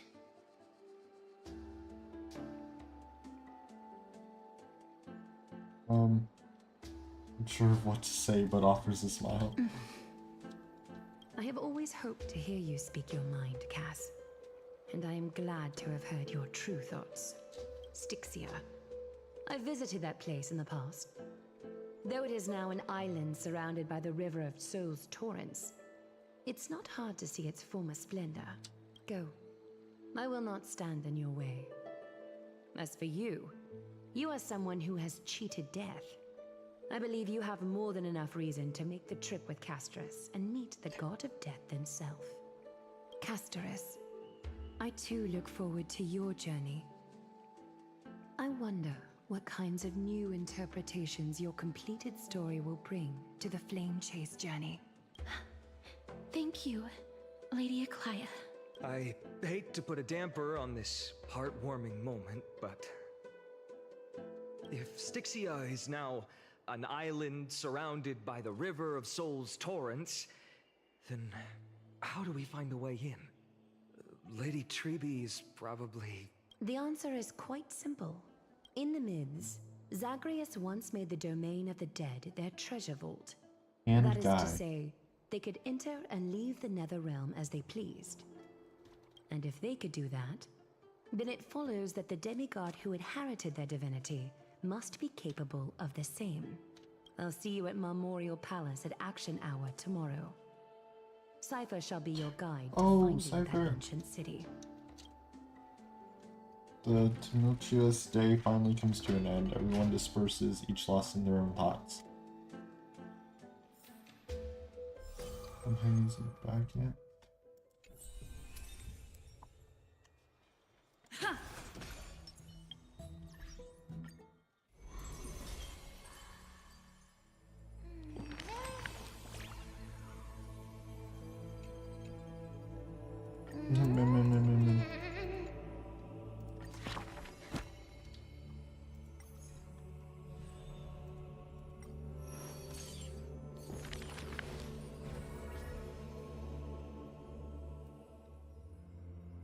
Is that the Hyacinth?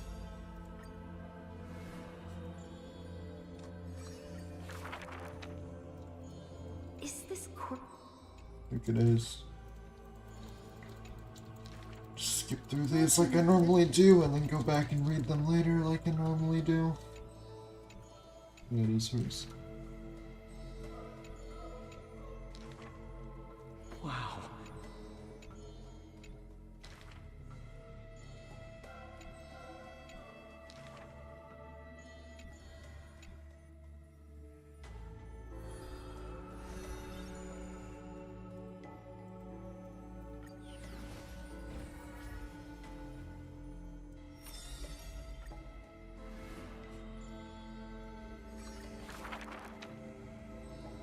I saw this. Can I just exit out of it? Will that work? No.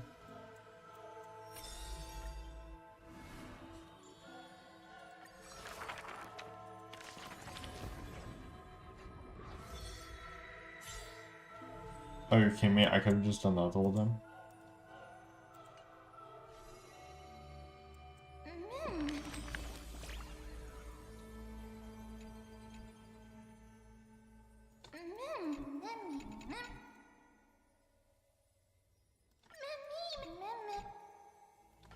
Facebook.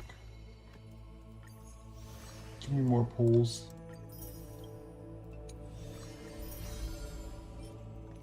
Oh wait, when did I get 600?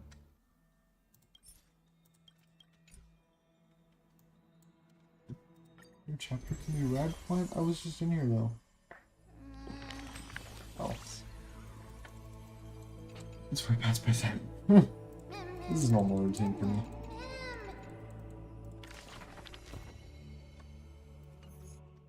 Oh wait, what the?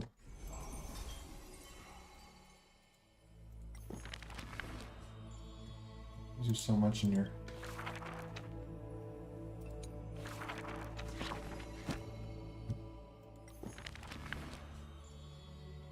Oh, I actually have to like redo all of it to get rid of that new thing. Let's warp. Let me pull up my pity counter again. What's going on in the Strenova server? What's this game news? Event schedule adjustment. Oh wow, those new skins look cool.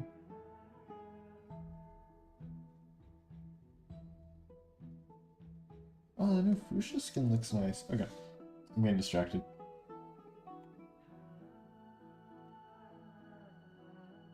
Notes.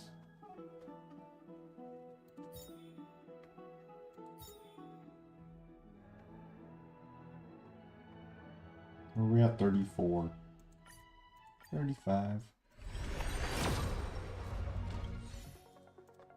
36.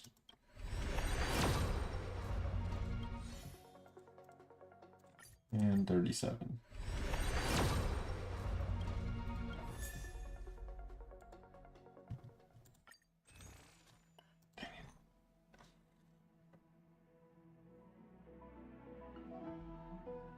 Okay, 37.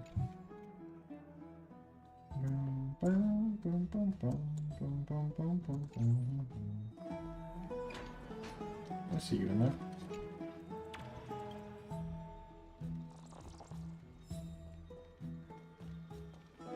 Wait, I'm gonna go in here. I want to see how much. This place is rich with the sweet Things scent I of have. flowers. Can we stay here for a while longer?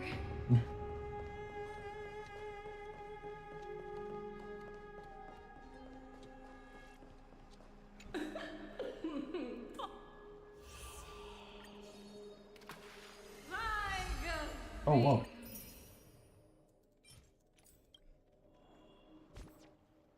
Alright. Let's do this again. This is 38.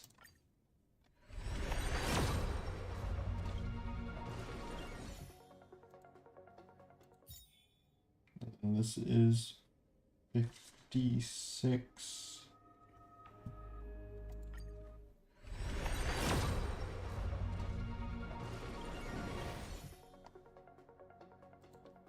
I can. There we go. So it looks like standard banner is still just these guys. Oh, daily reset. Wait, wait, the daily reset just happened. Wait. It means more polls.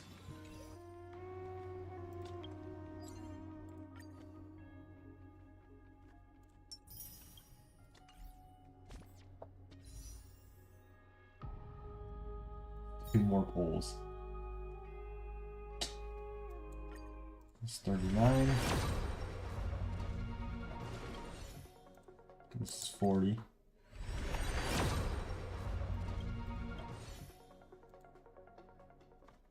Change my thing. Nope, not 50. We're at 40.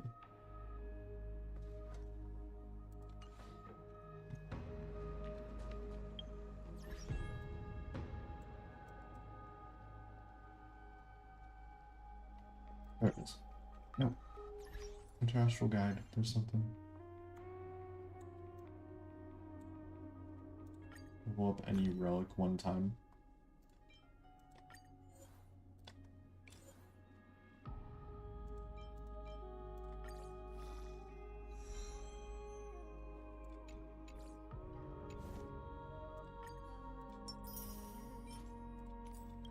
Dang it, I need one more.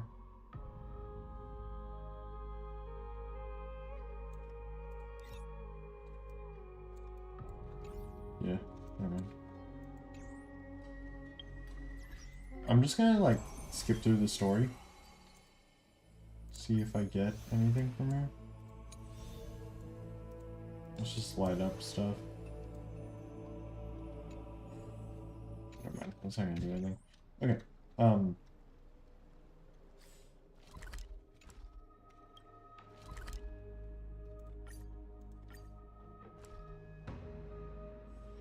This place is rich with the sweet scent of flowers. Can we stay here for a while longer?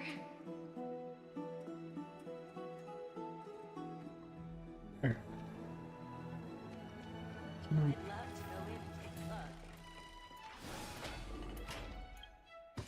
Is there anything else in here?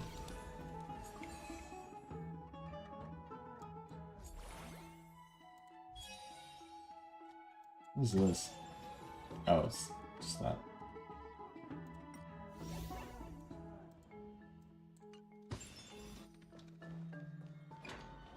Hey, friend!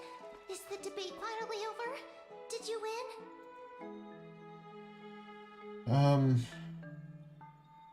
We managed to win ourselves a glorious What defeat. a glorious defeat! You sure know how to look on the bright side.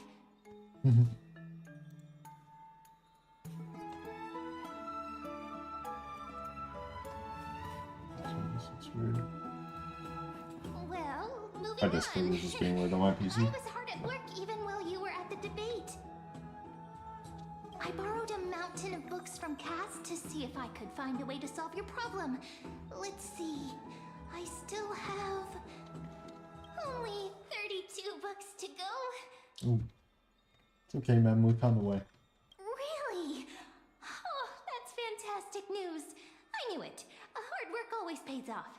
Especially if you're as diligent as Mem.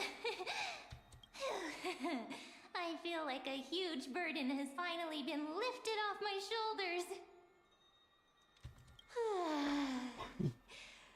Why are my eyelids so heavy all of a sudden? There's nothing more we can do for now. Let's get some rest. You're right. Then I'll go back to... As was their custom, men with astonishing dexterity slipped back into their secret little hideaway. Good night, Mem. Good night, Akuma. It is nighttime now, right? Later, somewhere in Akuma.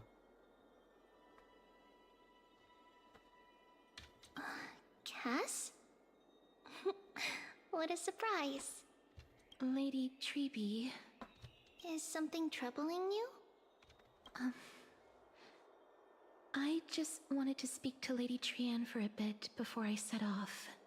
No matter how breathtakingly beautiful Styxia once was, the place is now the domain of the departed. There is no telling what we'll encounter there. I don't want to have any regrets. Has anyone told you that your eyes are sparkling today? Is that a figure of speech?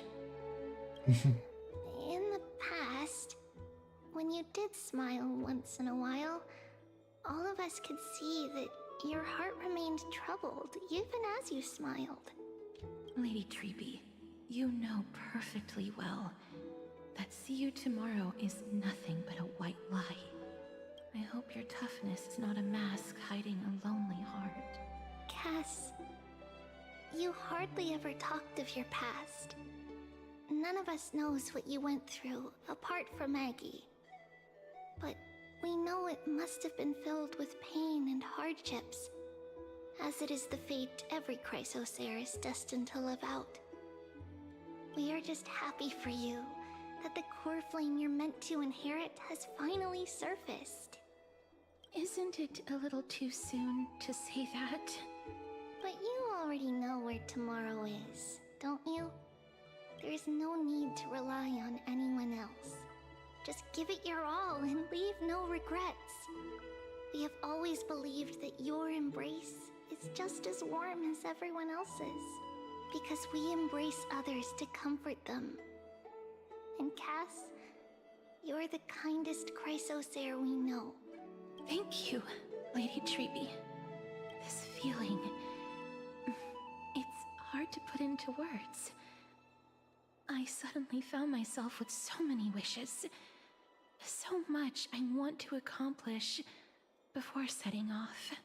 Then go do it, Cass. Trian was actually working on a surprise gift for you. It's a pity she didn't get to finish it. But now Trinan and I are working on it, and we'll make sure to give it to you. So, let's meet back here when you return from Styxia. Safe travels. See you tomorrow! This game's gonna make me cry.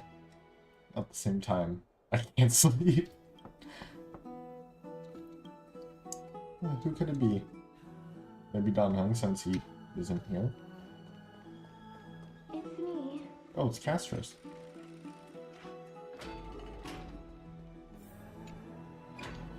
I hope I didn't wake you. Is that our mission from Aglaia? Or sleep is a luxury when you are at my age? I'm glad to see you're as full of life as ever. I'm here because of private matters, actually. If it isn't too much to ask, I'd really like it if you could come along with me to retrieve something. Wow, I feel so sleepy all of a sudden. Is your soul... My will has become one with the universe. Goodbye. Huh? But I can still sense your soul here. Sorry. I didn't realize it was a joke. It isn't a long way from here. Shall we? I guess. I'd love to go in and take a look. Have you heard? It seems like all the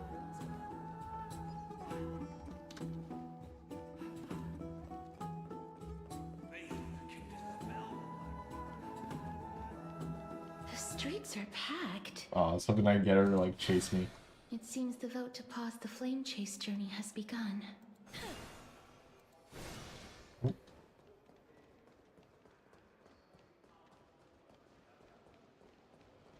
Two Castorices. Two Castori. Castorices. Castori. Take your ceramic shard engraved with the Kephili rune, select the Council of Elders in your heart, and pray silently until the shard registers your choice. Then toss it into the Dolium. The Council of Elders? More like the Council of Buffoons! The Black Tide took my hometown long ago! Who are they kidding with bringing back Erechrysia? It's all a sham to create their own Erechrysia in Akama! Oh, well said. The Titans are just. So long as we do not overstep our bounds again, we will not incur divine wrath. Oh, please. The time when these deranged Titans should have vacated their spot to the demigods is long overdue. You'll see soon enough, you old bogey. And I pray that Talanton smacks some sense into you with their scales. We shall see how this turns out. That was quite a spectacle. Is there a peaceful day in Akuma? I suppose peaceful is technically correct if no actual violence happened. To this day, I still find it almost unreal that Akuma is the only place illuminated by light amidst the crumbling ruins of Amphorius. And its people are even holding votes to reconcile differing opinions. This peaceful sight is making me forget that this is the end times. Shouldn't we be gotten used to it by now? Before coming here, I had lived for many years in Idonia, a city of rime and frost. The people there were devotees of Thanatos, and were well known for their unique burial rites and traditions. Traditions that I played a major role in. I remember seeing. Oh, because of the curse on you? Yes. You now know me as the Mortician of Akuma. But back in those days, I was Idonia's Maiden of War. I was trudging across the frosty plains on my own when the Idonians found me. They saw the curse in me as a blessing from Thanatos, and believed that my hands could correct the Erechrysia's mistake and lead them to meet the great god of death. They provided me shelter, but in return, I was expected to grant merciful deaths to war captives, prisoners bound for execution, and heroes alike. It's not just an executioner? Yes. No matter how kind or cruel the means, nothing can change the essence of death. Taking away someone's life is never worthy of religious worship. Well said. I can't do it. Their voices, they pierce my ears. The pleading, the thanks. Ah, I know that feeling, child. I was once as lost as you are now, but you must respect those walking towards death, just like how you should respect yourself as the Holy Maiden granting humans glory and liberation. What you're asking me to do is no better than the task of an executioner. And yet you want me to respect myself. No matter the titles, I am still taking away human lives. This won't be the first time that Idonia's fanatical nether warriors have faced death. On the contrary, recruits new to the battlefield often run away from their first fight. Death is the mightiest and gravest power in this world. The fact that you can wield it means you are deserving of respect. That's such a twisted reason. Then let me tell you a story. No, no In more stories. Idonia, the great swords commonly used by executioners are called Draconian, in memory of Dracon, an elderly executioner. The sword has 3 air holes along its body. If the sword is swung down swiftly and accurately, the holes would make no sound, and the executed would also depart this world quickly and painlessly. But should the executioner have any hesitation, the holes would produce a piercing whistle. On that cue, the screams of the executed are sure to follow. Every executioner after Dracon is to hone their sword skills every day in preparation of future executions. Every swing of their blade must be more resolute than the last, for failing to do so will bring pain. Pain for the dying, as well as pain for themselves. No. I can never get used to this. You misunderstand, child. I am not telling you to get used to it. I'm asking you to consider the source of the dead's suffering and use that knowledge to fortify your future touches with more and more determination. Go, walk with the dead and love them as you love life. Then you'll no longer hear those noises. Please, don't kill me. I don't want to die. Oh.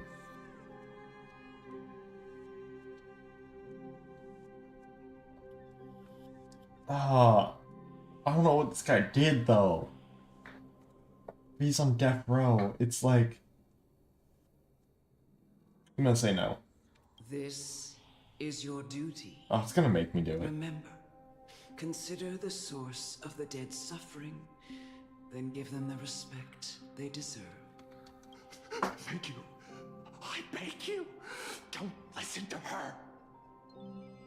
I can't. If you cannot learn to accept death, then Idonia has no place for you.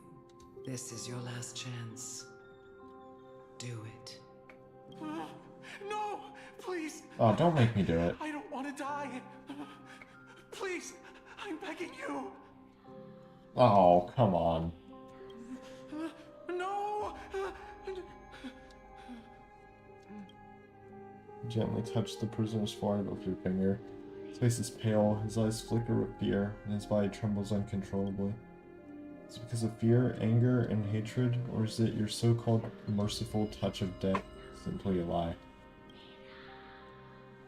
The dark purple miles spread like petals across the death row inmate's face, then seemed to be submerged by spring water, flooding his body. His trembling ceased, and the cries that he once begged for mercy slowly turned into a sigh-like whimper as he murmurs to himself. Quickly, everything falls into a dead silence, turning into pitch-black dew that scatters with the wind. You hear your own heartbeat drown out the sound of heavy breathing. May you gain some insights through his sacrifice. Is this all? No. Come with me. This is just the beginning of your life as the Maiden of War. You executioner!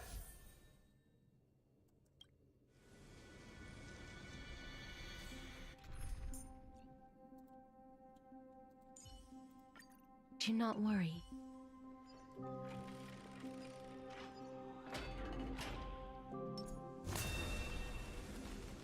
Emerge from your I'm cocoon. to swap to trivia, I guess I can't. Holy maiden. Go. Grant her glorious death.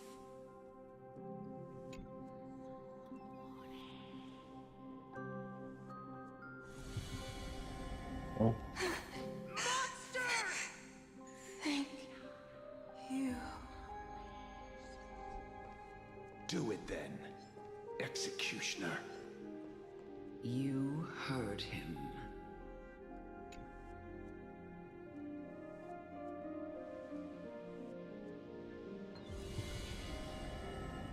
I curse you to live in eternal pain. Please. Grant me release. You...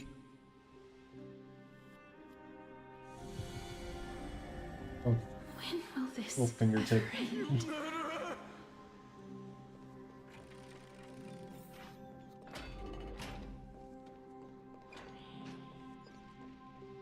Come.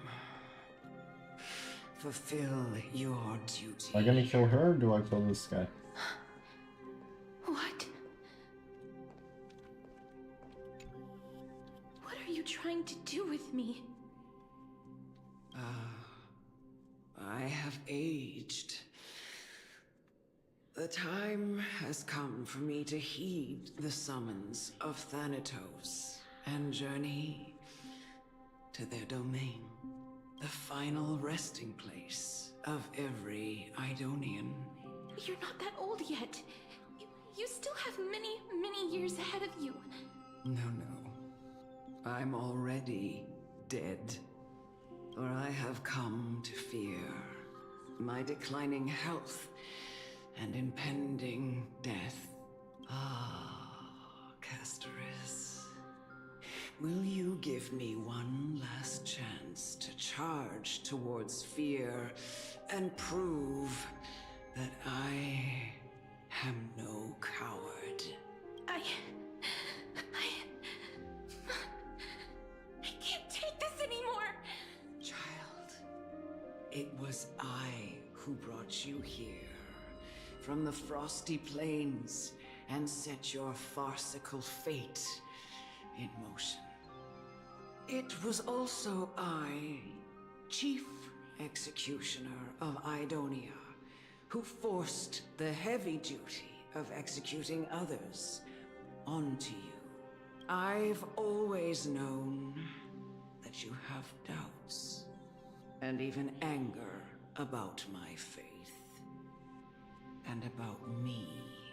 I never had a choice. Indeed. We essentially abducted you. Yet you can end any sinful life with just a touch of your fingers. Shouldn't it be easy for you to escape from here? I'll never do that. It doesn't matter how lightly the Idonians take death, or how readily they accept it. I simply can't do it. I knew I was right about you. What do you mean? I've taught you and cared for you as my own daughter all this time because of this blessing that's been with you since your birth.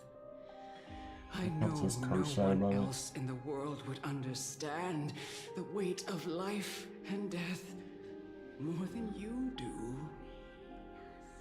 In the eyes of an Idonian, death is the end of all life. A destination we will all eventually reach. Humans should not resist it, but learn how to face it. You can only live your life to the fullest after understanding this principle. And when you do, even if you eventually leave Idonia's protection, even if you must carry the curse forever, you can live with your head held high, like everyone else. No! How can I? Come now. It's time. I've already taught you all that I know. Show me that you are a fitting holy maiden, or at least that you possess the resolve to become one. Come now. It's time. I've already taught you all that I know. Show me that you are a fitting holy maiden, or at least that you possess the resolve to become one.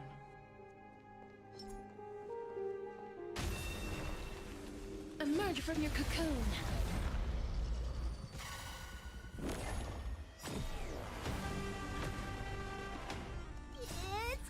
Activate this. Away we go! I'm trying to find a video on like the full quest, but I think it hasn't been long enough for someone to post like the whole thing in one video. So I was trying to see like how much more, or like how much longer of the quest we have.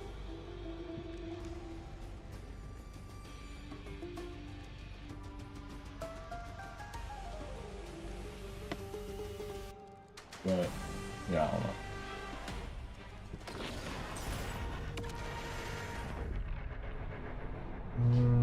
Let's go into bed.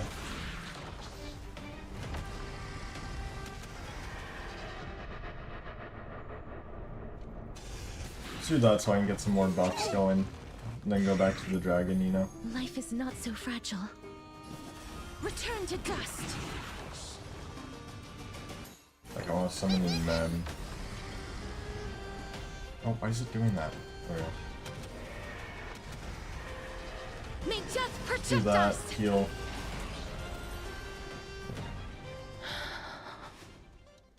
This was the last time I followed her command. I gently touched the elderly woman before me. I gently opened the door. The executioner, who had seen too much death, died the same way as everyone else. I gasped for air, a wistful look in her eyes, and a barely perceptible tremor in her fingertips. Elder Amunet, the person who tried to teach me about death, ultimately vanished like dew in the morning mist. She spent her life embodying the beliefs of the Idonians, and when death finally came, she embraced it exactly as their doctrine had taught. I have nothing but respect for her. I erected a cenotaph in her honor in the marshes outside Idonia's city walls with the others I had laid to rest. Then, I set out once more in search of Thanatos. Yeah, we still have a long part of the quest left. So after I get to the next thing, that's like, oh yeah, you can like wait. Like the 2 dialogue options, it's like one of them's waiting. Do it later, whatever. I'm just gonna do that because it is 2:30 a.m. It was a long, long journey.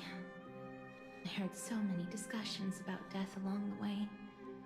Life finds meaning in death. The world improves because there is an end. It seems the most terrible darkness in this world. Everyone talks about its heavy weight. Some resist it, some worship it, and some even revere it. How did a disappeared titan become the deepest fear of humankind? And why do they haunt my dreams? I continued my travels to seek an answer. Initially, I was running away. Then, I started searching for it. And now, at the end, I just want to know if my touch, if my embrace, can do more than taking things away. Can I make anything? Can I leave anything behind? I don't want to die. Please. Oh, what the? Just let me go. I don't want to die. Please. I don't want mercy like this. Oh. Just let me go. I need him. I don't. Oh, this is new.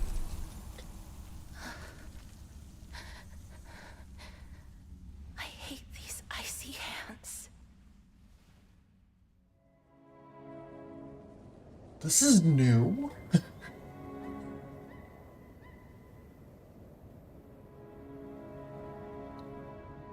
Wait, is this her trailer?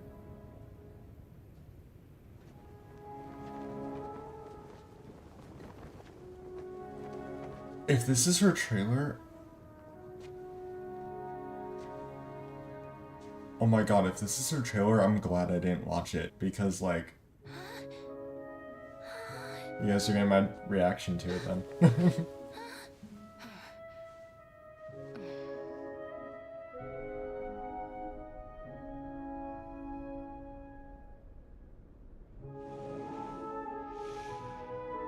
Get it over with. End its suffering.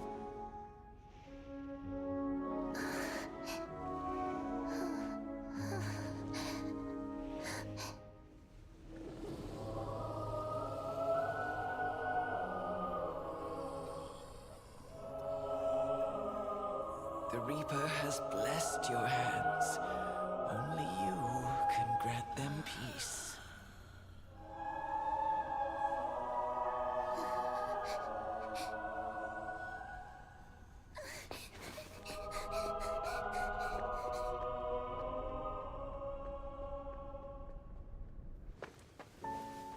Oh my god, this is a trailer. I've seen this part.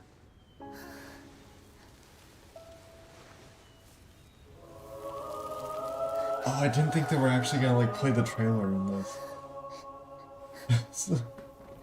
Embrace death. Walk alongside it.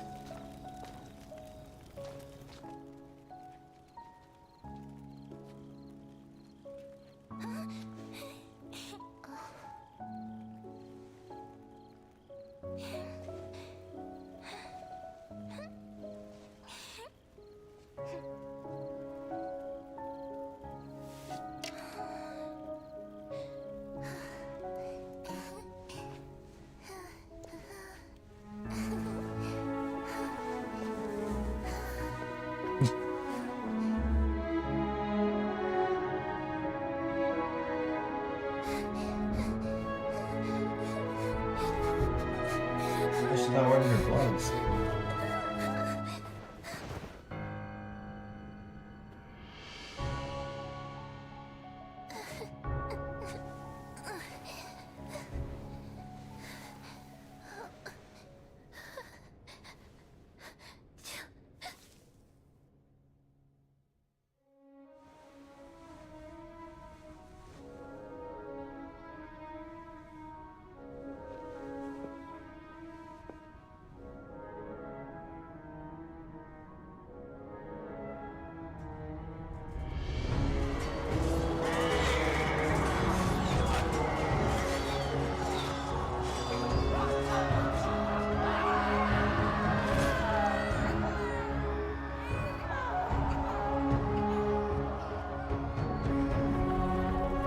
Are they gonna like do this from now on? Because this is awesome.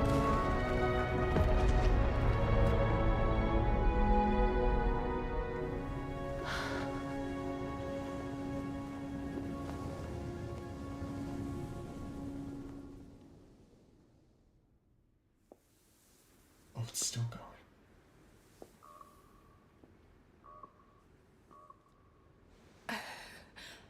Is that you, Castorice?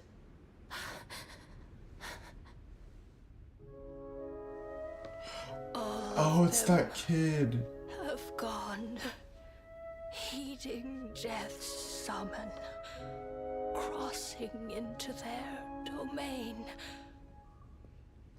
Oh my god, it's the kid from I must go too. I don't fear it, just I have some regrets.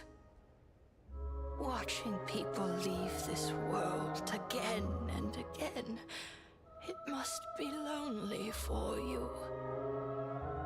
You must want to desperately embrace them before they go.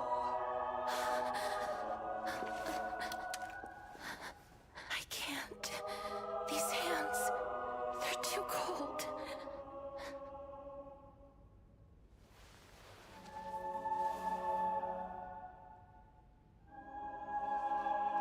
But Big Sister Castorice, your hands are so warm. Just like anyone else's. So go on. Don't hold back.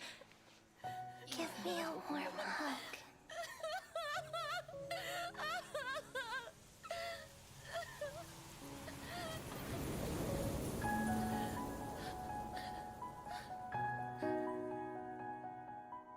Man, don't do this.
On the day that Oryx's trial ended, you must have had many questions.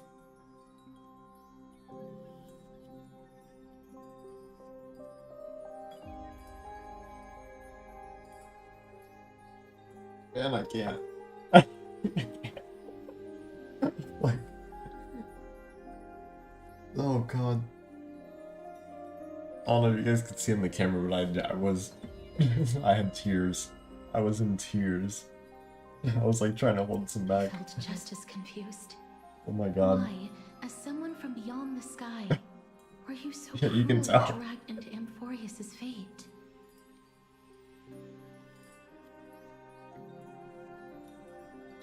I wished I could take action, but no matter how hard I try, I cannot simply interact with the living as ordinary people do, even when we brushed against each other unintentionally in the grove. And it was obvious that nothing had happened, when an almost unattainable hope finally welled up in my heart. When I thought that perhaps my touch would no longer bring sorrow, fate declared to me, it wasn't that the curse of death had finally been lifted, but that your soul no longer belonged to this world. And there was nothing left for my hands to take. Nothing. And did I really think this time would be any different? It's not that I don't understand this reality, just that I'm unwilling to accept it. Having walked such a long road, I am still unable to find the answer to life and death. I am resigned to eternal despair. Anything I wish to hold on to, death will inevitably wrest from my grasp. From that moment on, I lacked the courage to confirm it again. Until Oryx laid bare the cruel truth before us.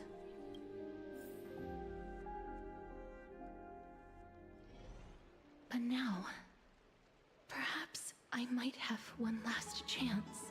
Long ago, Trinan read a prophecy to me. At the end of the Sea of Flowers, the souls of the living shall warm thy fingertips, and after an embrace, there shall be eternal separation. That scene was so good. I found no surprise in it, for her words sounded not like a foretelling, but a perfect reflection of my past. It's almost like I knew that it was gonna be in the quest, because like I normally watch that stuff, but I just didn't watch hers. Yet, my touch speaks only of farewells. In that moment, I had no doubt that this destiny would weave itself through the entirety of my life. And yet, things have taken a turn for the better. Now that I can finally have an audience with Thanatos, perhaps I can rewrite the meaning of that fated prophecy. I have no reason not to give it my all, for your sake, and for my own. Thank you for telling me your thoughts. With that, I won't have any regrets. Castorice talks to you about the gifts she gave the other Chrysosairs, and before you know it, she arrives at your gift. Let's put that aside for the moment. We've arrived. I want to retrieve a small gift I specially prepared for you. I made it myself, like the trinket I gave Lady Trian. Oh. I want to leave something for everyone, if possible. The journey to seek an audience with the Death Titan cannot be an easy one. I want to make full use of every moment I have before we depart, so that I don't have any regrets. Is it proof for my face on it? No, it isn't. You'll know when you see it. Look, it's right there. I don't think it's there. Huh? Where did it go? What's going on? Looks like someone left something behind. This is Oh, Cypher took it. the I coin knew of it. Zagreus I knew it. and a slate. So it's her. Holy moly, a kitty thief? No doubt about it. This is her favorite symbol. It's Lady Cypher, the demigod of Zagreus whom Lady Aglaia had spoken of. She's a master thief who's left legendary tales all over Amphorius. So many years have passed, yet she's still announcing herself in such a crass manner. Let's just do as the slate says and look for Lady Cypher. Dear Princess Homebody. They're from the Phantom Thief.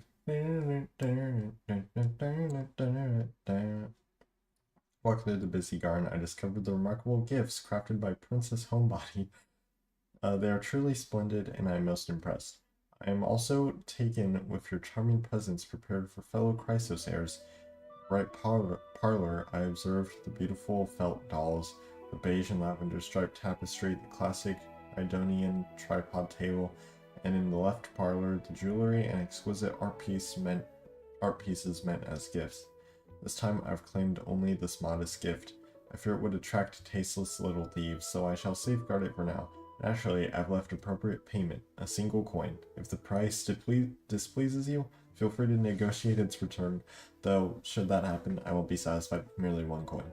Should you wish to find me, visit the Memorial Market. There lies a golden short spear I've left. You know what to do, it shall guide you to me, and before you ask, I won't accept any questions. Please forgive the small intrusion and accept my highest regards. P.S. Who displays biological specimens at home? They're quite unsettling. You might want to store them away when entertaining guests. P.P.S. Despite your considerable investment in the Idonian ossuary hanging in your parlor, I regret to inform you it's a fake. The original was craftily switched by those cunning scholars of the Grove of Epiphany. The full story can be found in the yet unpublished memoirs of Cypher. Sincerely, Kitty Phantom Thief. To retrieve the gift and teach Kitty Phantom Thief a lesson, you head to the market and find the short spear she left behind. Look, it's right there.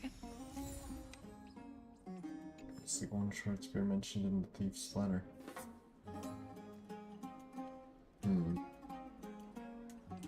Now the question is, what? The question is, do we?